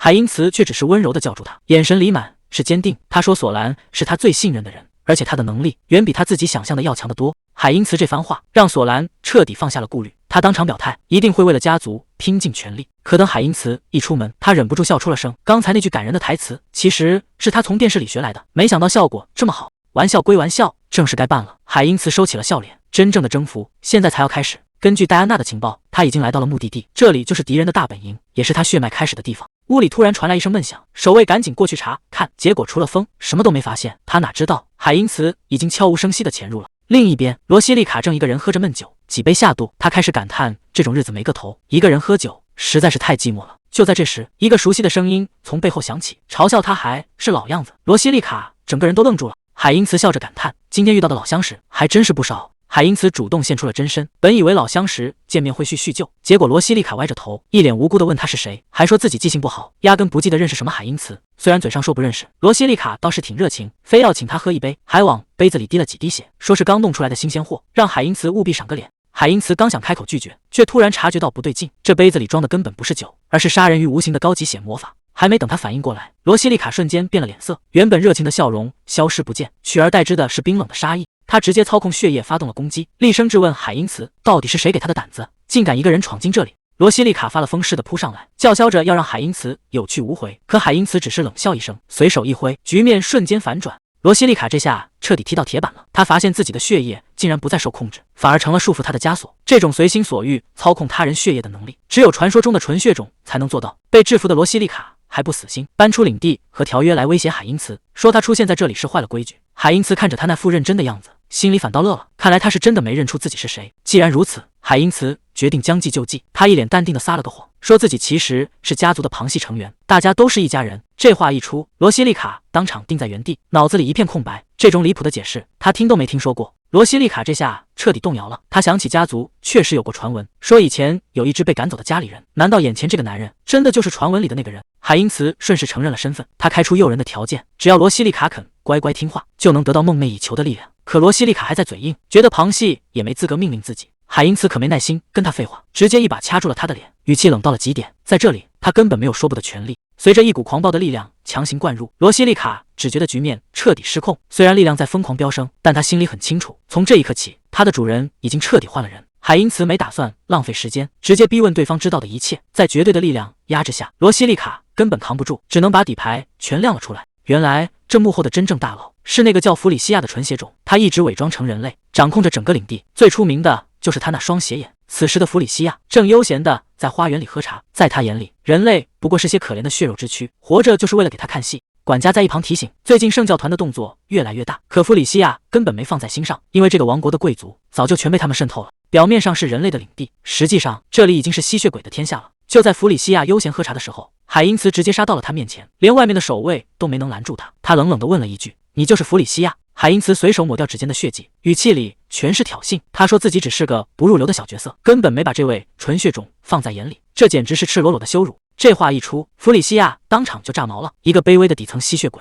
竟然也敢在他的地盘撒野，简直是活腻了。弗里西亚的双眼透出红光，显然是动了真格，他要让这个狂妄的人立刻跪在地上求饶。随着一声巨响，两股力量正面撞在了一起，真正的较量现在才正式开始。谁能想到，弗里西亚引以为傲的斜眼，竟然在这个男人面前彻底哑火了。这可是他从未失手过的必杀技，居然被正面挡了下来。海因茨不紧不慢的逼近，语气里全是嘲讽。他说自己早就摸清了这些底细，既然最强的底牌已经废了，接下来的局面可就由不得他了。看着眼前惊慌失措的纯血种，海因茨露出了阴冷的笑容，他反问道：“现在到底谁才是那个不自量力的蠢货？”谁能想到这家伙竟然也是个纯血种？弗里西亚冷声质问：“敢在领地中心直接动手，你到底在打什么主意？”海因茨反问道：“你觉得呢？”他的野心大得惊人，不仅要赢，还要拿走整个家族的一切。听到这话，弗里西亚反而笑出了声，他分不清对方是胆子大还是真的无可救药。不过在动手之前，他还有一个致命的消息要亲口告诉他。原来不只是海因茨，弗里西亚也彻底摊牌了，他也是货真价实的纯血种。这一出手，速度快到让人根本看不清。海因茨这下彻底懵了，他原本以为对方只是个靠桐树吃饭的法师，结果呢，这大小姐竟然是个近战疯子。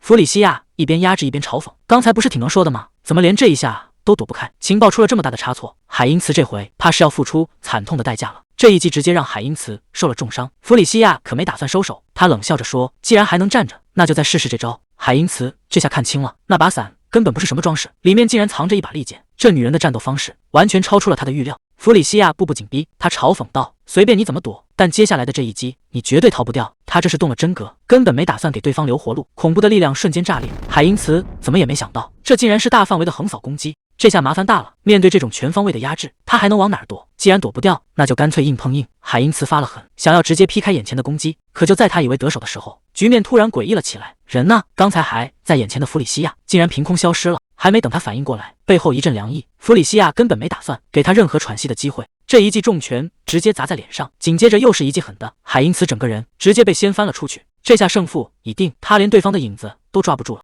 弗里西亚看折倒下的对手，觉得这战斗实在太无聊了，他以为一切已经结束。可就在这时，海因茨竟然又站了起来，他冷笑着反问：“谁给你的自信，觉得这就完事了？”弗里西亚这下彻底愣住了，明明刚才已经扭断了他的脖子，这家伙怎么可能还活着？海因茨一脸轻松，这点小伤对他来说根本不算什么，因为他身上还有最后的底牌，这就是所谓的混合进化。看来真正的麻烦现在才刚刚开始。这下弗里西亚彻底懵了，除了领主和那几个纯血种，还没人能正面接下他的攻击。眼前的海因茨到底是什么怪物？海因茨反而摆出一副长辈的架势，他笑着说：“你确实挺有天赋，但离真正的强大还差得远。”紧接着他竟然抛出了橄榄枝，想让弗里西亚当他的手下，还承诺能让他变得更强。这对他来说是施舍，对弗里西亚来说却是羞辱。弗里西亚哪里受过这种气，他死死攥住伞柄，愤怒地吼道：“做你的白日梦去吧！我现在就让你彻底消失！”他正要拼命，可就在这一瞬间，事情好像有点不对劲。弗里西亚正要反击，身体却突然完全不听使唤，怎么回事？竟然动不了了！脚下突然亮起巨大的血色法阵。海因茨冷笑着说：“既然你不肯配合，那就只能用点强硬手段了。”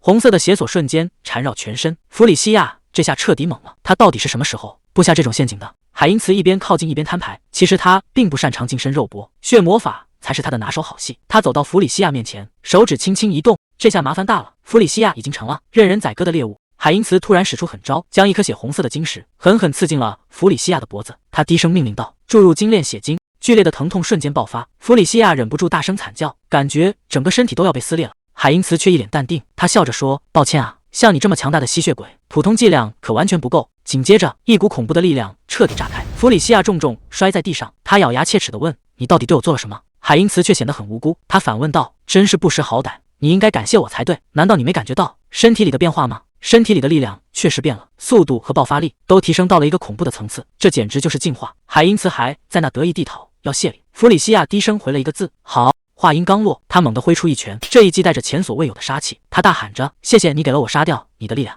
可就在拳头要碰到的一瞬间，弗里西亚整个人僵在了原地。怎么回事？身体完全动不了了。无数道血红色的锁链凭空出现，将他死死缠住。原来这股力量根本不是礼物，而是套在他脖子上的枷锁。海因茨冷冷地宣布：“这就是他的血气能力，从现在起，没有他的允许，弗里西亚连一根手指都别想动。”这简直超出了认知，就算是最高等级的纯血种，也绝对做不到这种事。可现实就是这么残酷，海因茨确实掌控了一切。他凑到弗里西亚面前，问出了那个致命的问题：“你们的领主到底在哪？”弗里西亚在心里发狠，觉得就算死也不会开口。可下一秒，他的嘴巴竟然完全不听使唤，直接说出了真相。他在辉煌之家。弗里西亚彻底懵了，自己的身体竟然背叛了意志。海因茨像摸宠物一样拍了拍他的头，说：“干得漂亮，真是一条听话的好狗。”这下麻烦大了，海因茨已经得到了想要的答案。他转身离开，看来那位领主大人的好日子也要到头了。海因茨已经等不及了，他决定速战速决，把这一切彻底了结。深夜的城堡里突然传来了急促的敲门声，弗里西亚在门外喊道：“领主大人，我有重要的事情汇报。”房间里黑漆漆的，穆洛正一个人坐在桌前翻看古籍，他头也不抬地回了一句：“进来吧。”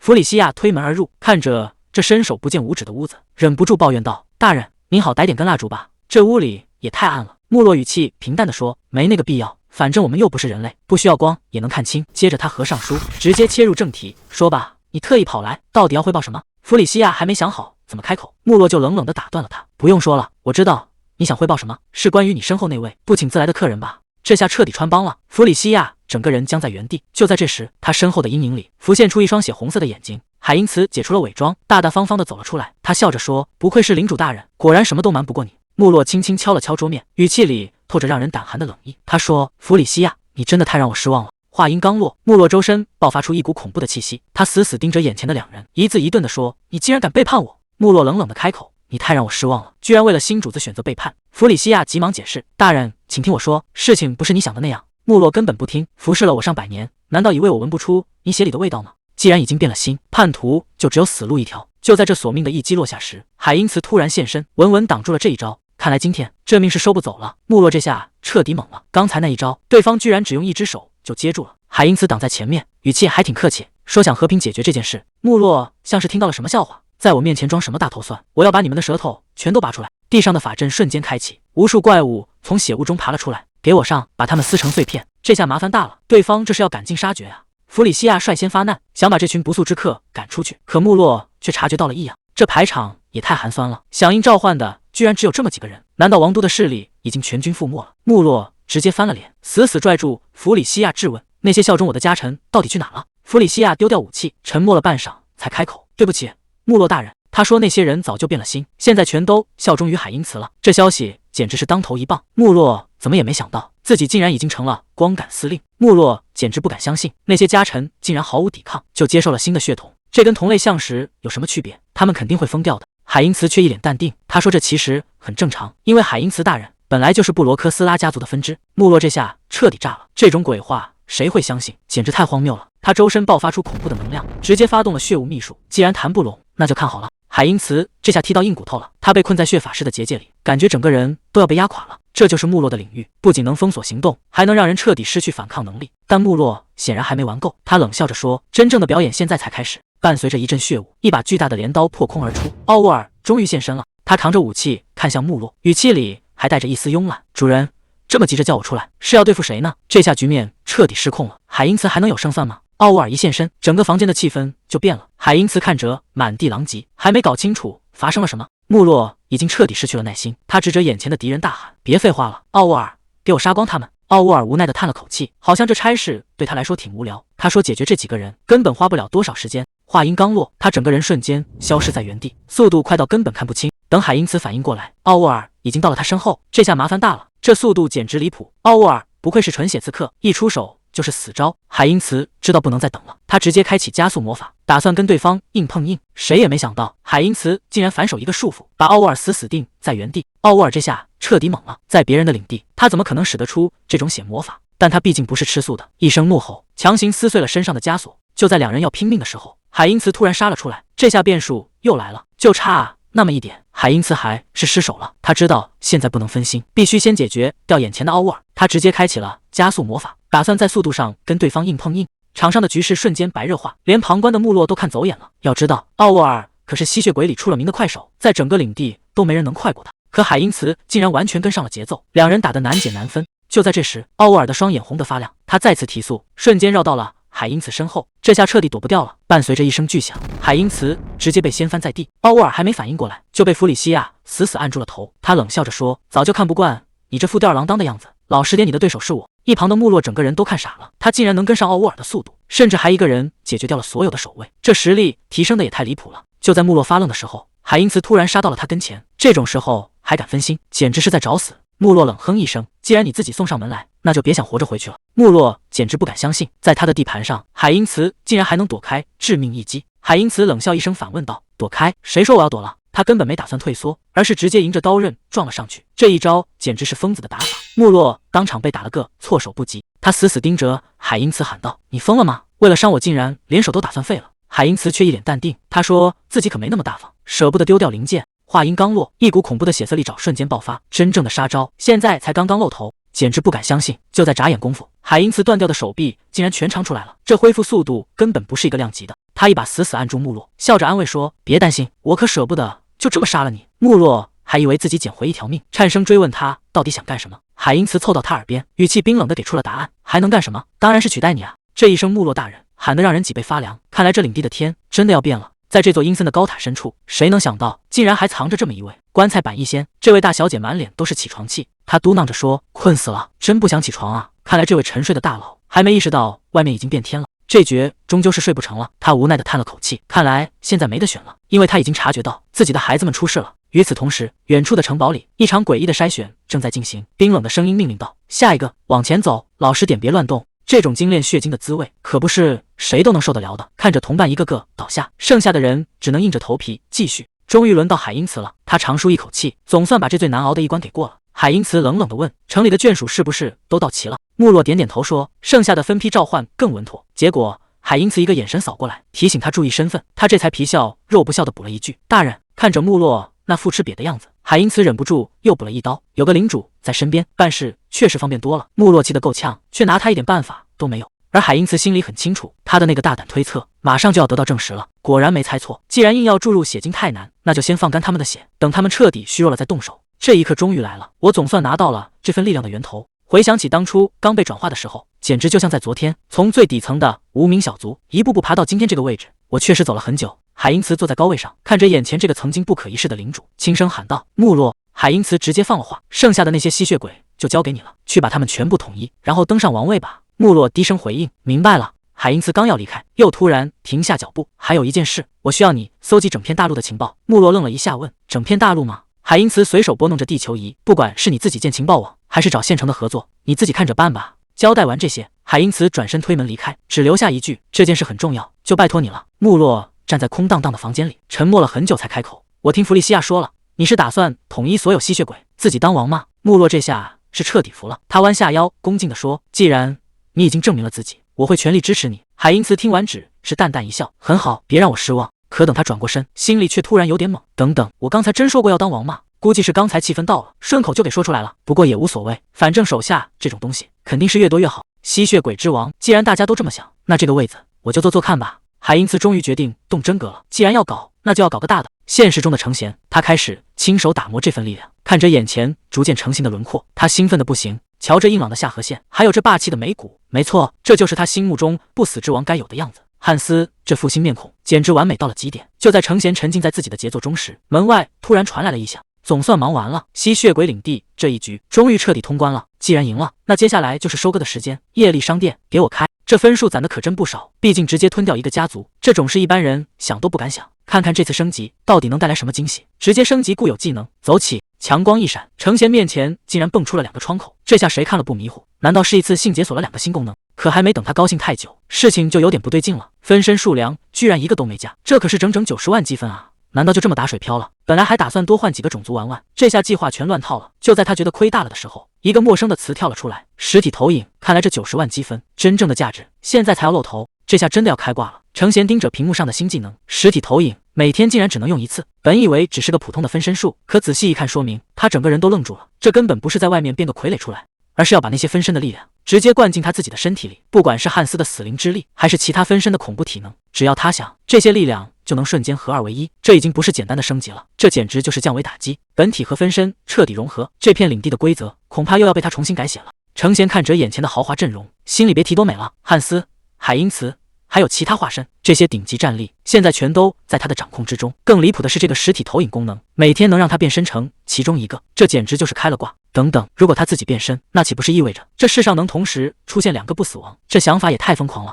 不过冷静下来想想，要是真把汉斯弄出来，这世界怕是要彻底乱套。为了保险起见，他最后还是选了海因里希。真正的变身马上就要开始了，变身成功，连铠甲和配件都完美还原，这感觉简直太真实了。虽然神性力量只有原来的1半，而且每天只能维持10分钟，但这股力量在现实世界已经足够横着走。他看了看时间，10分钟办完那件事绰绰有余。夜深人静，他换上便装，潜入医院，动作快到让人根本反应不过来。还没等守卫看清是谁，就已经被他彻底制服。真正的行动现在才正式开始，一切准备就绪。程贤终于来到了病床前，看着眼前这位长辈，他心里很不是滋味。这么多年没见，谁能想到再见面会是这种场景？他握住老人的手，轻声说：“我是程贤，以后我会经常来看您的。但光是看望可不够，他今天过来是要彻底解决问题的。”实体投影启动，海因里希再次降临。他要尝试动用异世界的顶级神术，净化毒素，恢复体力，强行把人从鬼门关拉回来。刺眼的金光瞬间爆发，这一下奇迹真的要发生了吗？神术虽然厉害，但终究抵不过岁月的痕迹。程贤心里清楚，他能做的已经全部做了，剩下的就看江女士自己的意志了。他轻声留下承诺：“您好好休息，下次我会带着泰山一起来看您。”画面一转，来到了茂密的森林里，哈里斯正面对着同族的质问：“你真的是哈利的朋友？”哈里斯坦然回答：“没错，虽然相处时间不长，但我们就像家人一样亲近。”可就在这时，塞西莉却发现了一个秘密，哈里斯身上竟然散发着一股极其熟悉的味道。这下麻烦了，哈里斯心里一紧，难道身份这么快就要穿帮？还好是虚惊一场，对方只是闻到了世界树的味道，毕竟这具身体本来就是用树脂做成的。既然是哈利的朋友，大家自然放下了戒备。拉弗里提议先在原地休息一会儿，塞西莉热心的想帮哈里斯，毕竟他还没契约过精灵。话音刚落，一只水精灵就被召唤了出来。可看着眼前的精灵，哈里斯的反应却有点不对劲。哈里斯这下彻底懵了，明明属性点都已经加满了，怎么一点反应都没有？难道是因为这具身体是假的，所以根本没法沟通自然力量？就在这时，拉弗里走了过来，他一句话点醒了梦中人，想要召唤精灵，得先跟他们建立联系才行。哈里斯这才反应过来，原来是自己把顺序搞反了。他立刻调整状态，准备把满级的亲和力全部释放出来。随着力量不断涌现，周围的气息完全变了。这一招可不是闹着玩的，旁边的精灵全都看傻了。这真的是第一次尝试吗？这种级别的亲和力简直强得离谱。哈里斯感觉到力量在手心汇聚，成了。系统提示直接刷屏，恭喜解锁新技能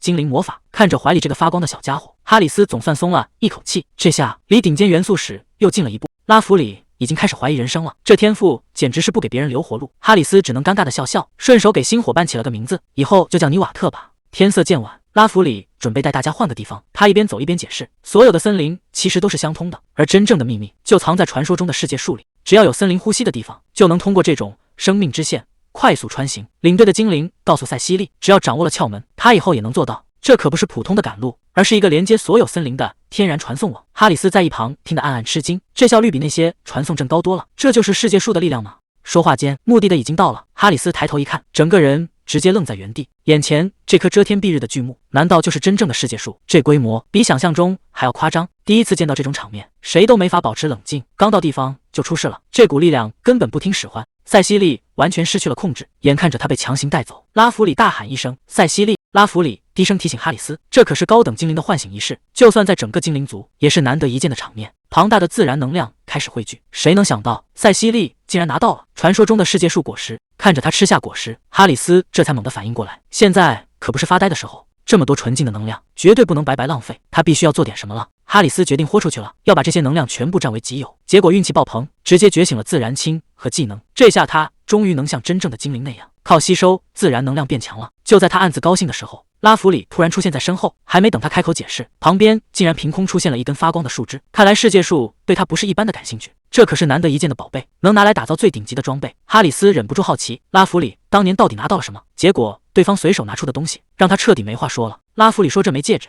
原本是他送给妻子的求婚礼物，现在已经传给了女儿。哈里斯听得正入神，这用圣物求婚也太浪漫了。就在这时，唤醒仪式总算顺利结束。塞西莉因为能量冲击太强，暂时陷入了沉睡，只要等身体稳定下来就没问题了。结果拉弗里突然语出惊人，说自己正好到了退休的年纪。哈里斯整个人都听傻了，原来精灵族也要面对退休问题。看来不管在哪个世界，打工人的命都一样辛苦。靠着拉弗里的引荐，哈里斯顺利留在了王都的学院。他本以为这里到处是森林绿植，大家过着神仙一样的生活，可接下来的经历跟他想的完全不是一回事。哈里斯刚进学院就被这群八卦的同学围住了，大家对他老家伊昂全是偏见，觉得那里又野蛮又落后，甚至还提到了塞西莉被绑架的事。为了不第一天就要罪人，哈里斯只能顺着他们的话往下说。结果这群人越聊越起劲，教室里吵得像个菜市场。这下终于有人坐不住了，沙飞龙猛地一拍桌子，冷着脸让所有人闭嘴。刚才还叽叽喳喳的同学瞬间跑得一个都不剩。哈里斯还以为遇到了救星，他刚想开口道谢，结果沙飞龙一个眼神甩过来，语气里全是看不起。在他这种优等生眼里，哈里斯这种佣兵出身的家伙根本就是拉低了学院的档次。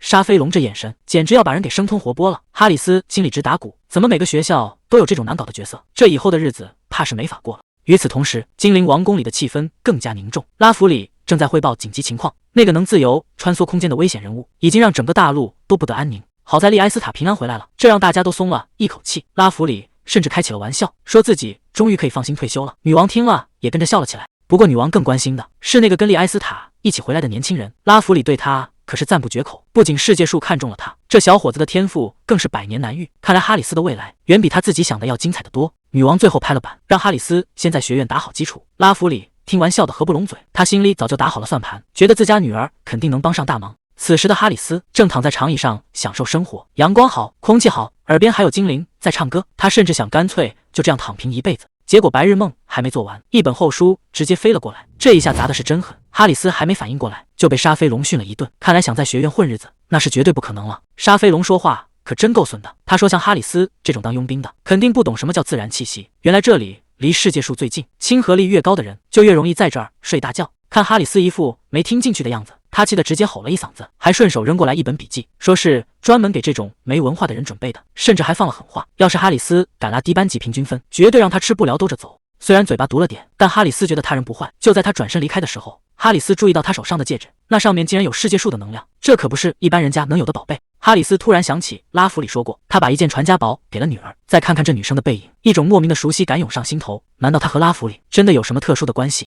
哈里斯整个人都傻了，完全没搞清楚状况，这到底是怎么回事？而煞飞龙显然对他没什么好感，他一边走一边嘀咕，真不明白老爸到底看上他哪一点，居然会对这种笨蛋寄予厚望。看来哈里斯想在学院立足，第一关就是要搞定这位大小姐。谁能想到沙飞龙竟然是拉弗里的女儿，这两人的性格简直是一个天一个地。哈里斯发现这大小姐虽然嘴上不饶人，但留下的笔记倒是挺靠谱，既然原理都弄清楚了，那就直接开干。这天赋简直像开挂一样，火元素卡利，气元素帕斯卡，一下子全被他搞定了。看来只要找对方法，这魔法也没什么难的。连瓦特都进化了，哈里斯这进步速度简直快得离谱。看来精灵王国这步棋真是走对了。他想的挺美，打算先低调发育，只要能躲开沙飞龙，日子肯定好过。结果呢，打脸来得太快，两人居然成了同桌，这下气氛彻底凝固了。时间回到10分钟前，老师正在台上强调，跟精灵搞好关系才是变强的重头戏。老师在台上宣布了一个大消息，为了庆祝高等精灵塞西莉回归，学院要举办一场盛大的庆典，而且每个人都要上台表演。听到塞西莉这个名字，哈里斯心里立刻有了主意，两人已经很久没见了，这可是个表现的大好机会。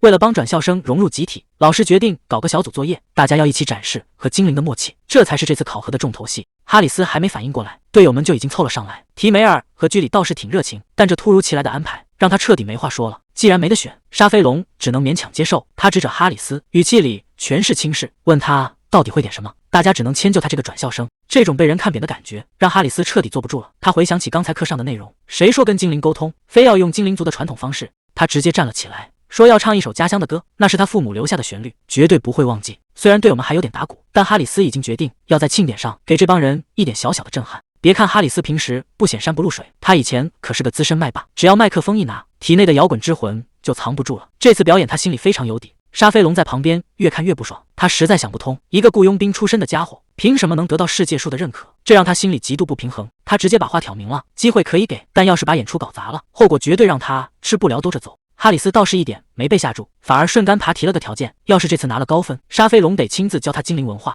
这一下把大小姐给整不会了，他犹豫了半天，最后还是勉强答应了下来。看来这次合作比想象中要有意思得多。哈里斯这一开口，简直就是大型开口跪现场，这种从未听过的旋律，配上他独特的乐器，让在场的所有人都听入迷了。就在这时，系统提示突然跳了出来，因为反复的练习，他竟然觉醒了新技能，感觉整个大自然都在帮他伴奏。队友们直接听傻了，提梅尔和居里疯狂鼓掌。这种风格的音乐在精灵族简直是闻所未闻，大家都被这股新鲜感征服了。最纠结的还是沙菲龙，他嘴上说着不信，可连他自己的精灵都在跟着节奏疯狂蹦迪，这下他是彻底没话说了。看着他那副不服气的样子，旁边的火精灵直接补了一刀，明明刚才听得最起劲，现在还要硬撑着面子，这下大小姐的底牌全被当众拆穿了。沙菲龙还在那儿死命嘴硬，坚决不承认自己被歌声打动，可事实根本藏不住。伴随着哈里斯的旋律，周围的小精灵竟然集体进化了，卡利和帕斯卡全都变成了更高级的形态。这排场还没结束，空气中突然传出一阵沉闷的响声，一下接一下，听起来就像某种巨大的心跳。哈里斯也察觉到了不对劲，周围的能量波动正变得越来越狂暴。沙菲龙这下彻底淡定不了，他认出了这种波动，这竟然是传说中的声音元素。这种罕见的家伙居然被一首歌给勾出来了。哈里斯顺着感觉抬起手，那股无形的力量瞬间炸开，绿色的光波向四周疯狂扩散。这下已经不是表演节目了，整个学院恐怕都要变天了。这场表演的动静实在太大了，随着一阵剧烈的能量波动，传说中的声音元素竟然真的现身了，这牌面简直瞬间炸裂。旁边的精灵们全都看傻了，这可是极其罕见的实体界精灵，多少人一辈子都见不到一面。沙菲龙更是没法淡定，他怎么也想不到哈里斯竟然能跟这种级别的怪物签契约。哈里斯倒是显得很从容，他看着眼前这个圆滚滚的小家伙，随口就定下了他的名字，以后就叫你分贝啊。随着契约正式成立，声音元素分贝正式上线。别看他长得人畜无害，这可是哈里斯以后扮猪吃虎的最强底牌。谁能想到哈里斯这次真是捡到宝了，这种稀有的物理精灵平时想见都见不到。按书上说的，这小家伙的本事可大着呢。旁边的同伴都看傻了，这首歌的威力居然这么大，看来这种声音精灵只会被真正的旋律打动。哈里斯故意问沙菲龙，你觉得怎么样？结果这位天才歌手直接把头扭到一边，行吧，既然大家都同意，那就准备大干一场。就在哈里斯准备走的时候，沙菲龙突然开口了，他犹豫了半天，居然是想让哈里斯教他弹琴。看来这乐器的魅力连天才也挡不住了。看哈里斯这自信的眼神，就知道这次稳了。虽然沙菲龙还在旁边骂骂咧咧，觉得他这副样子丢了精灵的脸，但哈里斯根本没理会，直接带头开始分工。台下的观众席早就坐满了，拉弗里的女儿这次也上场了。塞西莉故意逗他，问他是不是心里特别紧张。拉弗里还在那儿嘴硬，说自己一点都不担心。结果明眼人一下就看出来，他这分明是在逞强。就在这时，主持人宣布演出正式开始。听说哈里斯这次还专门准备了原创曲目，全场的气氛瞬间被点燃。随着鼓棒清脆的一响，真正的重头戏终于要揭晓了。这一刻，全场彻底起飞了。哈里斯和沙菲龙配合的天衣无缝，每一个音符都精准的砸在观众的心坎上。这首从未面世的原创曲目，让台下的拉弗里完全听入迷了。这种前所未有的旋律，让他整个人都沉浸在音乐里，根本挪不开眼。最让人震惊的还是沙菲龙，他现在完全是沉浸式演出，那种发自内心的笑容和以前那个高冷的天才简直判若两人，连最熟悉他的同伴都看傻了，从来没见过他露出过这种表情。看来这场演出注定要成为一个奇迹，属于他们的全新旅程现在才真正开始。台下的观众全听入迷了，这种旋律从来没听过，简直太不可思议了。连那些平时挑剔的要命的人，这次都忍不住点头称赞。拉弗里正看得入神，旁边的同伴突然大喊大叫，说这帮人对精灵力量的运用简直到了出神入化的地步。结果一转头，这哥们儿居然直接冲到前面，指着台上的女孩大喊，快看，那是我女儿。其实这场演出的视觉效果全靠沙菲龙在背后发力，不愧是真正的精英，对精灵力量的掌控简直完美。虽然他一开始还满脸不乐意，现在反而成了全场最嗨的那一个。哈里斯和沙菲龙并肩歌唱，这种默契和能量让整个舞台都要炸裂了。随着最后一个音符落下，全场的气氛彻底达到了顶点。随着最后一个音符落下，全场彻底炸裂了，到处都是欢呼声和安可声。这场演出简直是教科书级别的，沙菲龙整个人都还没缓过劲来，他发现自己刚才的状态好的简直不可思议，不仅节奏稳得离谱，连嗓音都比平时更有感染力。他完全没想到自己竟然能这么投入。其实这背后全靠哈里斯在发力，系统提示技能已经生效，目标正是沙飞龙。看来这个和弦共鸣对队友的加成确实厉害。哈里斯看着沙飞龙的样子，心里已经有了底。看来这招不仅对自己有用，带飞全场也完全没问题。沙飞龙这才发现，老爸居然一直在台下看着。哈里斯笑着问他：“这下服气了吧？”沙飞龙也是个爽快人，直接低头认错，承认自己之前看走了眼。既然打赌输了，那他这次是彻底认栽了。台下的长辈也看呆了，仅仅靠一首歌就能让全场的情绪跟着走，这种力量恐怕要在精灵王国掀起大浪了。画面一转，圣女莉埃斯塔正在屋里忙着，海因里希突然在门外求见，他整个人愣了一下，没想到人来得这么快。他赶紧整理了一下，让人进屋说话，看来是有什么急事要发生了。进门第一眼就看到桌上那本奇怪的小说《勇者和圣女的冒险》，海因里希只能装作没看见，这气氛实在是有点尴尬。莉埃斯塔开门见山，直接提到了传说中的圣剑。海因里希表面上稳如老狗，心里其实早就炸开了锅，那可是只有主角才能拿的终极武器，他只能强装镇定，说自己只是略知一二。结果圣女接下来的话让他彻底没法淡定了，所有导师竟然一致通过要让他去参加圣剑试炼，这可是千载难逢的机会。海因里希表面上还在客气，问自己到底够不够格，其实心里早就乐疯了，这下真的要起飞了。莉埃斯塔亲口承认，海因里希就是教团的新英雄。虽然他还在那儿客气，但试炼地点已经定下来了，就在西边的皮考尔大教堂。这地方可大有来头，300年前帝国被不死王毁灭，现在的联合王国就是从那片废墟里长出来的，而大教堂所在的皮考尔正是当年英雄决战的地方。但莉埃斯塔接下来的话让气氛变得异常沉重，原来当年的英雄并没能彻底铲除魔王的心脏，只能把圣剑插进地里，强行封印住外泄的深渊。海因里希这下听明白了，圣剑其实就是个塞子，一旦被拔出来，深渊恐怕会再次席卷大地。莉埃斯塔接着说，这都过了300年，地里的脏东西也进化的差不多了，现在正是圣剑交接的好时候。海因里希一听，这不就是给自己准备的吗？他立马表态，全听圣女安排。结果他刚问一句什么时候出发，莉埃斯塔直接笑开了花，吐出2个字：现在。看这架势，是1秒钟都不想让他多待啊。刚到这地方，海因里希就被眼前的气派给镇住了。这皮考尔大教堂确实跟之前去过的地方不一样。还没等他感慨完，一个高大的身影就挡在了面前。来的人正是多诺万。这老头看着斯文，身体却硬得像堵墙。多诺万倒是挺热情，上来就一顿拍拍打打。海因里希嘴上客气，心里却在犯嘀咕：这前任圣骑士的力量果然不是开玩笑的。可聊着聊着，这老头的画风就变了，口口声声说为了圣女想辞职，这副样子简直像个奇怪的大叔。就在海因里希无语的时候，多诺万突然变了脸色，他死死按住海因里希的肩膀，警告他别对圣女动歪心思。这下麻烦了，这老头好像有点过度保护啊。这老头护短起来简直没完没了。海因里希被捏得生疼，赶紧把话题扯到圣剑上。多诺万这才反应过来，尴尬的咳嗽2声。圣剑试炼可不是闹着玩的，1年只有1次机会，多少高手都折在这了。多诺万问他行不行，海因里希满脸写着志在必得。看着海因里希这一脸虔诚的样子，多诺万还以为见到了未来的英雄，谁能想到这家伙其实是在求背后的汉斯戴菲。真正上手才发现，这试炼比预想的要深得多，毕竟这地方可是为了封印圣剑才建起来的。走在阴暗的地道里，多诺万突然问起试炼的事。海因里希倒也清楚，这试炼的内容因人而异，根本没有标准答案。多诺万叹了口气，这地方邪门的很，有人几个小时就能搞定，有人却要被困上好几周，所以谁也给不了建议，只能靠他自己硬闯。两人在试炼之门前停下，多诺万最后一次提醒，现在后悔还来得及，一旦踏进去，可就真的没回头路了。海因里希没有半点犹豫，他当场立下重誓，一定要带着圣剑平安回来。看着他坚定的背影，多诺万只能默默祈祷，希望这位新英雄真的能活着走出来。门一关，试炼正式开始。第一场试炼的内容跳了出来，限时到达终点。海因里希环顾四周，这开局确实有点劝退，进来的路已经消失了，前后都是深不见底的长廊，这是要让他做选择吗？海因里希倒也干脆，既然没头绪，那就直接开跑。他发动技能，整个人瞬间化作一道残影，管他呢，跑就完了。跑了这么久，海因里希终于发现不对劲了。他跑过的路程都够跨越好几个城市了，可这走廊还是根本看不见头。任务要求在时限内到达终点，可到底哪里才是终点？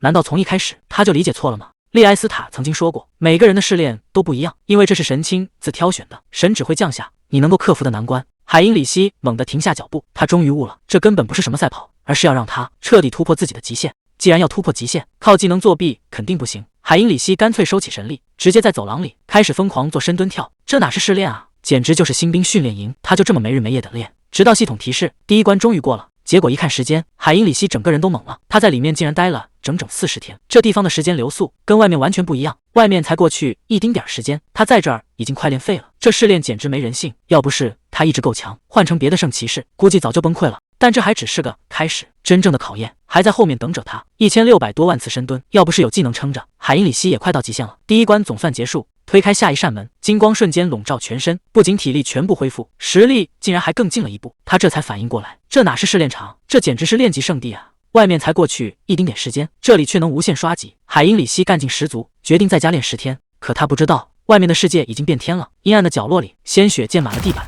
黑袍人冷笑着说：“不死王已经归来，黑暗很快就会吞噬一切，真正的危机已经悄悄降临了。”黑袍人冷笑着说：“只要打破现在的平衡，剩下的交给他就行了。深渊的力量一旦降临，这片土地就会彻底完蛋，所有的一切都会在瞬间化为废墟。”他们手里跳动的紫色火焰正散发出死亡的气息，满地的骸骨就是这场仪式的祭品。这一切疯狂的举动，全是为了那个违抗上天的誓言。这下真的要出大事了。海因里希已经踏入了第2场试炼，谁能想到这里竟然是一座大教堂？看着眼前的景象，他立刻想起了什么。圣剑的第2场试炼内容居然是向神祈祷，让他这种人去祈祷，事情恐怕没那么简单。但他还是照做了。真正的考验现在才要开始。本来以为这关是送分题，毕竟海因里希的神圣力那可是主教级别的，他觉得轻轻松松就能搞定。结果尴尬了，忙活了半天，十字架竟然一点反应都没有。这下打脸来得太快，既然正常路子走不通，那就只能动真格的了。他直接开启了特殊技能，这股气息已经完全超出了试炼的预料。谁能想到他一个人身后竟然藏着这么多恐怖的灵魂？这下真的要变天了。海因里希这次是彻底豁出去了，他要把所有的意志力全部转化成信仰。可结果呢，竟然还是差了那么一点。既然这点力量不够看，那就把压箱底的本体力量也全部压上。就在这一瞬间，局面彻底失控了。这股恐怖的能量直接冲破了极限，系统提示音终于响了。他不仅达成了觉悟，还拿到了一个逆天的特殊技能。原本暴走的神圣力瞬间平息，现在的海因里希身体里能容纳的力量已经跟之前完全不是一个量级了。海因里希看着自己的双手，现在的神圣力恐怕已经达到了大主教级别。第2场试炼顺利过关，他推开大门，心情看起来还不错，直接奔向下一个关卡。可刚一进门，周围的画风瞬间就变了，阴森森的树林里全是乌鸦，这气氛明显不对劲。系统提示音再次响起，这次的任务只有一个，那就是击败眼前的敌人。海因里希忍不住吐槽，这节奏确实快得让人有点意外。海因里希刚进林子，头顶就砸下来一个大家伙，这身打扮看着挺眼熟，这家伙一开口就没好话，管海因里希叫教团的走狗。他盯着海因里希打量了半天，觉得这小子长得特别像觉醒前的汉斯。按理说圣骑士见到大巫妖早就吓跑了，可海因里希居然还在笑，这下彻底把对方惹毛了。既然问不出什么，大巫妖也不打算废话，他挥起法杖直接下了死手。面对大巫妖已经够麻烦了，现在居然还招来了一整支亡灵大军，这阵仗换成别人恐怕早就绝望了。海因里希却突然冷笑起来，这种被吓破胆的反应应该是考官最想看到的吧。可惜他这次可不打算配合演戏。大巫妖听得一头雾水，死到临头了还在那嘀咕什么。他直接挥动法杖，下令让所有亡灵群起而攻之。无数枯骨瞬间把海因里希淹没，但他根本没打算后退。既然对方下了死手，那就看看谁的命更硬。大巫妖这下彻底傻眼了，他怎么都想不通，这小子竟然能躲开所有的攻击。既然抓不住，那就干脆让亡灵大军全部压上去。海因里希冷笑一声，光躲可不是他的风格。就在他拔剑的一瞬间，金色的神圣力直接炸裂开来，周围的亡灵瞬间被清场。大巫妖被这股力量定在原地，这哪里是什么普通的圣骑士？这种级别的神圣力，分明已经达到了大主教的水平。海因里希看着对方僵住的样子，忍不住开口嘲讽：原来高高在上的大巫妖也会感到害怕吗？大巫妖还在内嘴硬，可海因里希现在兴奋得很。既然对方这么抗揍，他终于可以毫无顾忌的展示一下真正的实力了。大巫妖这是打算彻底玩命了，他挥动法杖，释放出压箱底的杀手锏，漫天的怨灵呼啸而下，要把海因里希彻底撕碎。结果海因里希不仅没躲，嘴角反而露出一丝笑意。只见一道金光闪过，那些看似无敌的攻击，竟然像切菜一样被瞬间斩断。大巫妖这下彻底崩溃了，他怎么都想不通，自己的全力一击，竟然连对方的衣角都没碰到。难道从一开始，所有的战术就全被看穿了？看着一步步逼近的海因里希，大巫妖终于意识到自己这次是真的踢到硬铁板了。剑锋已经抵住了喉咙，大巫妖这下彻底没戏了。他怎么也想不到，自己堂堂一个大巫妖，竟然会被一个人类逼入绝境。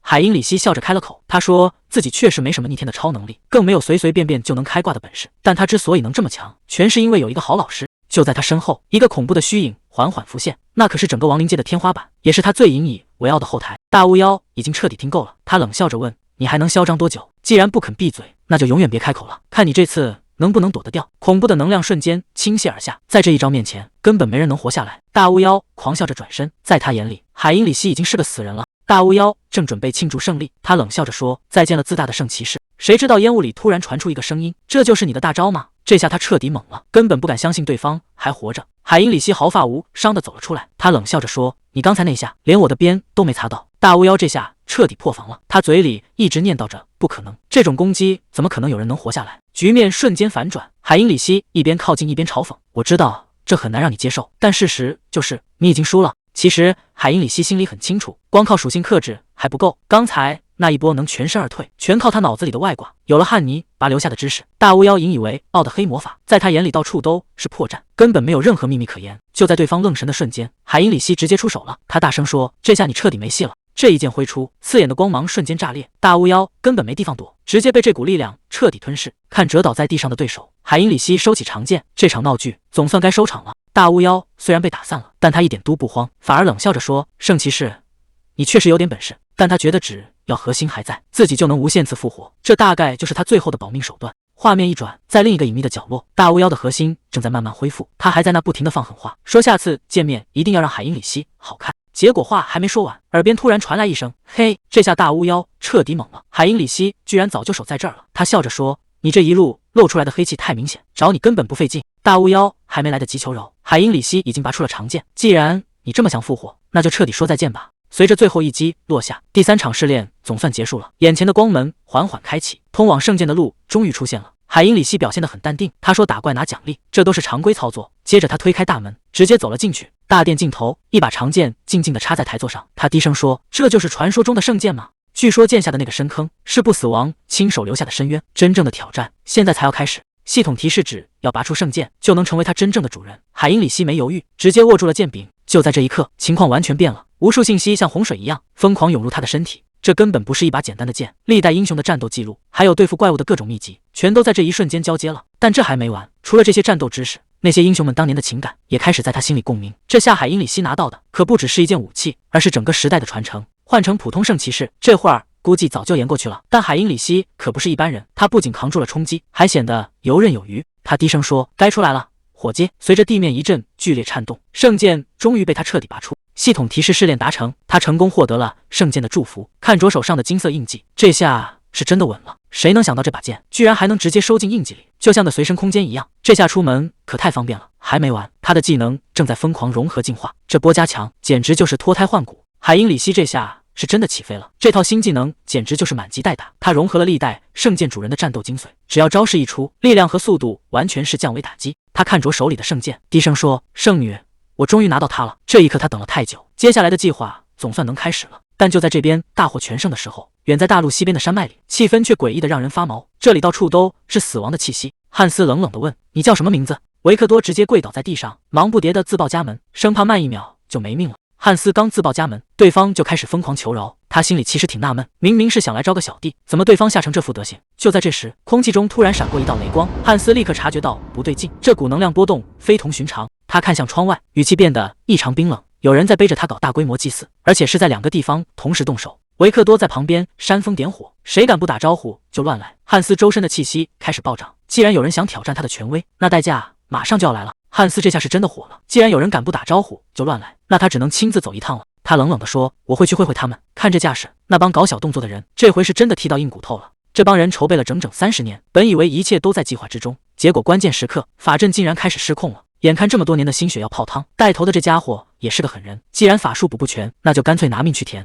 他已经没有退路了，哪怕是把自己当成祭品，也要把这最后一步走完。这下事情真的要闹大了。他最终还是把命豁出去了。随着疯狂之种被彻底吸收，这场惨烈的献祭总算走到了最后一步。旁观的这家伙非但没害怕，反而觉得这是最完美的杰作。在他看来，这可不是一个人的死亡，既然祭品已经到位，那接下来的戏码可就不止是死几个人了，整个世界都要跟着一起陪葬。坏了，事情彻底失控了。汉斯怎么也没想到，消失了1000年的深渊竟然在这个时候再次开启，这里面关着的全是能抹掉这世上所有活物的怪物。等他发现不对劲的时候，局面已经无法挽回了。马克思冷冷地说：“是时候跟他们彻底清算了。听听这些疯狂的诅咒，对方这是要拉着全世界一起下地狱啊！”汉斯听出来了，这声音竟然是深渊里那些老怪物的。就在这时，一个穿着盔甲的幽灵突然现身，他想拉拢汉斯，说要一起把这世界给毁了。结果汉斯根本不吃这一套，他冷冷地回了一句：“一个早就输掉的丧家之犬，也配在这儿发号施令？”这下连幽灵都没想到，汉斯竟然能摆脱死亡的控制，甚至还保留着清醒的自我。汉斯一脸淡定：“怎么样，是不是挺让人意外的？”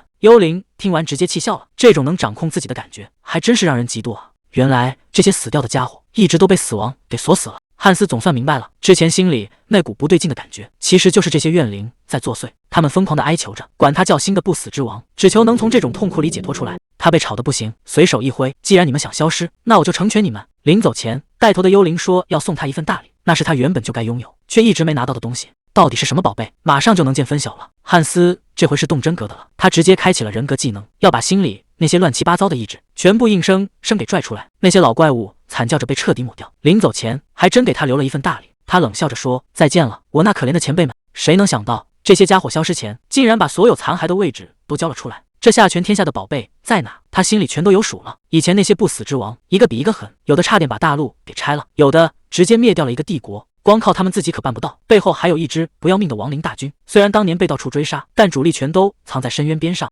汉斯盯着远方，冷冷地说：“总算找到第一个了。”另一边，海因里希正走在空荡荡的大殿里，突然听到一阵奇怪的动静。这地方明明没别人，怎么会有这种声音？就在这时，地面突然裂开一道大缝，曾经的精英护卫杜埃尔总算从地底下爬出来了。他一边咒骂着当年的死对头，一边盘算着怎么大干一场。结果狠话还没说完，抬头就看见个熟人。海因里希一脸淡定地问：“咱们是不是在哪见过？”还没等他反应过来，一阵雷光直接劈了下来。海因里希冷笑着说：“你这复活的时机选得真不怎么样。”堂堂大巫妖还没站稳，就直接领了盒饭，剩下的这颗核心正好成了海因里希的战利品。海因里希盯着手里的核心，本来打算当场把它捏碎，但转念一想，还是动了点恻隐之心，打算把这麻烦事儿甩给汉斯。海因里希顺手把核心递了过去，还一脸坏笑的叮嘱：“跟你的新主子好好相处，他可是个出了名的大好人。”汉斯整个人都定住了，这种要命的礼物，谁接谁倒霉。汉斯终究还是来晚了，对方跑得比想象中还要快，连天空都被这股力量彻底捅穿，现场残留的气息非常混乱，根本没法直接追踪。就在这时，地上的一个小东西引起了他的注意，看来这群人走得太急，还是留下了不该留的线索。虽然现在线索断了，但这块不起眼的金属片迟早会带他找到真相。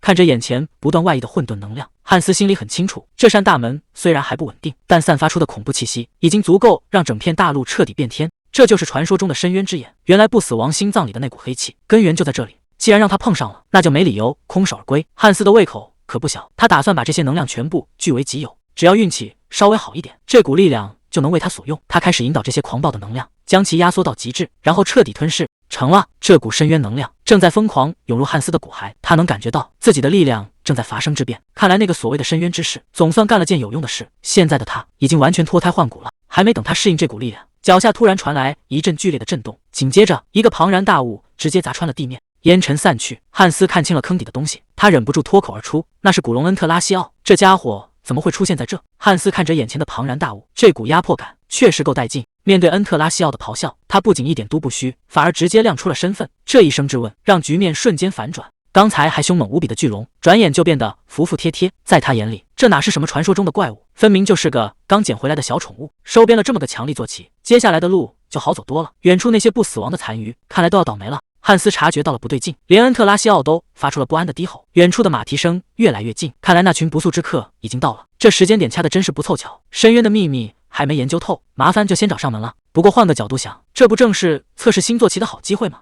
汉斯翻身跃上龙首，既然他们急着送死，那就让这头传说中的古龙陪他们好好练练手。坐稳了，欢迎仪式现在开始。汉斯一声令下，让这群人见识一下什么才是真正的恐惧。恩特拉西奥腾空而起，这压迫感简直要命。另一边，拉提乌斯正带着人马拼命赶路，他能感觉到那股邪恶的深渊气息正在变得越来越强。虽然带的都是精锐，但他很清楚这次行动太仓促了，人手根本不够，真要是正面撞上，麻烦就大了。就在这时，天色突然暗了下来，整片天空瞬间被黑暗吞没，所有人瞬间愣住了，这根本不是自然现象。拉提乌斯终于意识到他们已经没退路了，他大声下令，所有人准备战斗，真正的怪物已经就在头顶了。圣教军的人马刚赶到，就被眼前的景象吓破了胆。巨大的古龙遮天蔽日，传说中的不死王竟然真的就在这里。汉斯居高临下，语气里全是轻蔑：“教团的走狗，跑这儿来干什么？”拉提乌斯强压着怒火，指着汉斯大喊：“别在这儿装蒜了！为了开启深渊仪式，几万人惨遭屠杀，这难道不是你干的好事？”听到几万人这个数字，汉斯也停顿了一下，他知道有人在搞祭祀，但没想到手段竟然这么丧心病狂。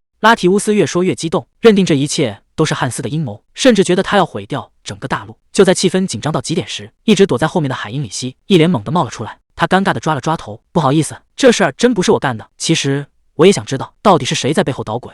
汉斯想了想，既然大家都认定他是凶手，那这口黑锅他干脆就认栽了。他站在龙首上，冷笑着反问：“除了我，还有谁能搞出这么大的场面？”这话一出，卫兵彻底炸毛了。他拔出长剑就要上去拼命，汉斯却摆了摆手：“教团的走狗们，先冷静点。我今天过来，只是想给你们送个警告。”卫兵哪里听得进去，正要冲上去拼个你死我活。就在这时，大主教拉提乌斯突然站了出来，他拦住所有人，语气变得异常凝重。拉提乌斯死死盯着天上的古龙，他觉得事情没那么简单，不死王绝不会跑来找人聊天，他一直待在高空不肯下来，这肯定是个圈套。听到拉提乌斯这番脑补，连汉斯都愣住了。陷阱？我怎么不知道还有陷阱？这下连反派都快演不下去了。拉提乌斯这下彻底坐不住了，大声质问这个不死之王：既然都把深渊给打开了，现在又跑来装什么好人？汉斯发出一阵阴冷的笑声音，说：“这全是为了那个刺穿他心脏的圣骑士海因里希。”这话一出，周围的人全听傻了，谁都搞不清楚他到底在玩什么花样。但这正是汉斯想要的，局面完全在按他的剧本走。这一局他已经赢妈了。拉提乌斯还在那儿反复确认，难道真的是给海因里希的警告？汉斯冷冷地回了一个字：“没错。”接着他当众宣布自己认可了海因里希的实力。汉斯当众放下狠话，下次见面，他要亲手收割这个男人的灵魂。这话一出，旁边的守卫彻底被激怒了。其实这全是汉斯的计划，他要让海因里希这个名字死死刻在所有人的脑子里。他轻轻弹了下手指，这场戏该收场了。古龙恩特拉西奥瞬间暴走，汉斯一声令下，让他彻底释放真正的力量。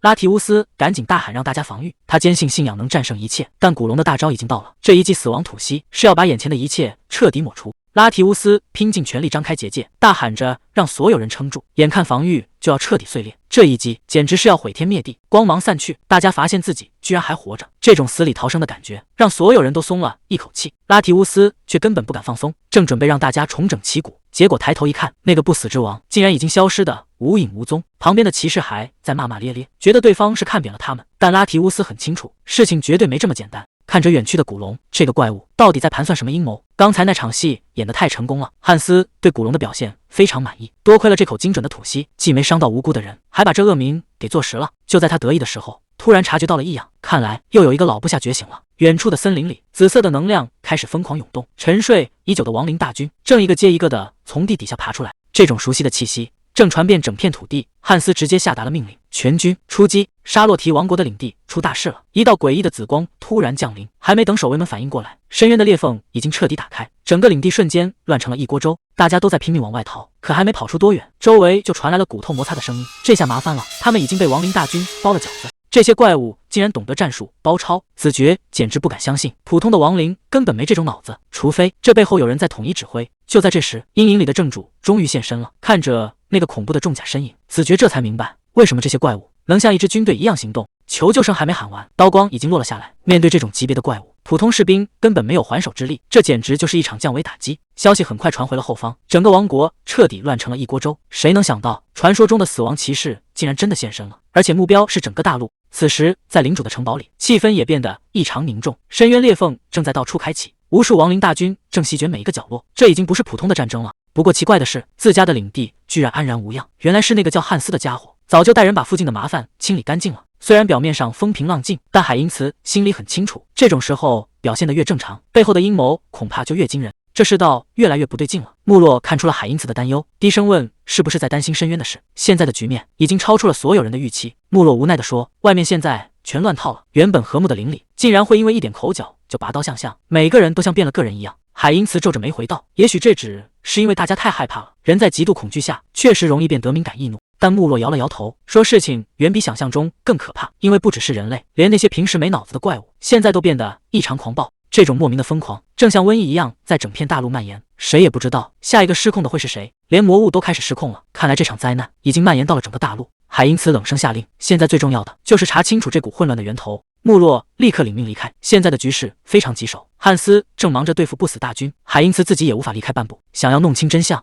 只能去圣教团打听消息了。接下来的局面就全看海因里希的了。圣剑终于认主了，利埃斯塔高兴坏了，直夸海因里希没白费他的信任。海因里希嘴上客客气气，心里却早就盯上了别的事。他故意提起深渊里冒出来的那些怪事。利埃斯塔叹了口气，承认现在的局势确实很危险，那种未知的混乱正变得越来越失控。这下正中海因里希下怀，他主动请缨去调查，其实是想借圣教团的情报网查清真相。虽然利埃斯塔劝他先休息，但他可一刻都等不及了，这出戏他必须得演到底。看来圣女最后还是松了口，她把调查混乱的任务交给了海因里希。但这事儿还没完，就在他准备出发的时候，利埃斯塔突然叫住了他。既然拿到了圣剑，就必须得完成最后的觉醒仪式。大殿之内，所有人的目光都聚在了一起。随着圣女的一声令下，原本普通的剑刃瞬间变了样，这耀眼的光芒让在场的人全都看傻了眼。真正的圣剑终于觉醒，谁能想到一把剑竟然能蕴含这么强的神力？利埃斯塔当众宣布，正式任命海因里希为圣教团的高级圣骑士。可就在项链戴上的那一刻，异变突生，一股恐怖的神圣能量瞬间炸裂，几乎要把海因里希整个人都给吞没了。这股力量强得离谱，甚至开始强行重塑他的身体。要不是有意识中枢死死撑着，他恐怕当场就要交代在这儿了。没人见过这种阵仗，海因里希的身体正在发生翻天覆地的变化。这下事情真的闹大了，这神圣祝福的动静实在太大了。系统提示直接刷屏，海因里希不仅拿到了顶级技能，连头发都变成了和圣女一样的银白色。还没等他反应过来，利埃斯塔竟然当众对他行了大礼，甚至直接改了称呼，不再叫他骑士，而是称他为圣徒海因里希。这种级别的祝福，只有被神选中的人才能拥有。这下海因里希彻底懵了，自己现在的地位难道已经跟圣女平起平坐了？看着周围人敬畏的眼神，他知道从这一刻起，他在圣教团已经横着走了。这套盔甲可是真正的顶级货，名字叫荣耀守护者，全是用密银和奥利哈钢打造的，穿上它简直就是一座移动的堡垒。海因里希换上这身行头，整个人气场全开了，他能感觉到一股强大的神圣力量在体内奔涌。最强的圣剑配上最强的盔甲，这配置简直无敌了。利埃斯塔看着他，笑着说：“以后就要并肩作战了。”海因里希嘴上说着荣幸，心里其实还在打鼓，自己真的配得上当圣女的搭档吗？不过看圣女这副如释重负的样子，看来她是真的累坏了，每天忙到天亮。现在终于有人能帮她分担，接下来的日子恐怕会变得很有意思。本以为当上圣徒是走上人生巅峰，结果海因里希看着眼前堆成山的公文，整个人都傻了。这哪是当英雄啊，这分明是掉进了无尽的加班地狱。还没等他缓过神来，利埃斯塔又抛出一个重磅消息：大陆峰会马上就要召开了，这次的目标只有一个，就是彻底解决不死之王召唤的亡灵大军。利埃斯塔一脸期待地看着海因里希，把希望全寄托在他身上。海因里希也只能硬着头皮答应，毕竟这身顶级盔甲可不是白穿的。可谁也没注意到，在阴暗的角落里，汉斯正死死盯着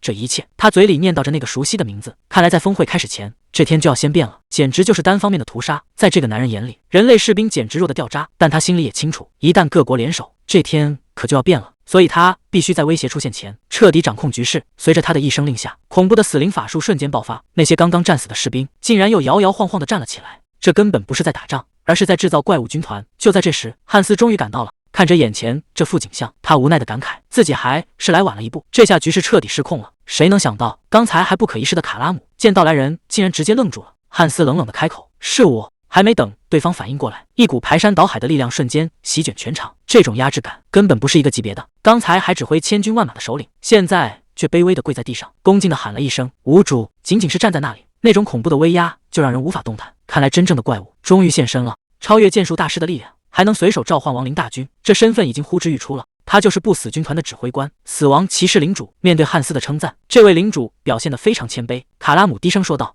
能被您认出来是我的荣幸。”汉斯看着满地狼藉，随口调侃了一句：“你这次闹出的动静可真不小。”卡拉姆赶紧解释，自己只是刚好在人类地盘觉醒，下手确实重了点。汉斯摆了摆手，做了就做了，现在最重要的是保存实力。他果断下令全军撤退。看着身后化为焦土的村庄，汉斯若有所思，这破坏力确实惊人，看来接下来的计划要完全不一样了。卡拉姆看着眼前的废墟，心里很清楚，这样下去肯定不行，要是让人类各国联手，咱们的人迟早会被挨个收拾掉。利埃斯塔提醒过，大陆峰会马上就要召开了，可现在的兵力太分散，根本来不及集结。汉斯沉默片刻，看来只能用那一招了。虽然这招副作用极大，但现在已经没得选了，恐怖的能量在他手中汇聚。这一刻，他决定不再隐藏，他对着整片大地发出宣告：“我的孩子们，听从我的召唤，你们的君王不朽之王回来了！”这声音传遍了每一个角落，所有怪物都感受到了这股威压，局面彻底变天了。真正的风暴现在才刚刚开始。汉斯心里清楚，这一招虽然会暴露位置，但等教团的人破解这黑魔法，咱们早就没影了。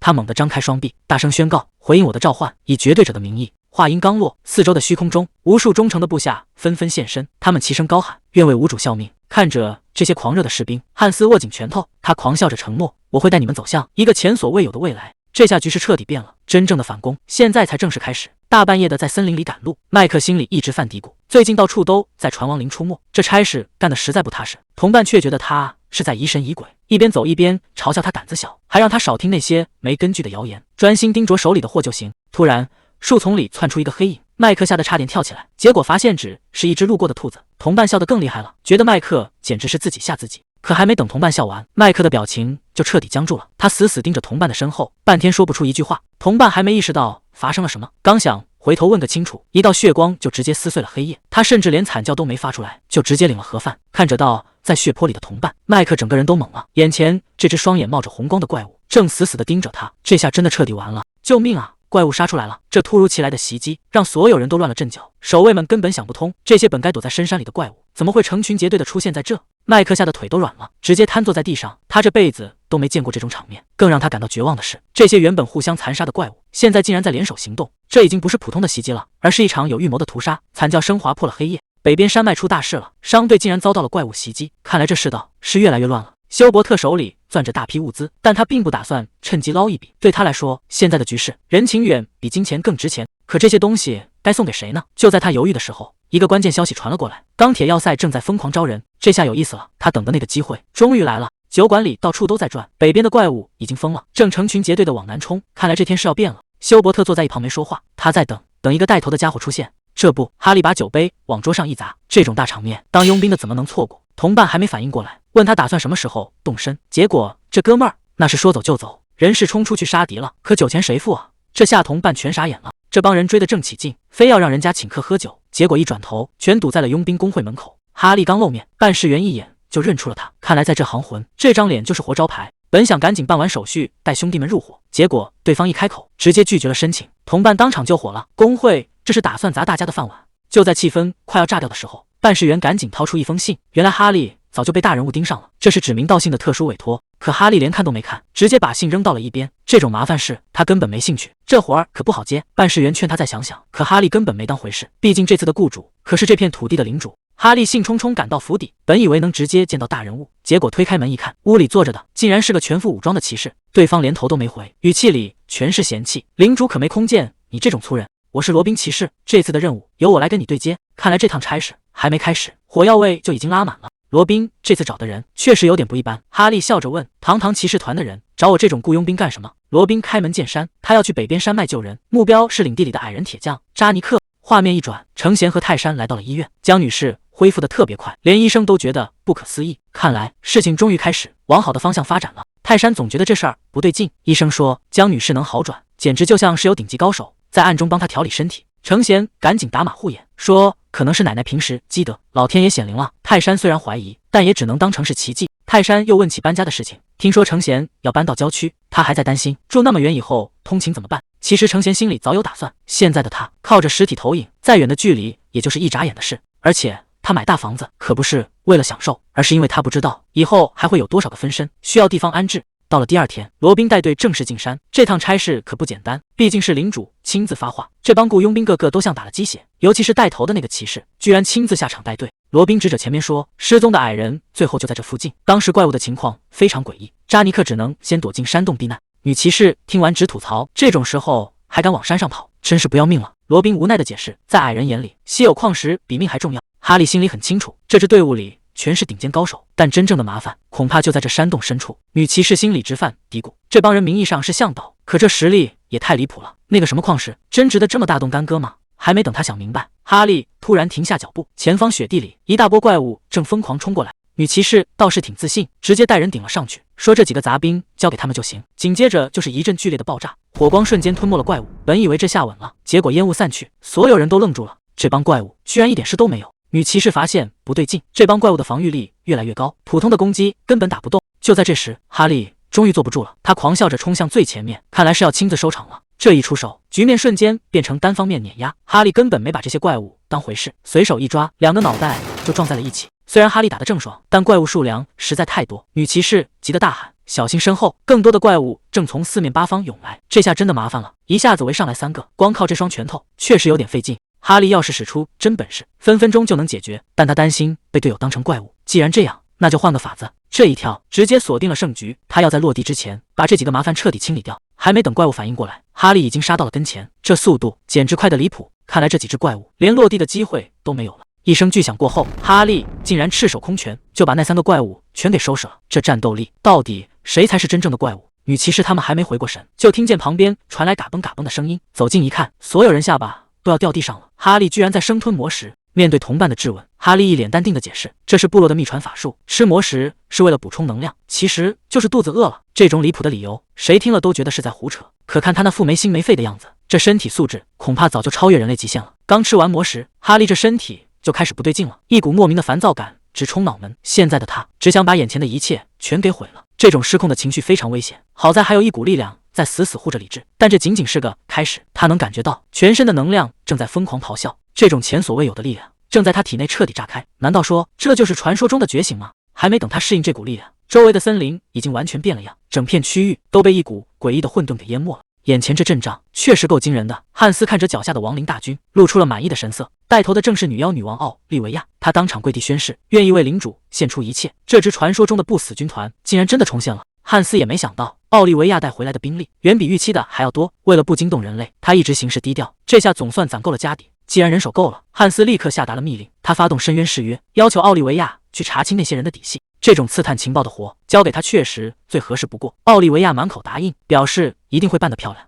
汉斯的胃口可比所有人想象的都要大。面对奥利维亚的询问，他冷笑着给出了答案。他要的不是这些人的命，而是绝对的服从。奥利维亚立刻心领神会，他张开双手，对着整片荒野下达了死命令，让他的孩子们倾巢出动。这次的任务只有一个，那就是把那些人的灵魂全部抽干，作为祭品献给伟大的王。这场残酷的猎杀已经彻底拉开了序幕。深夜的城堡里，海因茨正盯着手里的报告，各方的消息都已经汇总过来，不管是女妖女王还是部落，似乎都在他的计划之中。可不知道为什么，他心里总觉得有点不踏实，好像有什么脱离掌控的事情正在悄悄发生。就在这时，门外传来了急促的敲门声，穆洛急匆匆的进来报告说，魔物森林那边的动静越来越大。海因茨倒是一点不慌，他早就派了2个纯血种过去盯着，按理说出不了什么乱子。可穆洛接下来的话却让他彻底愣住了，北边山脉里的那些怪物竟然出事了。大事不妙，北边的怪物已经开始大举南下，这股诡异的紫色雾气正以惊人的速度向四周扩散。这根本不是普通的雾，普通人只要吸上一口，连挣扎的机会都没有。哈利现在最担心的就是身后的同伴们。虽然人类受影响的速度慢一些，但这种地方多待1秒都是危险。更要命的是，哈利发现自己也快到极限了。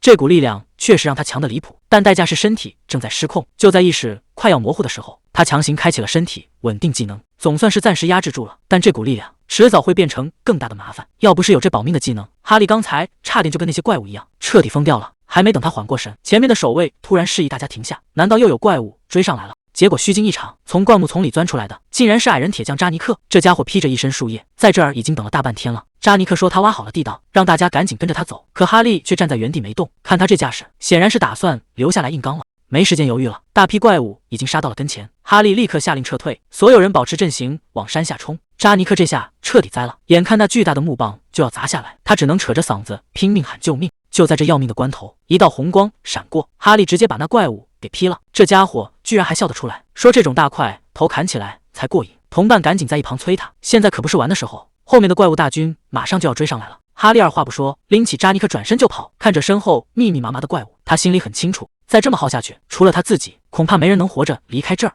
局面已经乱成一团了，同伴急得不行，非要哈利赶紧想个办法。哈利盯着前方，心里已经有数了。他转头看向旁边的罗宾，开口就要提前拿走属于他的魔石。罗宾虽然没搞懂他想干什么，但为了能顺利脱身，还是把那一袋子魔石递了过去。哈利接过袋子，顺手把晕过去的扎尼克甩给罗宾，让他帮忙照顾一下，自己则嘿嘿一笑，准备开始他的表演。罗宾一看这架势，吓得赶紧大喊让他快跑，这地方实在是太危险了。可哈利却根本没打算撤退，他直接掏出一块发光的魔石，既然你们想要个办法，那我就给你们来个大的。谁能想到哈利竟然直接把整袋魔石全给吞了下去，这股混沌力量比他预想的还要狂暴，但他不仅没害怕，反而打算玩个大的。既然这股力量能让他变强，那就干脆把这世上的混沌全部吞个干净。就在这一刻，系统提示突然刷屏，进化条件已经达成，他的技能彻底蜕变，成了传说中的狂暴之兽。这下局面彻底失控了，真正的怪物现在才算正式登场。哈利长舒了一口气，这股狂暴的力量终于被他彻底消化了，他忍不住放声狂笑。现在的他简直强得离谱。看着对面那群急着投胎的怪物，他慢慢握紧了手里的重斧。既然你们这么想玩，那我就成全你们。真正的杀戮现在才算正式开始，谁也别想活着离开这儿。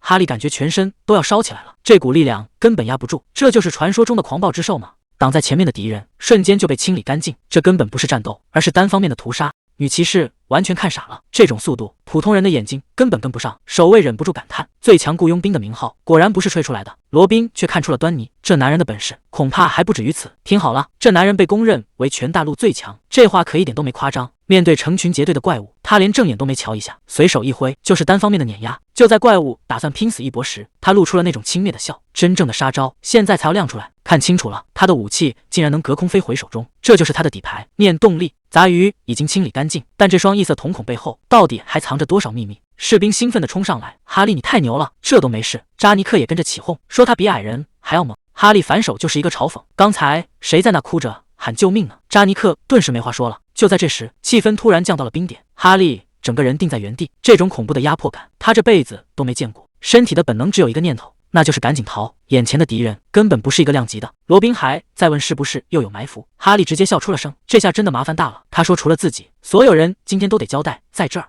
扎尼克可不信邪，都走到这一步了，必须得想个办法活下去。哈利赶紧找扎尼克商量，你之前不是吹牛说一见怪物就能钻地洞吗？那现在能不能把大家都藏起来？扎尼克嘿嘿一笑，伸出巴掌晃了晃，10分钟不，只要5分钟就够了。接着他掏出一把发光的镐头，还亲切地管他叫艾琳。哈利盯着这宝贝，一看就知道这绝对是一件极品神兵。扎尼克大喊一声，让大家抓稳。还没等哈利反应过来，他抡起镐头对着地面就是一击。这一声巨响，震得所有人站都站不稳。利埃斯塔还没搞清楚状况，地面已经开始大面积崩裂，这动静简直要翻天了。真正的逃生通道马上就要出现了。扎尼克抡起镐头，伴随着一阵天崩地裂的巨响，谁能想到这老头只用了短短几下，就硬生生在地下挖出了个避难所。看着大家围坐在火堆旁，扎尼克得意的大笑，问大家这地方是不是既宽敞又舒服？哈利坐在旁边，心里对这矮人的实力有了新认识，这大师的名号果然不是白叫的。就在这时，系统突然弹出了提示，发现了一个极其罕见的媒介，竟然能用来触发定制技能，这让哈利完全没料到。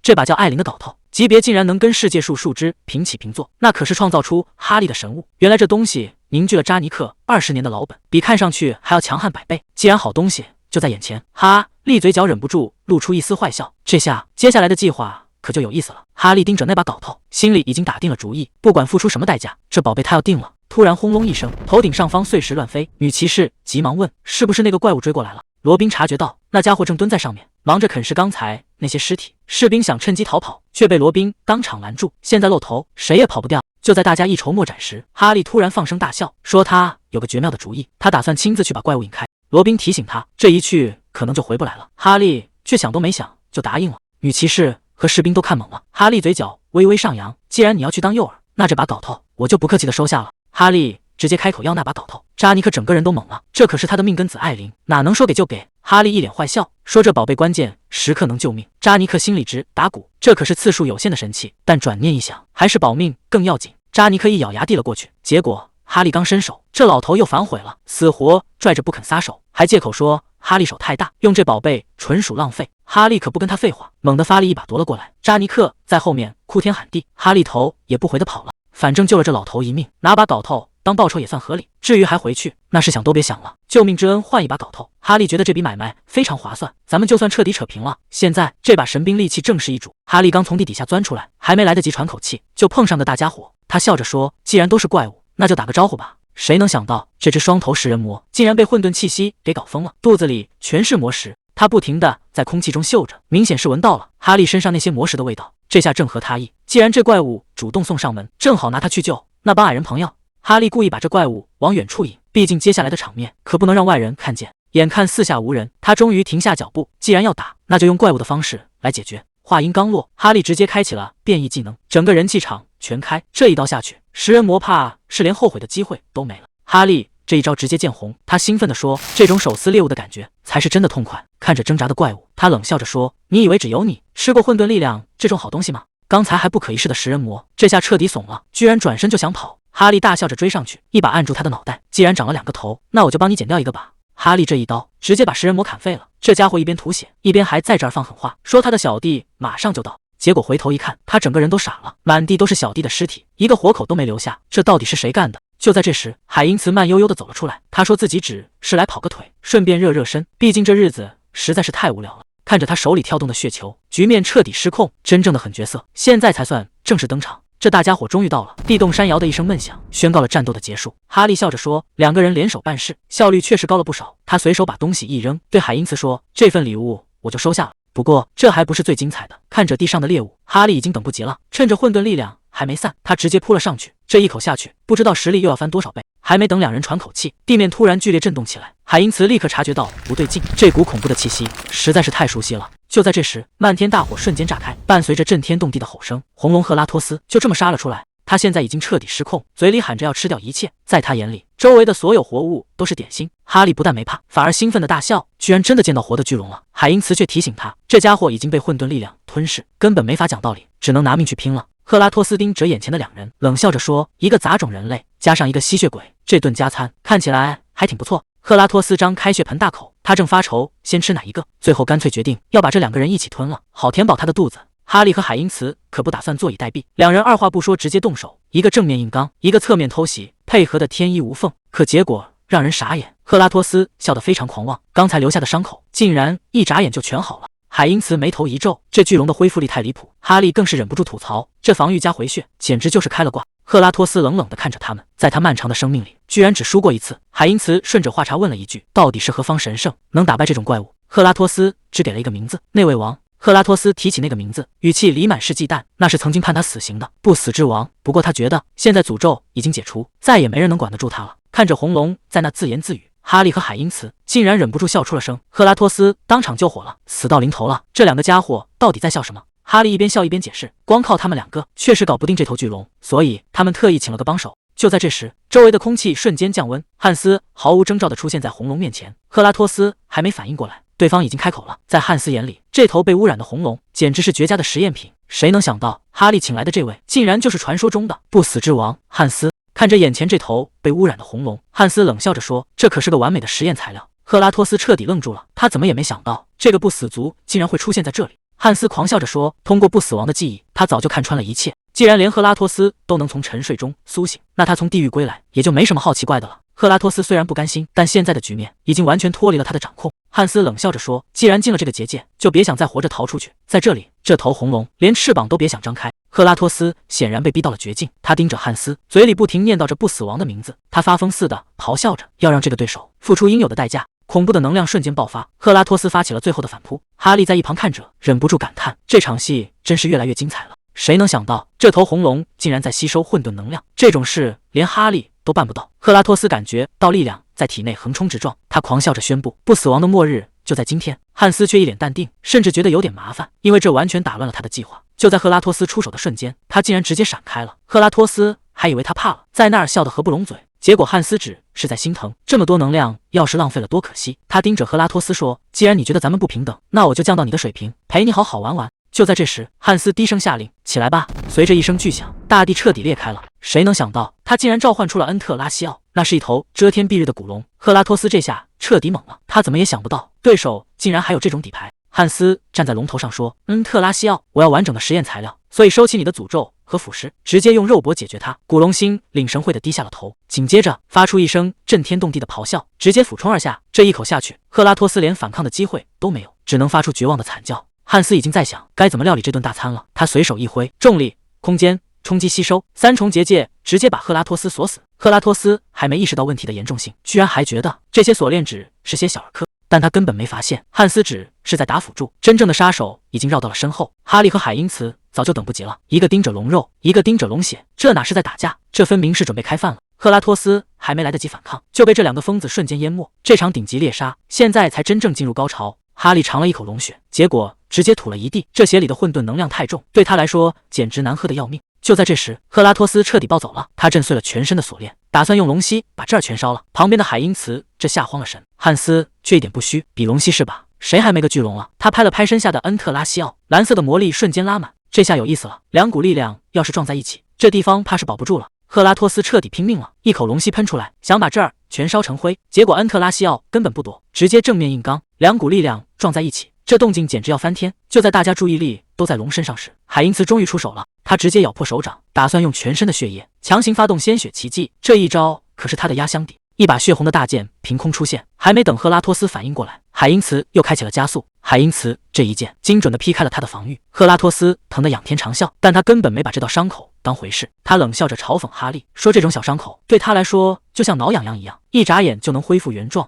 海因茨听完不仅没生气，反而笑得更开心了。他说：“不好意思，我压根就没打算靠这件杀你。”赫拉托斯还没反应过来，伤口处突然开始疯狂蠕动，他惊恐地发现身体里好像钻进了什么东西。海因茨淡定地揭晓了答案：你体内的能量太诱人了，所以我顺手送了个寄生虫进去，这玩意儿一旦入体，天王老子来了也救不了你。听着赫拉托斯体内传来的啃食声，这场战斗已经提前画上句号了。谁能想到，这赫拉托斯的肚子竟然成了哈利的顶级自助餐厅。还没等他吃过瘾，赫拉托斯就开始反击了，这是打算把他活活挤死在里面。这种程度就想让他收手，想得太简单了。只要嘴还能动，他就绝对不会停下。就在这生死关头，身体的极限被彻底打破，技能竟然在这个时候进化了。哈利发现不对劲，力气竟然全回来了，而且这股恐怖的恢复力，分明就是赫拉托斯的本事。外面的赫拉托斯还在叫嚣，觉得这点伤根本不算什么，他根本不知道自己面对的是个什么怪物。就在这一刻，技能彻底进化了，到时这才是真正的掠夺，连龙鳞都长出来了。哈利终于明白了，现在只要张嘴吃，就能直接拿走对方的天赋。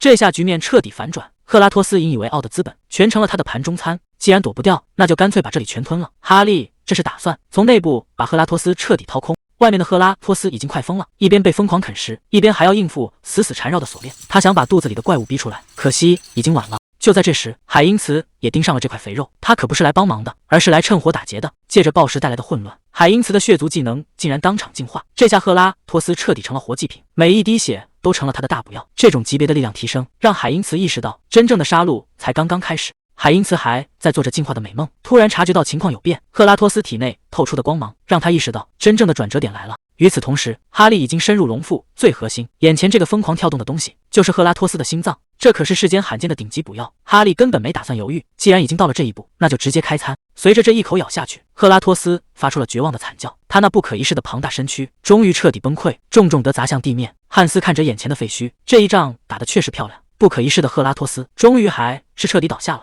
赫拉托斯到死都没想明白，自己竟然又输了，而且还是输给了那位大人的部下。汉斯走上前，语气听着倒是挺客气。他说这一代的魔王可没打算毁灭世界，不过客气归客气，该拿的东西一点不能少。龙骨归汉斯，龙血归海，因此剩下的龙角和皮毛自然也都有了去处。这哪是在打仗，这分明是在分家产。堂堂一代赫拉托斯，最后连渣都没剩下。汉斯看着满地的龙骨，这哪是尸体，这全是宝贝。随手捡起一块，都是顶级的施法材料。海因茨也没空手而归，龙血装了满满一柜子，但他心里很清楚，今天拿走最大好处的恐怕另有其人。哈利这下真的完大了，他刚才吞噬了太多能量，体内的能量已经彻底失控，这种狂暴的混沌力量几乎要把他的身体彻底撑爆。就在这生死关头，他想起了龙心中的秘法，如果不赶紧把这股力量压住，后果简直不敢想象。这波生死豪赌，哈利算是彻底赌赢了。原本快要撑爆身体的能量，在融合龙心的一瞬间，终于彻底稳住了。紧接着，系统提示直接刷屏，他的种族已经完全进化成了极其罕见的龙族混血，甚至还拿到了混沌龙心的神技。现在的哈利跟刚才简直判若两人，这种脱胎换骨的感觉让他露出了自信的笑容。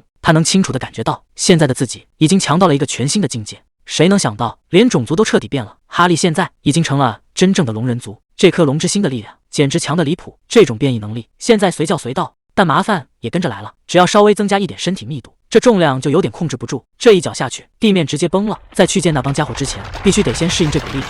就在这时，远处传来了动静。汉斯准备的这场大戏，现在才要真正开始。面对这具巨大的残骸，他直接发动了死灵法术，原本冰冷的骨架竟然开始重新连接。汉斯大声质问：“告诉我，你的名字是什么？”古龙缓缓抬起头，发出了沉重的回应：“赫拉托斯。”没错，从这一刻起，你将获得第二次生命，而他就是你唯一的主人。忙活了这么久，程贤总算把搬家这事给搞定了。看着这崭新的大房子，他心里别提多美了，健身房和游戏室全都有，这简直就是宅男的天堂。有了这些宝贝，这辈子都不想出门了。不过活还没干完，接下来该去收拾那个院子了。为了打理这个院子，程贤也是拼了，直接发动实体显现，变身成了精灵哈里斯。这种传说级的自然魔法，拿来种花种草，简直就是大材小用。哈里斯随手一挥，原本荒芜的院子瞬间就变得生机勃勃。程贤看着这片花园，心里别提多美了。有这本事，谁还担心家务活呀？不过这还没完，他转头看向海因茨，接下来的重活该轮到这位出场了。等技能冷却一结束，程贤打算把汉斯和海因茨的防御全叠上。这地方现在稳如泰山，简直比保险柜还要安全。既然房子已经弄好了，也是时候该收割一波奖励了。他直接打开了业力商店，结果这一看，连他自己都愣住了。这才不到一个礼拜，业力值居然已经攒了160多万。看来分身多就是好使，这赚钱速度简直跟坐火箭一样。程贤盯着那个升级选项，心里直犯嘀咕：100万虽然看着心疼，但要是能多几个分身，那绝对是稳赚不赔的买卖。他把心一横，直接按下了升级键，随着屏幕一阵闪烁，系统提示升级成功。这下分身名额又增加了，哈利心里别提多美了。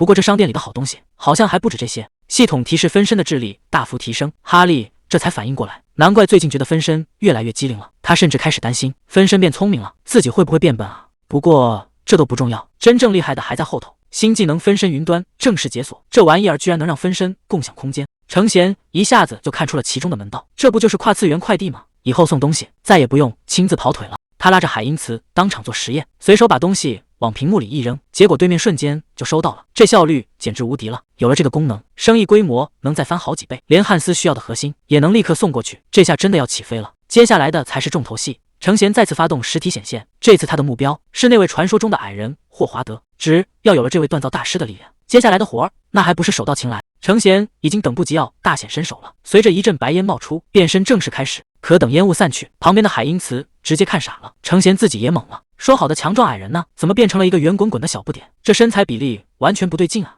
这副缩水之后的模样，简直就像是在闹着玩。别说干重活了，现在连走路都成了问题。这初始身材也太寒碜了，程贤赶紧开始手动改造，身高直接拉到最满，再配上一把霸气的胡子，这才是矮人该有的样子。大功告成，以后你就叫霍华德，专门负责给分身打造装备。顶级铁匠正式上线，接下来的局面可就有意思了。霍华德的技能简直完美，程贤这波操作算是彻底稳了。但紧接着麻烦就来了，空有顶尖分身，他自己对锻造却一窍不通，想找外援帮忙，结果发现老路子全断了，这下直接在原地抓瞎。既然本体搞不定，那就让海因茨出马。他直接拨通了老熟人的电话。索兰显然没料到这位大人物会突然找上门，看来接下来的麻烦只有他能解决了。索兰这边一口答应，只要是海因茨的要求，他绝对不惜代价去办。海因茨这次胃口很大，他要搜集地球上所有的材料、学资料，准备给异世界的锻造来个降维打击。霍华德已经等不及了，有了这些现代知识，他在异世界的攻防绝对要变天。不得不说，这分身云端功能确实是神操作。海因茨准备好的核心，汉斯在另一头瞬间就能拿到，万事俱备。汉斯直接开启召唤，真正的底牌马上就要破土而出了。伴随着一阵巨响，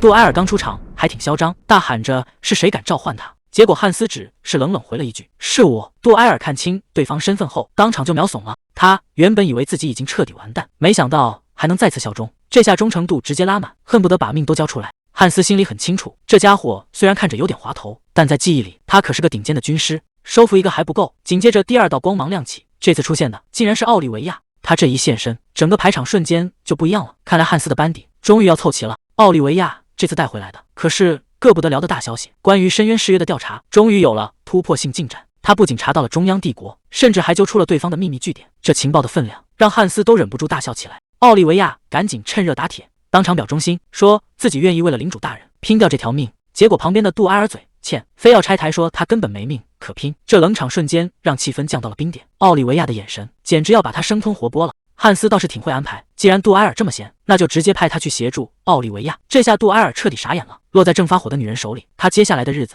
恐怕比死都难受。杜埃尔这下彻底老实了，面对奥利维亚那要吃人的笑容，他除了乖乖跪下听命，一个字都不敢多废话。汉斯直接下达了死命令，让奥利维亚带人去清算那些家伙，既然这帮人敢露头，那就一个都别想跑。等了这么久，深渊誓约的狐狸尾巴终于露出来了。汉斯冷笑一声，这笔陈年旧账是时候该好好算算了。他握紧拳头看向远方，让那些人再等一等，因为真正的噩梦马上就要敲门了。画面转到中央帝国，西亚娜正站在窗边，他突然停下脚步，感觉空气里有一股熟悉的味道，好像是奥利维亚的气息。不过他很快摇了摇头，觉得这只是自己想多了，毕竟那个女人怎么可能出现在这里？谁能想到这个看起来优雅的女人，真实身份竟然是深渊誓约的高层，也就是汉斯正在找的死对头。更惊人的是，他曾经竟然是不死亡军团的成员。提起汉斯，西亚娜的态度瞬间变得冰冷，他这辈子绝对不会再回去当奴隶，哪怕对方是不死之王，也休想让他低头。就在这时，敲门声打断了他的思绪，来的人正是那个整天醉醺醺的安德鲁。他这次倒是没白来，带来了一个重磅消息，那个推翻了整个家族的狠角色，居然是个纯血吸血鬼。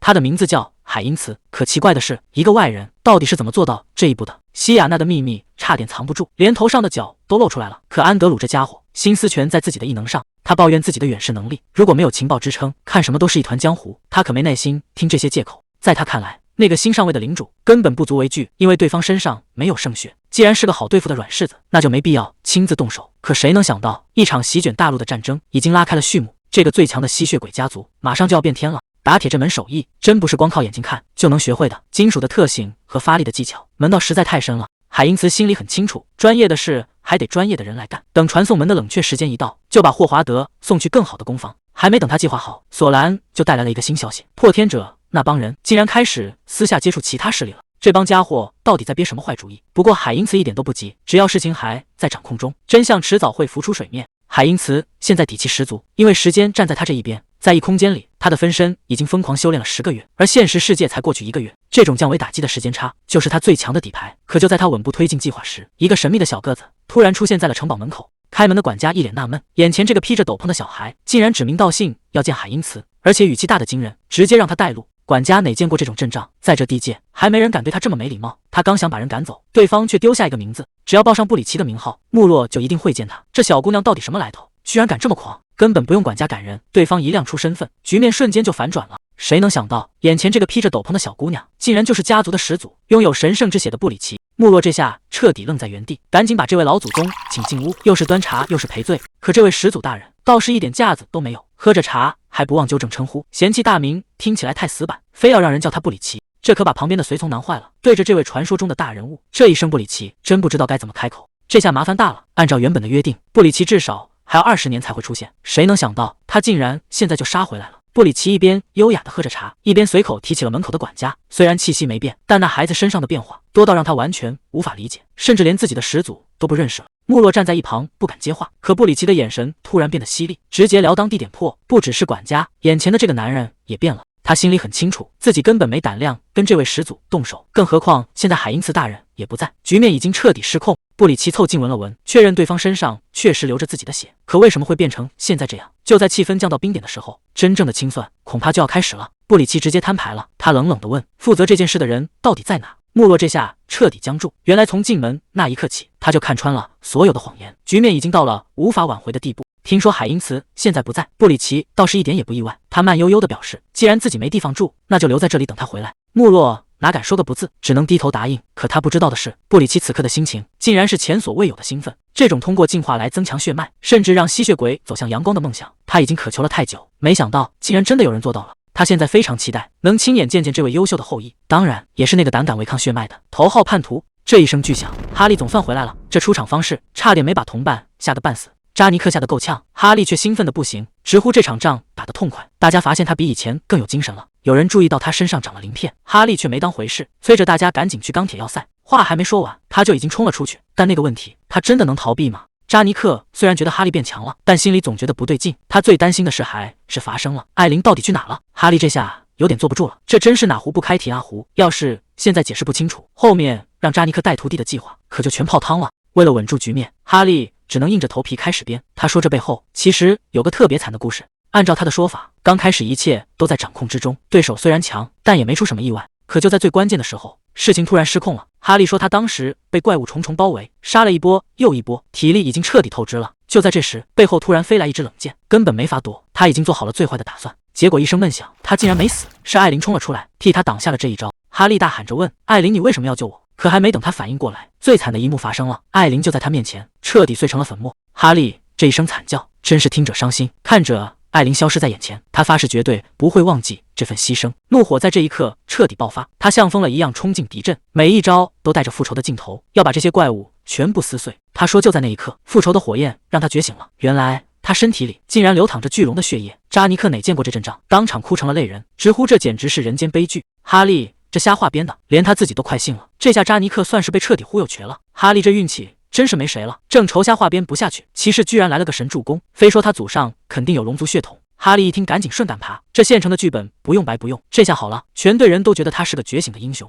可还没等他高兴太久，罗宾突然停下了，前面的气氛明显不对劲，钢铁要塞就在眼前，但路却被堵死了。放眼望去，满地都是怪物的尸体，像是刚经历过一场单方面的屠杀。到底是什么东西能有这么恐怖的战斗力？就在这时，一个巨大的黑影从烟尘里走了出来，这根本不是普通的怪物，而是彻底失控的变异米诺陶。这头怪物已经杀到钢铁要塞家门口了，整座要塞现在危在旦夕，所有人都在拼命往回赶。哈，力道是一点不紧张，一边流口水一边嚷着要去大吃一顿，发现气氛不对，才赶紧改口说要去救人。这头变异米诺陶简直强得离谱，法师和祭司在他面前根本走不过一招。就在大家彻底绝望的时候，救星终于到了。哈利像颗陨石一样从天而降，对着怪物的脑袋就是一记重锤，这一击直接把这头巨兽给砸懵了。所有人都在惊呼，那个外号塔拉克的怪物终于出手了。怪物开什么玩笑？哈利冷笑一声，他要让所有人看看什么才是真正的怪物。这一手下去，伴随着骨头断裂的声音，他竟然硬生生撕开了这头巨兽的防御。怎么样，这滋味好受吗？看着怪物还在喘粗气，哈利反而更兴奋了，还不服气，想比比谁的力气更大。来得正好，那就看看到底谁才是这里的王。这一声怒吼竟然成了他最后的遗言。哈利根本没打算给他喘息的机会，这一拳下去，连地皮都要被掀翻了。刚才还不可一世的巨兽，现在彻底没了动静。哈利吐了口唾沫，笑着说：“打得还行，可惜跟我比还差得远。”危机彻底解除，刚才还吓破胆的士兵们，现在全都在疯狂欢呼。但哈利关心的只有眼前跳出的系统奖励，这波打完，他又要变强了。这根断脚可是个好宝贝，回头丢给霍华德，肯定能打出一件极品装备。不过真正的重头戏是这颗发光的战利品。哈利二话不说，直接把它塞进嘴里生吞了。随着一股狂暴的力量被强行压制，他的身体开始发生异变，尤其是这双腿，肌肉正在疯狂膨胀。成了，哈利看着自己这对强壮的牛体，米诺陶最精华的基因果然全在这双腿上。这股爆发力，恐怕没人能挡得住。尘埃落定，这场仗打得确实漂亮，连罗宾都忍不住过来夸两句，顺便还带了个重磅消息：塔明大人要亲自见你。看来那位大人物这次是真的坐不住了。罗宾本想让他先歇口气，结果话还没说完，眼前的人已经没影了。这速度真是拦都拦不住。终于到了领主府邸，哈利这急性子刚到门口就想往里闯，罗宾赶紧一把拦住他。罗宾那是千叮咛万嘱咐，待会儿一定要注意分寸，千万别把事情搞砸了。可哈利根本没当回事，他觉得自己这副样子已经非常有礼貌了，甚至还想给对方一个惊喜。门一推开，正主塔明大人就在里面。还没等罗宾反应过来，哈利这一嗓子直接吼了出来，这哪是打招呼，简直是来拆房子的。罗宾在后面尴尬的想找个地缝钻进去，这位领主倒是挺客气，说哈利比传闻中还要厉害。结果哈利这人那是真的一点都不谦虚，他在那唾沫横飞地自夸，完全把罗宾的叮嘱抛到了脑后。罗宾在旁边看着，心都凉了半截。领主倒也不生气，反而觉得这家伙是个奇才，直接抛出了一个重磅奖励，要封他做正式骑士。这可是多少人求都求不来的大好事。哈利刚才还两眼放光，结果下一秒他居然想都没想，直接给拒绝了。这下全场都石化了，谁能想到这家伙居然这么不给面子，接下来的场面怕是没法收场了。哈利虽然拒绝了封号，但提了个更实在的要求，他想要一把趁手的斧头。塔明大人也是个爽快人，当场拍板要给他定制一把最好的。表面上这两个人笑得比谁都开心，一个夸对方大方，一个夸对方识货，可实际上心里全在打小算盘。领主想着怎么把他彻底收服，哈利却想着怎么多捞点好处。这哪是主臣见面，简直是两只狐狸在斗法。旁边的罗宾感觉这气氛诡异到了极点。与此同时，城里的另一边，休伯特已经把事情办妥了。那个叫霍华德的工坊终于正式完工，看来接下来的动静只会越来越大。休伯特还在交代工作，让手下务必照顾好那个工坊。他这人做事一向滴水不漏，对手下要求也极高。可走着走着，他突然定住了，不对劲，这护卫的人数怎么变了？原本只有3个护卫，现在身后怎么多出一个影子？他刚反应过来，那个藏在斗篷里的家伙就笑了。对方夸他反应挺快，可惜已经太晚了，还没等休伯特喊出声，整个人就遭到了重创。谁能想到，在自家的地盘上，他竟然会被人当众放倒？这下事情真的闹大了。休伯特倒在血泊里，护卫们彻底乱了套，谁也没看清刚才发生了什么。他意识已经开始模糊，心里只有一个疑问：为什么这里会出现吸血鬼？系统提示已经弹出来了，这一击是致命伤，判定结果是当场死亡。就在这千钧一发之际，保命技能突然激活，强行把他从鬼门关拽了回来。虽然捡回了一命，但伤势依然非常严重。休伯特勉强撑住身体，要不是有这个即死免疫，今天他肯定交代在这了。那个藏在暗处的吸血鬼到底是什么来头？休伯特一眼就认出来了，对方至少是个纯血吸血鬼，可他怎么也想不通，这种级别的大人物为什么要盯着他一个商人不放。现在的处境非常危险，要是让对方知道他还活着，肯定会立刻回来补刀，他必须马上撤退。他把接下来的调查交给了汉斯，并交代好后续的生意安排。虽然手下都很担心他的伤势，但他心里清楚，现在保命才是最重要的。随着一道白光闪过，休伯特直接从这个维度消失了。既然正面硬刚没胜算，那就先躲起来恢复实力。与此同时，在远处阴森的古堡里，神秘的对话再次响起。看来这片土地真的要变天了。这位就是由佩什家族的领主比斯克。整个大厅气氛压抑，所有人都在等一个结果。西奥多上前汇报说，塔拉克的任务已经搞定了，他们除掉了那个碍事的商人，还顺手把锅甩给了别人。比斯克露出了满意的笑容，特意夸奖了这次的功臣克莱恩。看来这次暗杀完全达到了预期的效果。但克莱恩心里很清楚，这一步棋走下去就再也没有回头路了。这把火一旦烧起来，谁也别想全身而退。真正的战争从这一刻起正式爆发了。比斯克非常满意，做得好，克莱恩。克莱恩却没当回事，对他来说，这根本不算什么挑战。看来时机刚刚好，深渊誓约的情报已经确认，更关键的是，传说中的血门终于彻底开启了，坐标已经锁定，第一站就是拉斐拉城。不过，比斯克现在最感兴趣的是那个抓走部罗克斯拉夫的神秘吸血鬼，这家伙到底是谁？竟然有这种本事！比斯克已经等不及了，他倒要看看那家伙到底是什么来头。所有人立刻出发，目标塔拉里亚。另一边，奥利维亚正累得够呛，为了找那个深渊誓约，还有杀掉休伯特的凶手，他几乎跑遍了整个大陆。可结果呢？派出去那么多女妖，竟然连一点影子都没见着。就在他打算去拉斐拉城做最后一次搜寻时，情况突然不对劲。森林深处，一道红光凭空出现，这股力量到底是从哪来的？奥利维亚笑了，找了这么久，总算让他给逮着了。这可是个大消息，必须马上汇报给不死王。汉斯也看清了局势，这根本不是普通的袭击，而是一场有预谋的入侵。之前那些小动作全是为了调虎离山，好分散他们的兵力。看来对方这次是动真格的了，尤其是那个最难对付的尤佩什氏族，光靠布罗科斯拉夫现在的力量根本挡不住。奥利维亚的直觉没错，现在的局面已经到了最危险的时刻，必须立刻找援军。消息已经传了回去，一场更大的风暴正在悄悄酝酿。布里奇推门而入，开门见山地告诉穆洛，现在没时间闲聊了，必须立刻准备战斗。穆洛完全没反应过来，现在明明风平浪静，哪来的敌人？布里奇态度非常强硬，他说自己绝不是在胡闹，既然他感觉到了，那麻烦就一定在路上。虽然这事听起来很离谱，但布里奇心里清楚，圣血的直觉从来没出过错，这种本能比任何情报都准。虽然领主海因此现在不在，但他们已经没得选了，必须立刻加强戒备。整座城堡今晚注定无法平静。尤佩什氏族的精锐已经集结完毕，4名真血外加几10名纯血吸血鬼，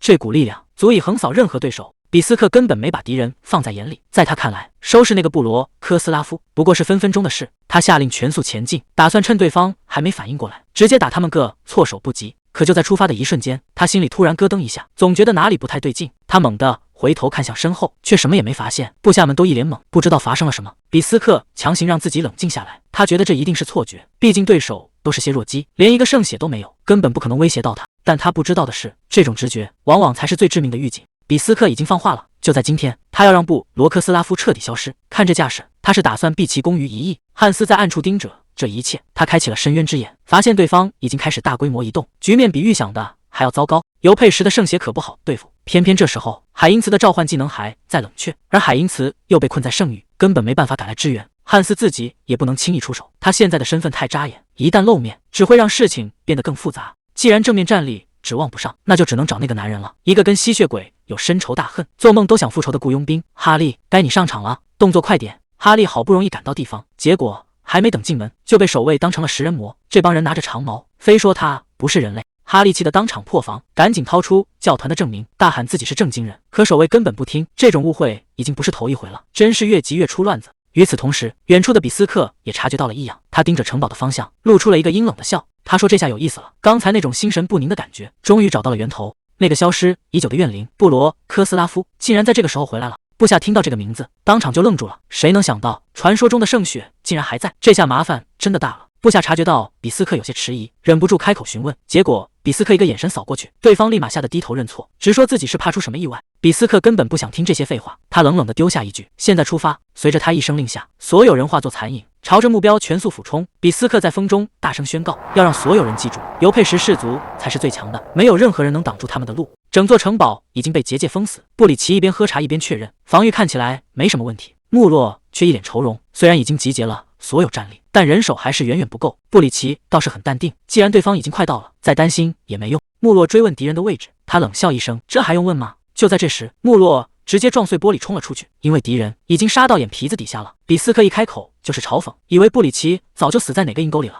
他根本懒得废话，这种自大的性格真是一点没变，只会让人觉得厌烦。穆洛在一旁看出了危机，对方可是有4个纯血种坐镇，这战力差距实在太悬殊了。但就在这时，穆洛彻底爆发了，在这片血色结界里，所有同伴的战力都会疯狂飙升。既然敢闯进这个领地，那就一个都别想活着离开。弗里西亚被强行召唤到战场，看着这群不请自来的客人，他露出了冰冷的笑意。穆洛叮嘱他要守住领地，因为他必须全力维持结界，现在根本腾不出手。可敌人早就看穿了弱点，只要解决掉这个维持结界的人，所有的防御都会瞬间瓦解。就在这致命的一击落下时，局面再次反转，对方显然太小看了这里的底牌，这个带着荆棘王冠的布里奇才是真正的麻烦。比斯克显然选错了对手，他以为这个女人好欺负，打算先拿她开刀，结果他根本没当回事，一边掰着响指一边冷笑，直言他这种人就是欠收拾。局面瞬间失控，整间屋子都被狂暴的能量填满，双方已经彻底撕破脸。布里奇发出一声怒吼，下令要让所有入侵者都死在这片领地里。穆洛也紧随其后，既然这群人不知好歹，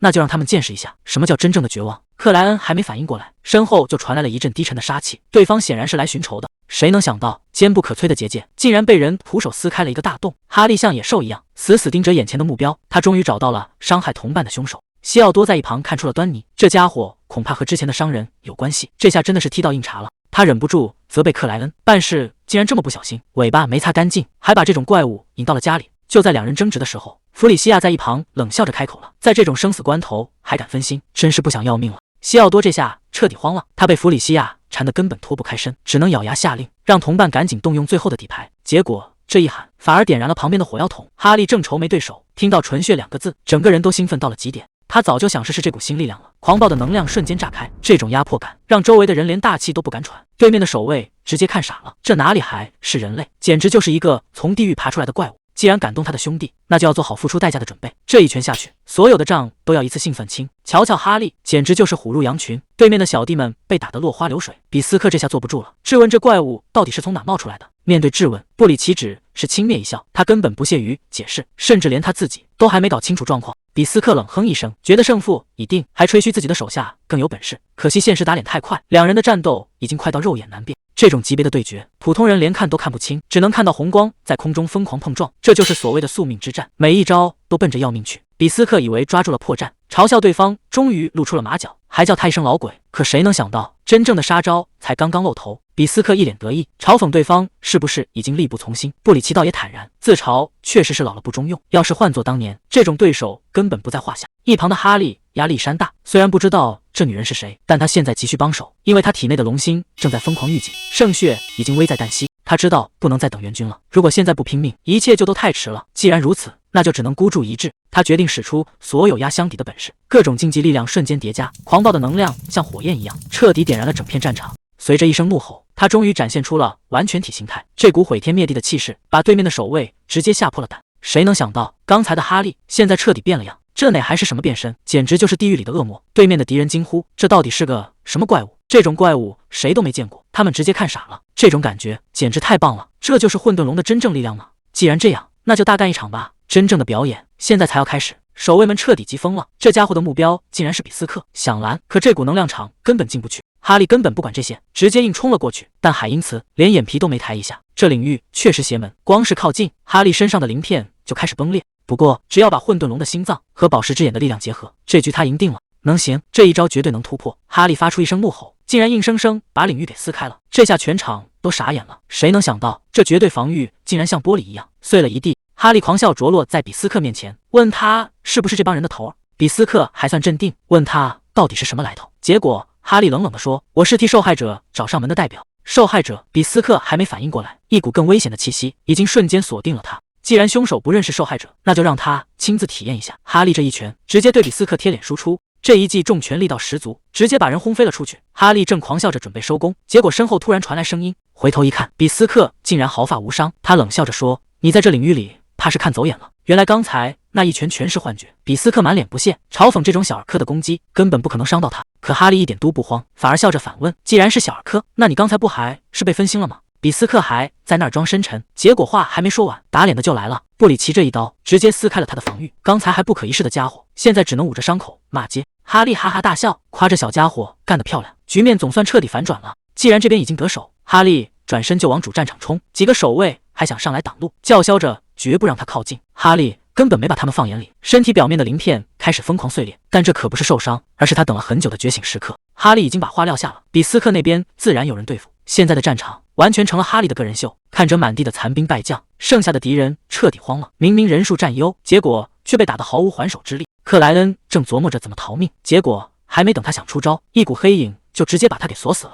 他还没反应过来发生了什么，身后就传来一个阴森的声音：“原来是你啊！”这下他是真的踢到硬骨头了，连求救的机会都没有，整个人直接被拖进了黑暗里。看来这回是彻底没戏了。海因茨这回是亲自找上门了，他盯着眼前的克莱恩，语气冷得让人发毛，直接问是不是他伤了自己。对方还没反应过来是怎么回事，海因茨根本不给解释的机会，反手就是一记穿心，这下是真的透心凉了。克莱恩临死前才开始后悔，这趟差事真是不该接，先是碰上哈利那个怪物，现在又撞上海因茨这个煞星。他看着海因茨那双发光的眼睛，心里全是绝望，这根本不是普通的对手，而是一个彻头彻尾的疯子。他到死都没弄明白，这个叫海因茨的男人到底是谁。可惜他这辈子都没机会知道了。海因茨这回是真吃饱了，舔掉手上的血迹，整个人都不一样了。系统提示音直接刷屏，他不仅拿到了新的吸血因子，还觉醒了罕见的混合天赋。这可是他第一次吞噬外族的血，实力的提升完全超出了预期。现在的他已经迫不及待要回战场收割了。而另一边的战场上，局面已经彻底失控，西奥多被打得节节败退，对手的实力强得离谱。弗里西亚一脸嚣张，最喜欢看对手这种绝望的样子。这一拳下去，差点没把人直接打散架。谁能想到这个家族的底蕴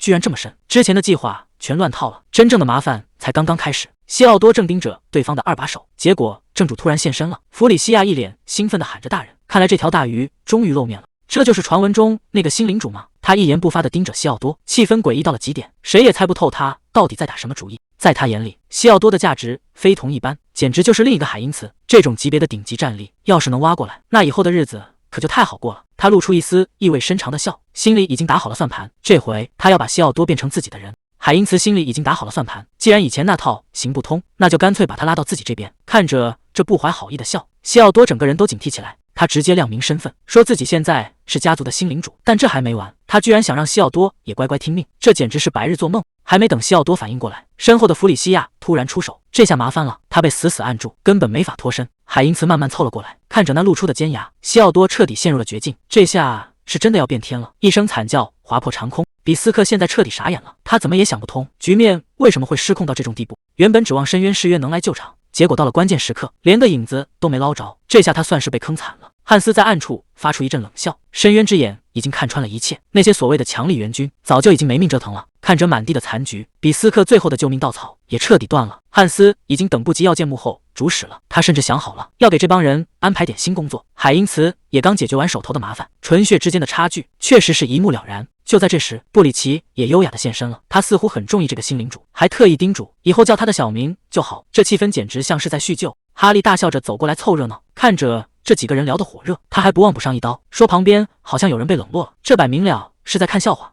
被当成空气的比斯克彻底破防，这种当面羞辱他哪能受得了？既然被逼到了绝路，那就只能拼命了。比斯克现在是困兽之斗，他一边疯狂咆哮，一边使出了压箱底的杀招，想证明自己还没输。但海因茨根本没放在眼里，他随手拔出武器，几下就把攻势全挡住了。这实力差距简直让人绝望。就在比斯克手忙脚乱的时候，身后突然传来一个声音，哈利早就盯上他了，还笑着问他是不是把自己给忘了。还没等比斯克回头，胸口就被瞬间贯穿，这下他是真的没戏了，只能带着满心的不甘，彻底倒在血泊里。比斯克被打得节节败退，嘴上却还在疯狂叫嚣，骂别人只会以多欺少。海因茨听了直接冷笑回怼，当初搞偷袭的时候，怎么没见你讲过什么羞耻？眼看大势已去，他还在做他的春秋大梦，喊着自己注定要成为吸血鬼之王，绝不会在这里倒下。结果话还没说完，海因茨就悄无声息地出现在他身后。海因茨笑着说，这个愿望他会代劳，接着直接一口咬住了对方的脖子。比斯克这下彻底慌了，骂他这是在自寻死路，不同氏族强行吞噬血脉，诅咒绝对会让他没命。海因茨满脸是血的回过头，眼神里全是挑衅，他只回了一句话：你真的这么觉得吗？这一口下去，比斯克彻底没机会了。他怎么也想不到，海因茨竟然真的能强行吸收异族的血脉，这在吸血鬼的世界里简直就是不可能的事。海因茨冷冷地告诉他，不用担心你的族人，以后他们都会在我的统治下活下去。这番话直接宣示了新王的诞生。比斯克的身体开始崩解，他这辈子最大的梦想就是能有一个真正的王，把所有氏族统一起来，带他们走向光明。虽然输得很惨，甚至感到无比屈辱，但看着眼前的男人，比斯克最后竟然笑了，因为他知道那个能改变一切的人终于出现了。比斯克彻底消失了，他最后感叹，这个梦追得实在太久。随着他的陨落，一个旧时代也跟着谢幕了，全场的人都看呆了。布里奇低声呢喃，传说中的神圣血脉竟然真的诞生了，就在海因茨身上。进化条件已经达成，海因茨的身体被红光包围，原本的血脉彻底蜕变，技能开始疯狂融合。这一刻，他已经超越了所有同类。现在的他是拥有神圣血脉的海因茨，不仅能接管整个家族，甚至能操纵因果的丝线。吸血鬼的世界这下真的要变天了。海因茨现在的感觉就像是开了全图卦一样，感官已经超越了极限，连虚无缥缈的时间和空间，现在仿佛都能摸得着。他低头看着自己的双手，这就是神圣血脉的力量吗？不仅能看透万物的流动，甚至连因果都能掌控，这种变强的感觉实在太爽了。他转头看向一旁的布里奇，心里很清楚，如果没有这个女人的帮助，今天这一仗他绝对不可能赢下比斯克。就在这时，哈利在一旁大笑起来，直呼刚才那场战斗真有意思。既然复仇已经完成了，他也不打算多留，准备直接打道回府。海因茨客气地道谢，说这次哈利确实帮了大忙。哈利摆摆手，说这帮家伙先动了他的朋友，而且大家以后还要做生意，不用这么见外。说完，哈利直接展开翅膀，腾空而起，头也不回地飞走了。只剩下海因茨和布里奇留在这片满目疮痍的战场上。布里奇看着远去的背影，心里还是觉得不踏实。他问海因茨：“就这么放那小子走吗？”他看起来可疑得很。海因茨倒是一脸淡定，说没关系，身份已经确认过了，既然他都这么说了，布里奇也就不再多问。战场上一片狼藉，海因茨站在废墟中间，看着眼前的残局，他心里早就有了别的打算。他露出一丝意味深长的笑，轻声说道：“我们的家族又要增加几个新成员了。”一声巨响，深渊誓约的据点直接被炸开了。这群黑袍人还没反应过来，一个恐怖的身影已经挡在了他们面前。有人惊恐的大喊：“是不死军团的军团长卡拉姆，他怎么会出现在这？”这下所有人都懵了，原来这段时间让他们彻底失联的罪魁祸首，根本不是什么教团，而是这支恐怖的不死大军。杜埃尔在一旁冷笑，现在才发现是不是有点太蠢了？他语气冰冷的下令：“卡拉姆，一个都别放跑！”看着眼前的杀神，这群人彻底陷入了绝望。今天这里注定要变成一片死地。杜埃尔办事效率极高，刚领完命，转头就叫来了专门负责审讯的帮手。他指着地上那几个半死不活的俘虏，冷冷的交代：“这些都是深渊誓约派来的渗透者，里面还有个大鱼，我要知道他们背后的主使是谁。”这群人刚才还想硬扛，现在却拼命想要后退，但在他面前根本没有逃跑的机会。奥利维亚听完，手部瞬间化作恐怖的利爪，直接掐住了俘虏的脖子，看来落到他手里，想死恐怕都成了一种奢望。那边还在鬼哭狼嚎，这边已经响起了清脆的打铁声，这手感跟之前完全不是一个级别。霍华德这操作简直就是开了挂，在地球上跟着休伯特研究理论，回到这边就利用种族天赋疯狂实操，效率直接拉满，比普通人快了整整10倍。火候要稳，锋利要猛，每一锤砸下去都是在挑战极限。他的目标只有一个，那就是成为这世上最顶级的工匠。看着吧，真正的神兵利器马上就要问世了。海因茨的恢复速度比预想的还要快，神圣力量加上超强再生，这效果简直绝了。程贤本来打算等下次传送门开启就把他送走，可手刚伸到一半，他突然停住了。要是海因茨也跟着走了，以后那些复杂的冶金学岂不是得自己一个人死磕？这买卖太不划算了。他转头看了看海因茨，连连摇头，不行，绝对不能就这么放他走。既然现在点数充足，是时候提升一下自己了。虽然升级费用又涨了不少，但多亏海因茨吸收了神圣之血，让他这次大赚了一笔。这波点数必须花在刀刃上，这100万点数砸下去，程贤这回是真下血本了。毕竟关键时刻还是得靠自己才最稳。系统金光一闪，直接解锁了逆天新功能，以后创建化身竟然能自己选初始天赋了。这简直就是开局自带神装。他立刻开始尝试，在给出的几个选项里，一个叫灵魂链接的词瞬间吸引了他的目光。这玩意儿要是配合召唤兽，那加成简直不敢想。程贤脑子里已经有了画面，召唤师配上法师技能，这种玩法的上限高得离谱，没啥好犹豫的，就选他了。蓝光闪过，程贤的新化身正式亮相。他给这个角色取名赫斯破容，这可不是随便玩玩，他要打造的是史上最强的召唤师。与此同时，另一边的气氛却异常凝重。圣女莉埃斯塔站在圣殿前，骑士低声汇报，大陆峰会的所有成员今天都会到场。莉埃斯塔沉默了片刻，这帮人之前一直各怀鬼胎，非要等到整个大陆乱成一锅粥才肯坐下来谈谈。不过只要过了今天，整个局势就要彻底变天了。为了迎接这场峰会，整个圣殿简直忙疯了，厨师在吼，仆人在跑，所有人都在为了那个所谓的美好未来拼命。说是全大陆英雄的聚会，可实际上呢，那些大帝国和大公国非要等火烧到自己屁股了才舍得露面。这哪是什么峰会，简直就是一场硬仗。这帮各怀鬼胎的家伙凑在一起，准没好事。就在气氛紧绷到极点的时候，传送门突然炸开，强光晃得人睁不开眼。正主终于到了。随着一阵急促的破空声，第一批客人正式踏入会场。看看这标志性的尖耳朵，没错，来的正是精灵王国的人。这帮平时深居简出的家伙，竟然第一个打头阵露面。在埃纳梅尔大陆的首都，哈里斯正躺在草地上晒太阳，这小日子过得简直比谁都舒坦。不过最让他显摆的还是手里的这把长弓，这可是世界树分之作的神兵，名字叫推弥斯。只要握住这把弓，他就能跟大自然融为一体。这种感觉一般人根本体会不到。可谁能想到，就在他美滋滋显摆的时候，系统突然传来了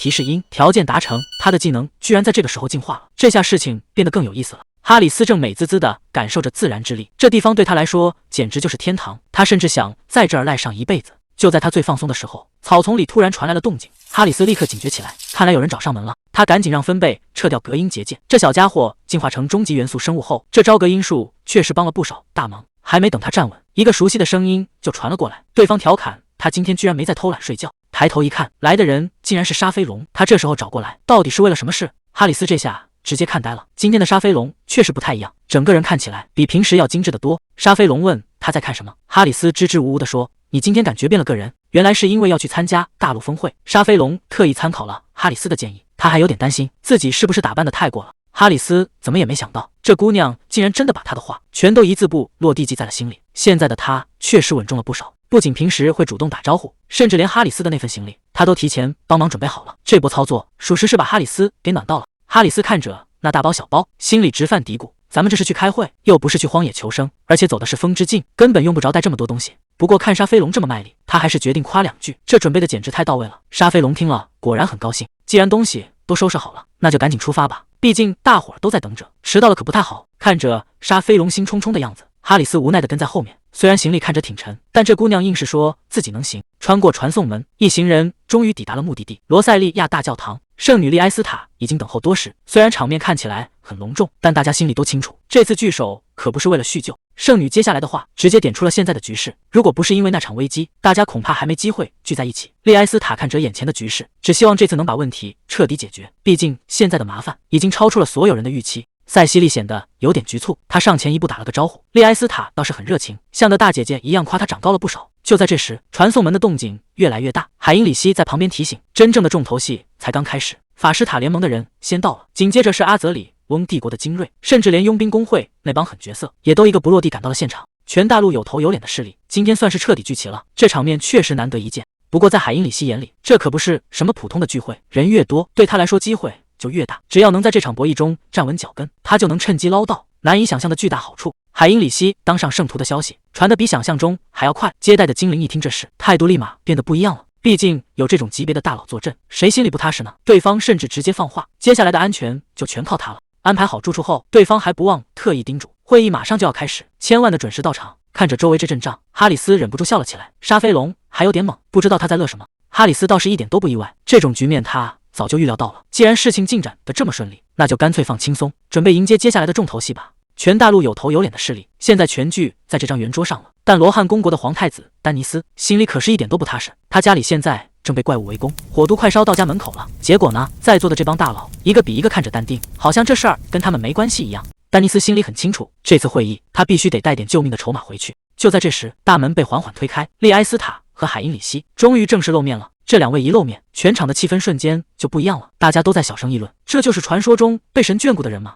海因里希察觉到利埃斯塔现在其实挺有压力的，毕竟这种规模的会议换谁来恐怕都得捏把汗。主持会议的大臣上前致辞，感谢各位大佬百忙之中抽空过来。放望去，全大陆最顶尖的人物全到齐了，兽王、精灵还有各国的皇室，所有人都在等一个结果。丹尼斯也正盯着前方，寻找破局的机会。随着主持者的一声令下，这场改变大陆命运的峰会正式开始了。主持者神情严肃地宣布，这场大陆峰会正式开始，而讨论的核心只有一个，那就是已经觉醒的第三任不死之王。这家伙不仅挑起了骑士团和吸血鬼的内斗，还在森林里搞那些见不得人的实验，甚至连大教堂都没放过，到处都是惨重的代价。就在全场气氛压抑到极点的时候，海因里希身后的汉斯居然还有心思在那看戏，甚至觉得这个叫汉斯的家伙挺有意思。但主持者接下来的话让所有人的心都提到了嗓子眼，因为刚才说的这些竟然还不是最麻烦的。主持者在台上直接摊牌，现在的世界已经被深渊彻底搞乱，想要活命就必须找到那个混乱核心并封印它。底下的人听得心里发虚，这玩意儿到底在哪？丹尼斯一针见血地指出，既然是核心，那肯定就在不死之王手里。主持者点头承认了，他看向一旁的西蒙王子，希望帝国能在这个时候伸出援手。结果西蒙直接笑出了声，他不仅没打算帮忙，反而把责任全推给了教会，觉得是他们没看管好碎片才惹出这种祸事。但他只是西蒙的借口，他心里早就盘算好了，要趁这个机会彻底削弱教会，让他自己成为无人能及的最高统治者。面对西蒙的冷嘲热讽，海因里希直接站了起来，他语气平静，说自己明白帝国的立场，但这让西蒙更不爽了，觉得一个圣骑士居然敢打断他说话。但海因里希接下来的话让全场都安静了。他说，神圣教团从来没有逃避过责任，无论是1000年前还是300年前，他们始终守在最前线，每一次都是用鲜血在回应。海因里希并不否认教团犯过错，但他当众立下誓言，在对抗不死之王的战场上，他绝对会冲在第一个，因为守护这里就是教团刻在骨子里的天职。看着海因里希坚定的背影，利埃斯塔总算松了一口气，这才是他一直信任的教团，这才是圣徒该有的样子。西蒙这下棋的够呛，本来想趁机把教会逼入绝境，结果全被海因里希给搅黄了，他只能先退一步，心里肯定还在憋着什么坏主意。而此时的海因里希表面上看着正气凛然，其实心里早就乐开了花。这一番演讲直接让他赚翻了，系统里的业力值疯狂跳动，这波简直是中了头奖。利埃斯塔也被彻底折服了，他凑到海因里希耳边小声夸奖，说他刚才的表现简直太帅了。海因里希倒是挺会装，一脸谦虚的表示这都没什么。不过还没等他们高兴太久，会场里的气氛就彻底变了。既然教会的责任暂时不追究了，那大家就开始个扫门前雪。丹尼斯拍着桌子要援助，旁边的同盟代表也不甘示弱，现场直接吵翻了天。会场里吵得不可开交，各国代表都在抱怨自家的难处。主持者直接一巴掌拍在桌上，让这帮人全都闭嘴。他说，现在这种时候，除了团结根本没别的出路。丹尼斯忍不住站起来追问：既然要团结，那教团到底有没有具体的方案？主持者冷笑一声：要是没准备好，今天也不会把大家全叫过来了。他当众宣布了一个重磅消息：神圣教团提议组建一支专门对抗不死之王的英雄先锋队。说白了，这就是一支直插敌方心脏的敢死队。这个提议一出来，丹尼斯和西蒙都愣住了。海因里希在旁边一言不发，谁都知道这支队伍意味着什么。虽然名号听着响亮，但其实就是去执行最危险的任务。台下的人立马炸开了锅，大家心里都清楚，这哪是去当英雄，这简直就是去送命。而且每个国家都得交出最顶尖的人才，这下谁还坐得住？这先锋队的名额简直就是一张催命符。丹尼斯愁得直叹气，谁都不想把自家的精锐送去这种九死一生的地方。可谁也没想到，西蒙竟然主动站了出来。他说帝国愿意出一份力，推荐的人选正是那位天才大法师伊赛亚。海因里希一听就觉得不对劲，伊赛亚可是百年难遇的人才，西蒙平时把他当宝贝，现在居然舍得让他去送死，这背后肯定有猫腻。果然，西蒙这一带头，整个会场彻底乱套了，大家不再藏着掖着，开始疯狂推举别国的高手，都想把竞争对手送上绝路。看着这群人互相算计，海因里希心里很清楚，这场所谓的英雄选拔已经变成了一场肮脏的博弈。听着台下那些冷嘲热讽，海因里希心里只觉得可笑，这帮人居然觉得他带的队伍会变成一座坟墓。他已经在心里发了狠，不仅要完成任务，还要让每一个跟着他的人全都活着回来当英雄。他斜眼瞄了一下西蒙，这家伙还在那儿装模作样，以为自己的计划天衣无缝，却不知道海因里希早就看穿了一切。海因里希嘴角微微上扬，他现在已经开始期待了，等他带着所有人凯旋归来，这帮人的表情一定会非常精彩。主持者宣布会议结束，大家都觉得这一天过得真不容易。就在大家准备散伙的时候，哈里斯居然在一旁悠闲地啃起了爆米花。既然好戏才刚要开场，怎么能让这帮人就这么走了？爆米花都准备好了，真正的重头戏现在才开始。随着玻璃碎裂的声音，他要让所有人好好认识一下。谁也没想到，这不速之客说来就来。汉斯戴着那张诡异的面具，语气里全是挑衅，说这是专门为末日准备的。海因里希当场就坐不住了，指着他大喊：居然敢在这里撒野！这下全场都乱套了。圣骑士团全员集结，海因里希立刻下令准备战斗。随着他一声令下，防御结界瞬间开启，这一仗怕是躲不过去了。屏障瞬间张开，利埃斯塔赶紧招呼大家躲进去，这可是最后的防线。汉斯伸手试了试，这屏障确实有点东西。他发出一阵怪笑，觉得所有人现在肯定都吓破胆了。他还不忘调侃海因里希，说这位英雄准备的挺周全。海因里希没废话，直接接招。这下舞台总算搭好了。既然这场会议已经被搅黄了，各国的头头脑脑们估计都要坐不住了。海因里希嘴角一扬，真正的博弈才刚刚开始。汉斯却冷冷地丢下一句：光有勇气，可赢不了他。汉斯现在狂得不行，觉得自己现在的力量已经强到没边了。海因里希直接拔剑，说今天就是你的死期。汉斯冷笑着问：你到底哪来的底气？海因里希回头看了一眼，拉弗里、莱昂内尔还有坎贝尔这些大佬全站出来了。既然要打，那就干脆玩个大的，全大陆最顶尖的战力现在全在这儿了。结果汉斯听完反而笑得停不下来。海因里希完全没搞懂他到底在笑什么。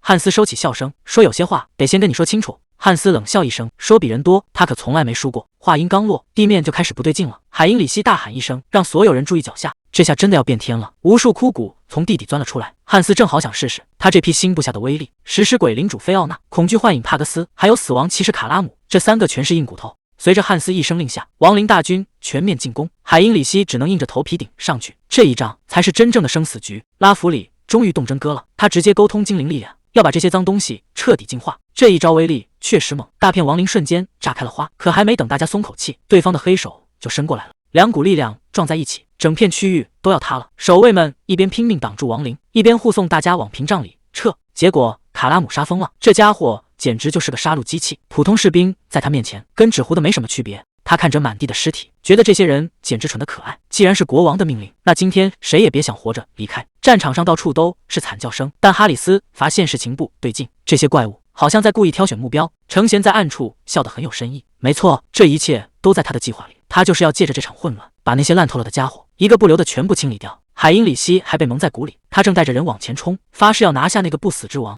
利埃斯塔和主持者也跟了上来，准备全力支援这一战。就在这时，一个名字突然响彻全场：汉尼拔·斯特劳斯。海因里希和汉斯终于对上了，这就是最后的决战。两股力量疯狂对撞，这动静简直是在拆家。海因里希在旁边看得挺起劲，他说气氛已经烘托到位，接下来该他干点正事了。如果说刚才是别人的主场，那现在该轮到哈里斯出手了。他直接唤醒了神功推弥斯，这架势显然是要动真格的了。沙菲龙都看傻了，不是说好原地待命吗？这节骨眼上，他居然说要射几箭热身，谁都看得出来，这根本不是热身，而是要玩命了。毕竟按照常理，双方的实力差距根本没法打，但他还是头也不回地走了过去。哈里斯心里很清楚，虽然现在的局面死气沉沉，但只要想做，总能找到破局的办法。塞西莉赶紧拦住他，问他知不知道这有多危险。结果他根本没打算退缩，直言自己绝不可能坐视不管。这话一出，原本担心的塞西莉也豁出去了，既然拦不住，那就干脆一起上。哈里斯笑了笑，这正是他想要的。就在这一刻，各种元素力量疯狂汇聚，这一剑的威力已经完全超出了想象。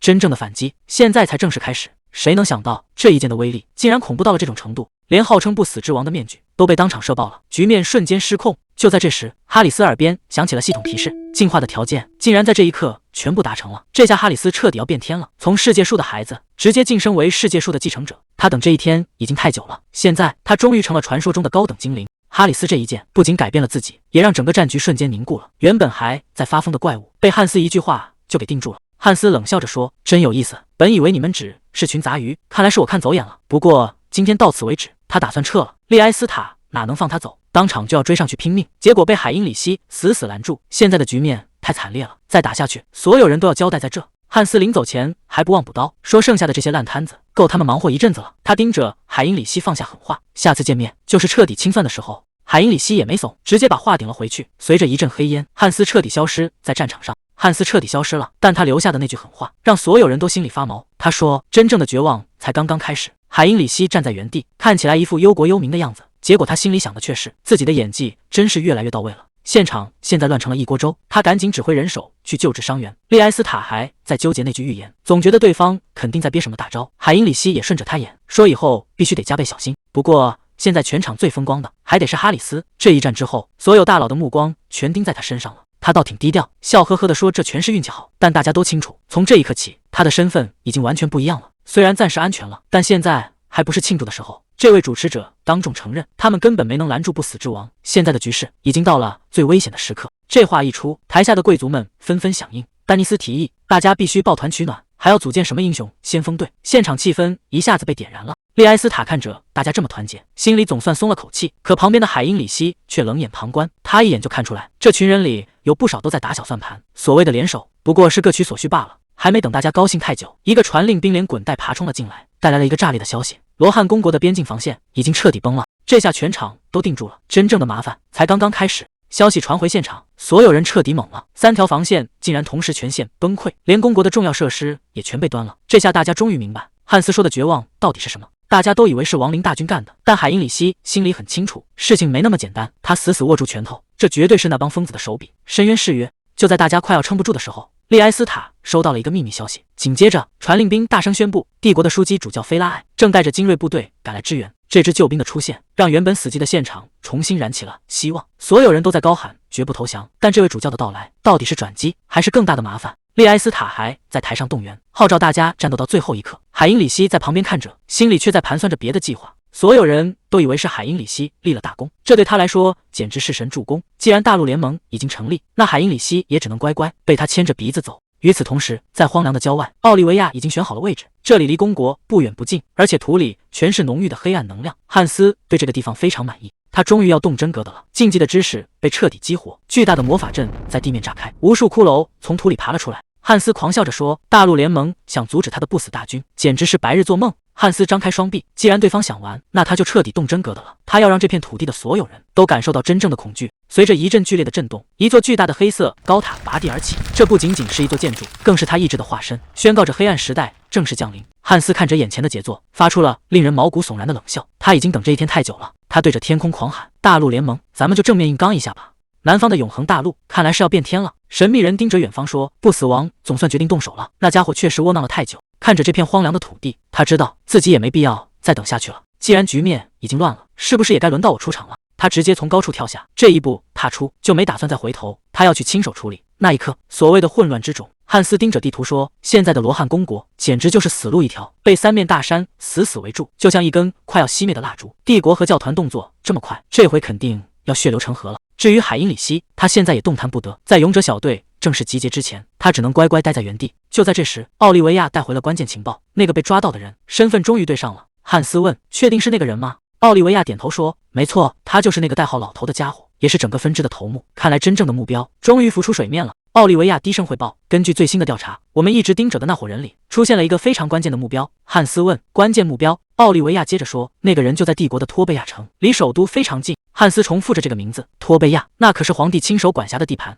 情报已经彻底坐实，深渊的高级执行官西雅娜就在那里。他们的真正目的是动员整个尤佩什家族。此时，在托贝亚城内，安德鲁正急着带人撤离，动作快点，10分钟后必须出发。他突然停住脚步往后看，这不可能，他们绝对没理由发现我在这。西雅娜怎么也想不通，明明已经藏得这么深了，魅魔的身份到底是怎么暴露的？难道又要被抓回去服役吗？一想到要回不死亡的军队，他现在只想赶紧逃命。安德鲁也在后悔，早知道就该提前跑路，现在局面彻底失控了。那个不知道从哪冒出来的野蛮人，直接堵在了尤佩什家族门口，派去支援的小队也全都没了动静。黑暗中似乎有眼睛在盯着，要是被对方拿到这里的证据，所有人都要跟着倒霉。西雅娜赶紧确认，那份合同你拿到了吗？安德鲁点头说，放心吧，那可是我第一个抢出来的东西。西雅娜只想赶紧带上东西跑路，安德鲁倒是挺有信心，他说这宅邸的防御层层叠叠，除非是不死王亲自动手，否则谁也别想闯进来。结果话还没说完，耳边就传来一声脆响，整座宅邸的结界瞬间崩碎，这下两人彻底懵了，到底是谁在这个时候杀过来了？烟尘散去，那个最不该出现的人竟然真的站在了面前。汉斯带着大军直接把这里包围了。汉斯冷笑着说，看来你这段时间过得还挺滋润啊。西雅娜吓得直接跪倒在地，完全不敢抬头。大人，您误会了，我一直都在等您过来。这下局面彻底反转，谁也别想轻易离开了。西雅娜还在拼命解释，说自己一直都在等大人降临。汉斯冷笑一声，这种鬼话骗骗别人还行，想骗我你还嫩了点。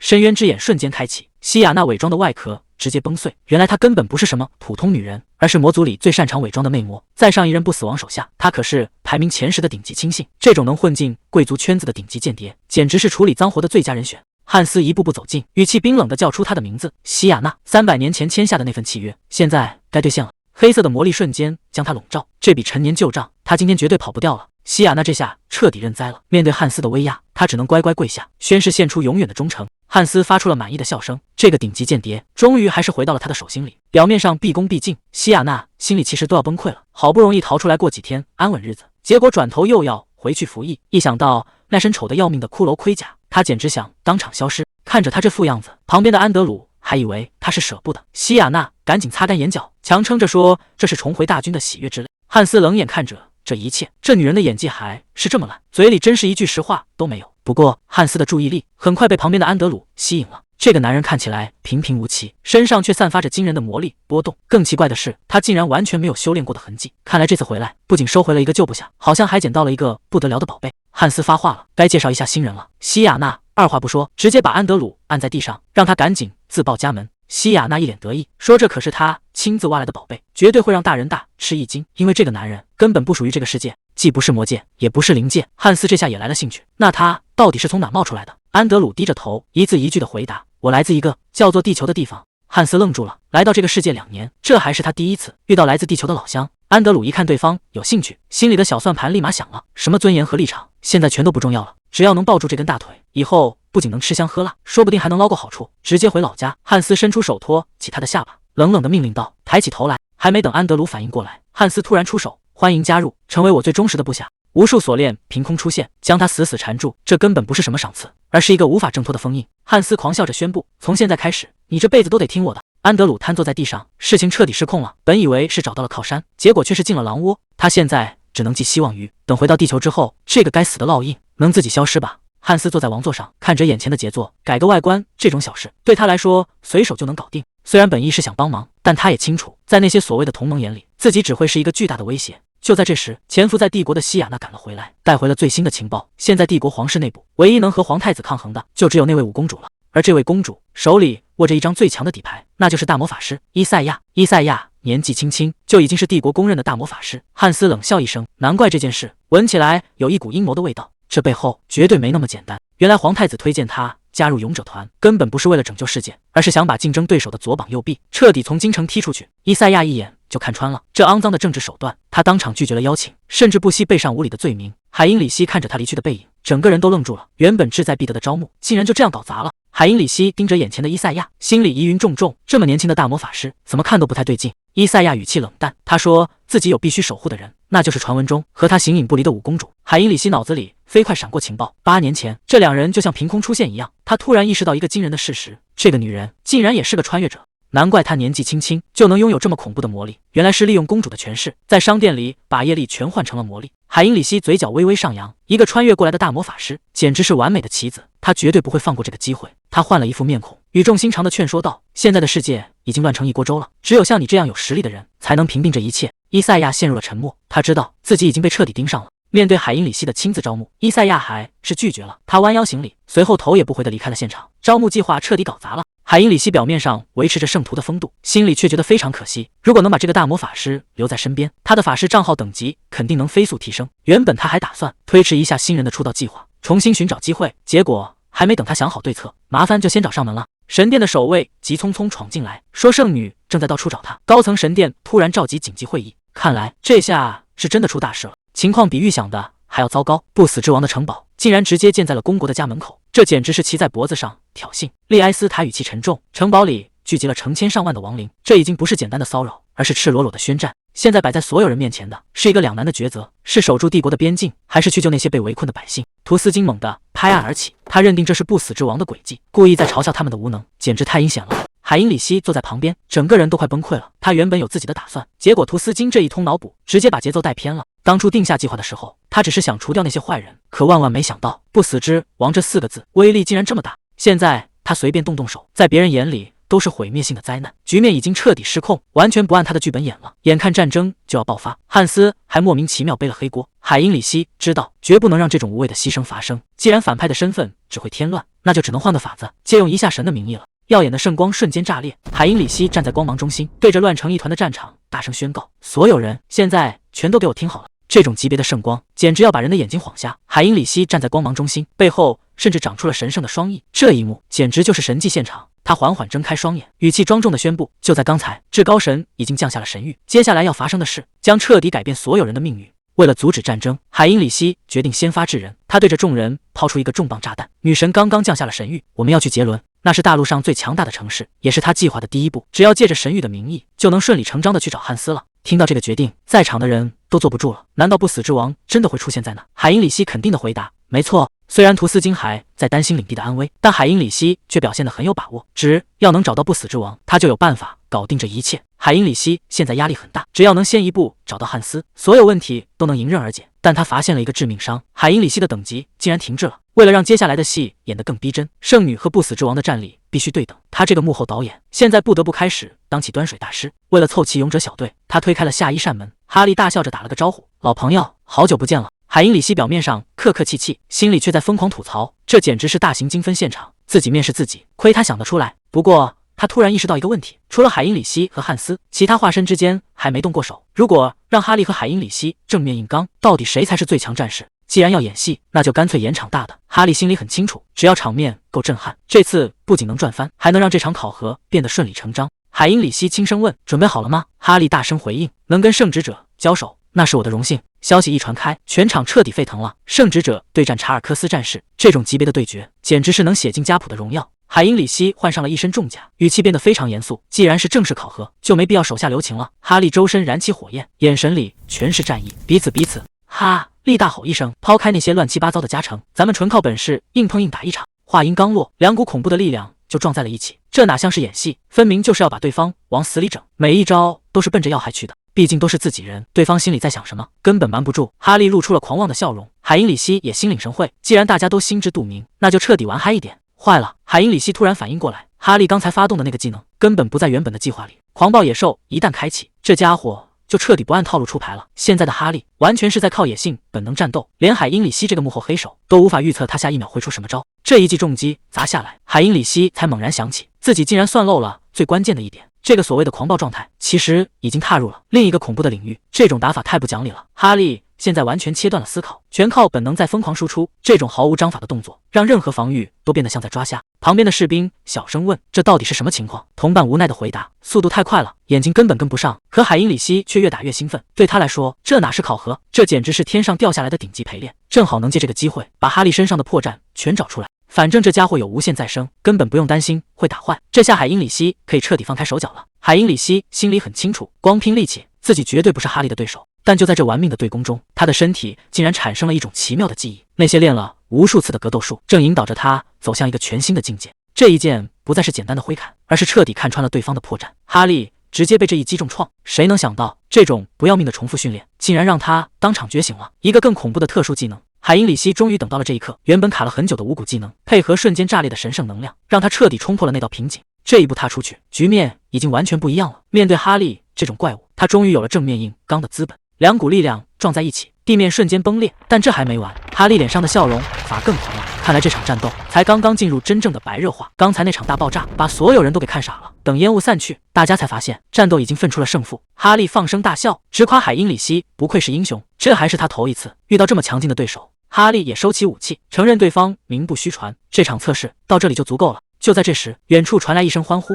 塞西莉带着精灵们兴冲冲地跑了过来。看来这场精彩的对决不仅赢得了尊重，还引来了不少老熟人。沙飞龙总算确认了，他们确实已经踏上了这片传说中的大陆。刚才那场架打的是真痛快。沙飞龙突然走向海因里希，说要履行之前的约定，既然他已经觉醒成了高等精灵，那这份特殊的祝福现在必须送给哈利。哈利还没反应过来是怎么回事，他就直接贴了上来。紧接着一道绿光闪过，系统提示音直接在耳边炸开，他的元素亲和力和抗性竟然开始疯狂飙升。这哪是简单的祝福，简直是原地起飞的顶级增强。旁边的拉弗里看热闹不嫌大，还问塞西莉是不是也能领一个。塞西莉站在旁边，一句话也说不出来，这待遇差的也太远了。拉弗里还在打听哈利是不是打算加入敢死队。哈利倒是没把话说死，说可以考虑，但还得再观察一下局势。反正正事已经谈完，他们马上就要动身回去了。海因里希独自松了一口气，这次的行动收获颇丰。对他来说，哈利这个身份简直是神兵利器，以后要是再遇到死局，还得靠这个马甲来破局。现在万事俱备，所有的演员都已经就位，真正的舞台该转移到帝国的首都了。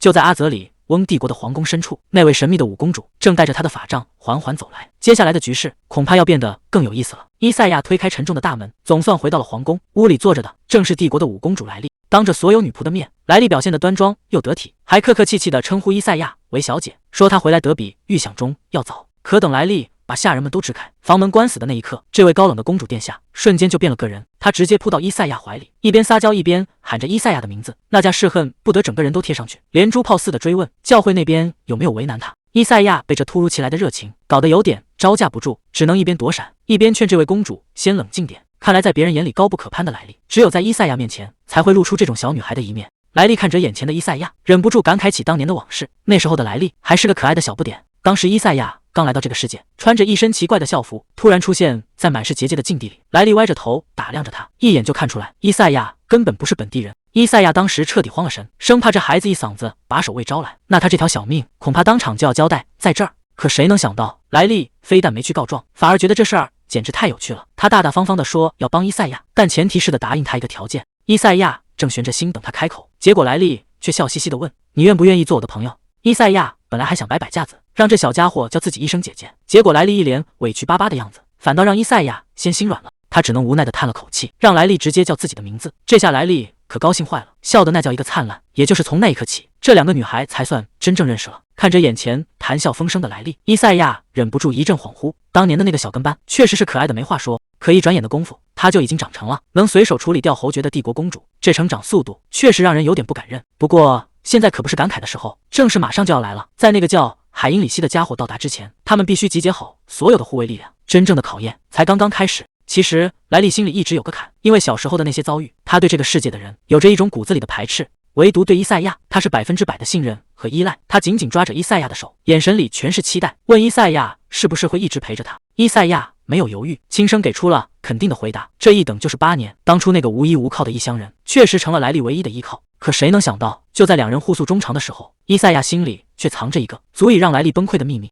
他已经做好了决定，1年之后，他就要彻底离开这里，回到属于他自己的地球。外面雷声滚滚，伊赛亚手握法杖挡在最前面，他已经下定了决心，在离开这个世界之前，一定要帮莱莉扫清所有的障碍，哪怕最后自己会彻底消失，他也绝对不会回头。就在这时，雷光中突然浮现出诡异的黑影，看来伊赛亚并不是一个人在战斗，那些所谓的帮手已经开始现身了。看来这地方确实不简单，帝国首都的防御比预想中还要难对付。汉斯开启了黑暗之眼，只要再往前走一步，恐怕就会被立刻发现。既然硬闯不行，那就该轮到奥利维亚出场了。奥利维亚低声问：“吴王，您在叫我吗？”汉斯冷冷地交代：“按咱们说好的来，千万别出差错。只要这次计划成功，整个帝国都要按他的意志来运转。”这层所谓的防御屏障，在汉斯眼里简直跟纸糊的一样，防线彻底崩溃，整座城市瞬间陷入火海。他狂笑着说：“你们确实尽力了，但这种程度的东西怎么可能挡得住我？有人大喊着：“快撤往魔法塔！”可还没等他们跑远，真正的噩梦已经从天而降了。汉斯站在古龙背上，看着眼前的防御屏障，冷笑：“这层乌龟壳确实挺结实，估计耗费了不少心血吧。”但他接着问了一句：“你们觉得这东西到底能撑多久？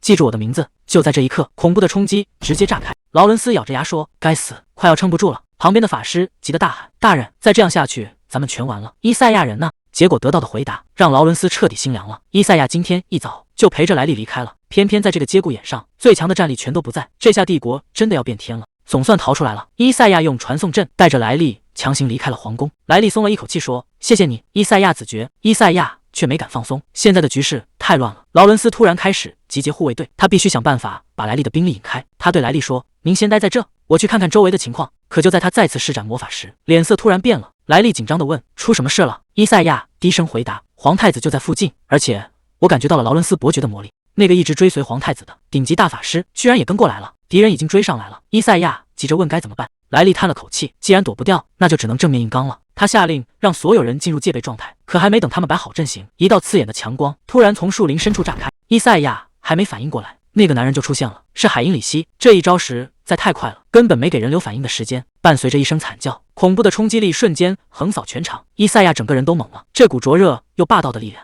简直强得离谱。胜者海因里希从天而降，这一招威力惊人，直接把地面都给掀翻了。汉斯却一点都不慌，他冷笑着说：“海因里希，要是没你在这挡着，这戏可就真没意思了。”两人瞬间缠斗在一起，金色的圣光和蓝色的魔力撞得天崩地裂。海因里希陷入了苦战，每一招都接得非常吃力。结果汉斯反而更兴奋了，他狂笑着说：“太有意思了，这才是我想看的战斗。”汉斯语气平淡，他说：“虽然自己早就死了，但只有在这种杀戮时刻，他才觉得自己还活着。”海因里希听完简直不敢相信，难道这么多条人命，在你眼里仅仅只是消遣吗？汉斯冷笑了一声，那些无聊的想法他早就丢掉了，他现在唯一想要的就是生死决斗时那种疯狂的快感。看着满地疮痍，海因里希终于明白了，因为拥有太强的力量，所以只能靠这种方式来打发无聊。汉斯竟然直接承认了，没错，光是拥有力量却只是活着，实在是太没意思了。海因里希握紧了手中的剑，他大声喊道：“不死之王汉斯，我是来跟你谈条件的。与其这样毫无意义的瞎折腾，不如我们来玩个更有趣的游戏。咱们打个赌，就以这整片大陆为棋盘，来一场真正的对决。”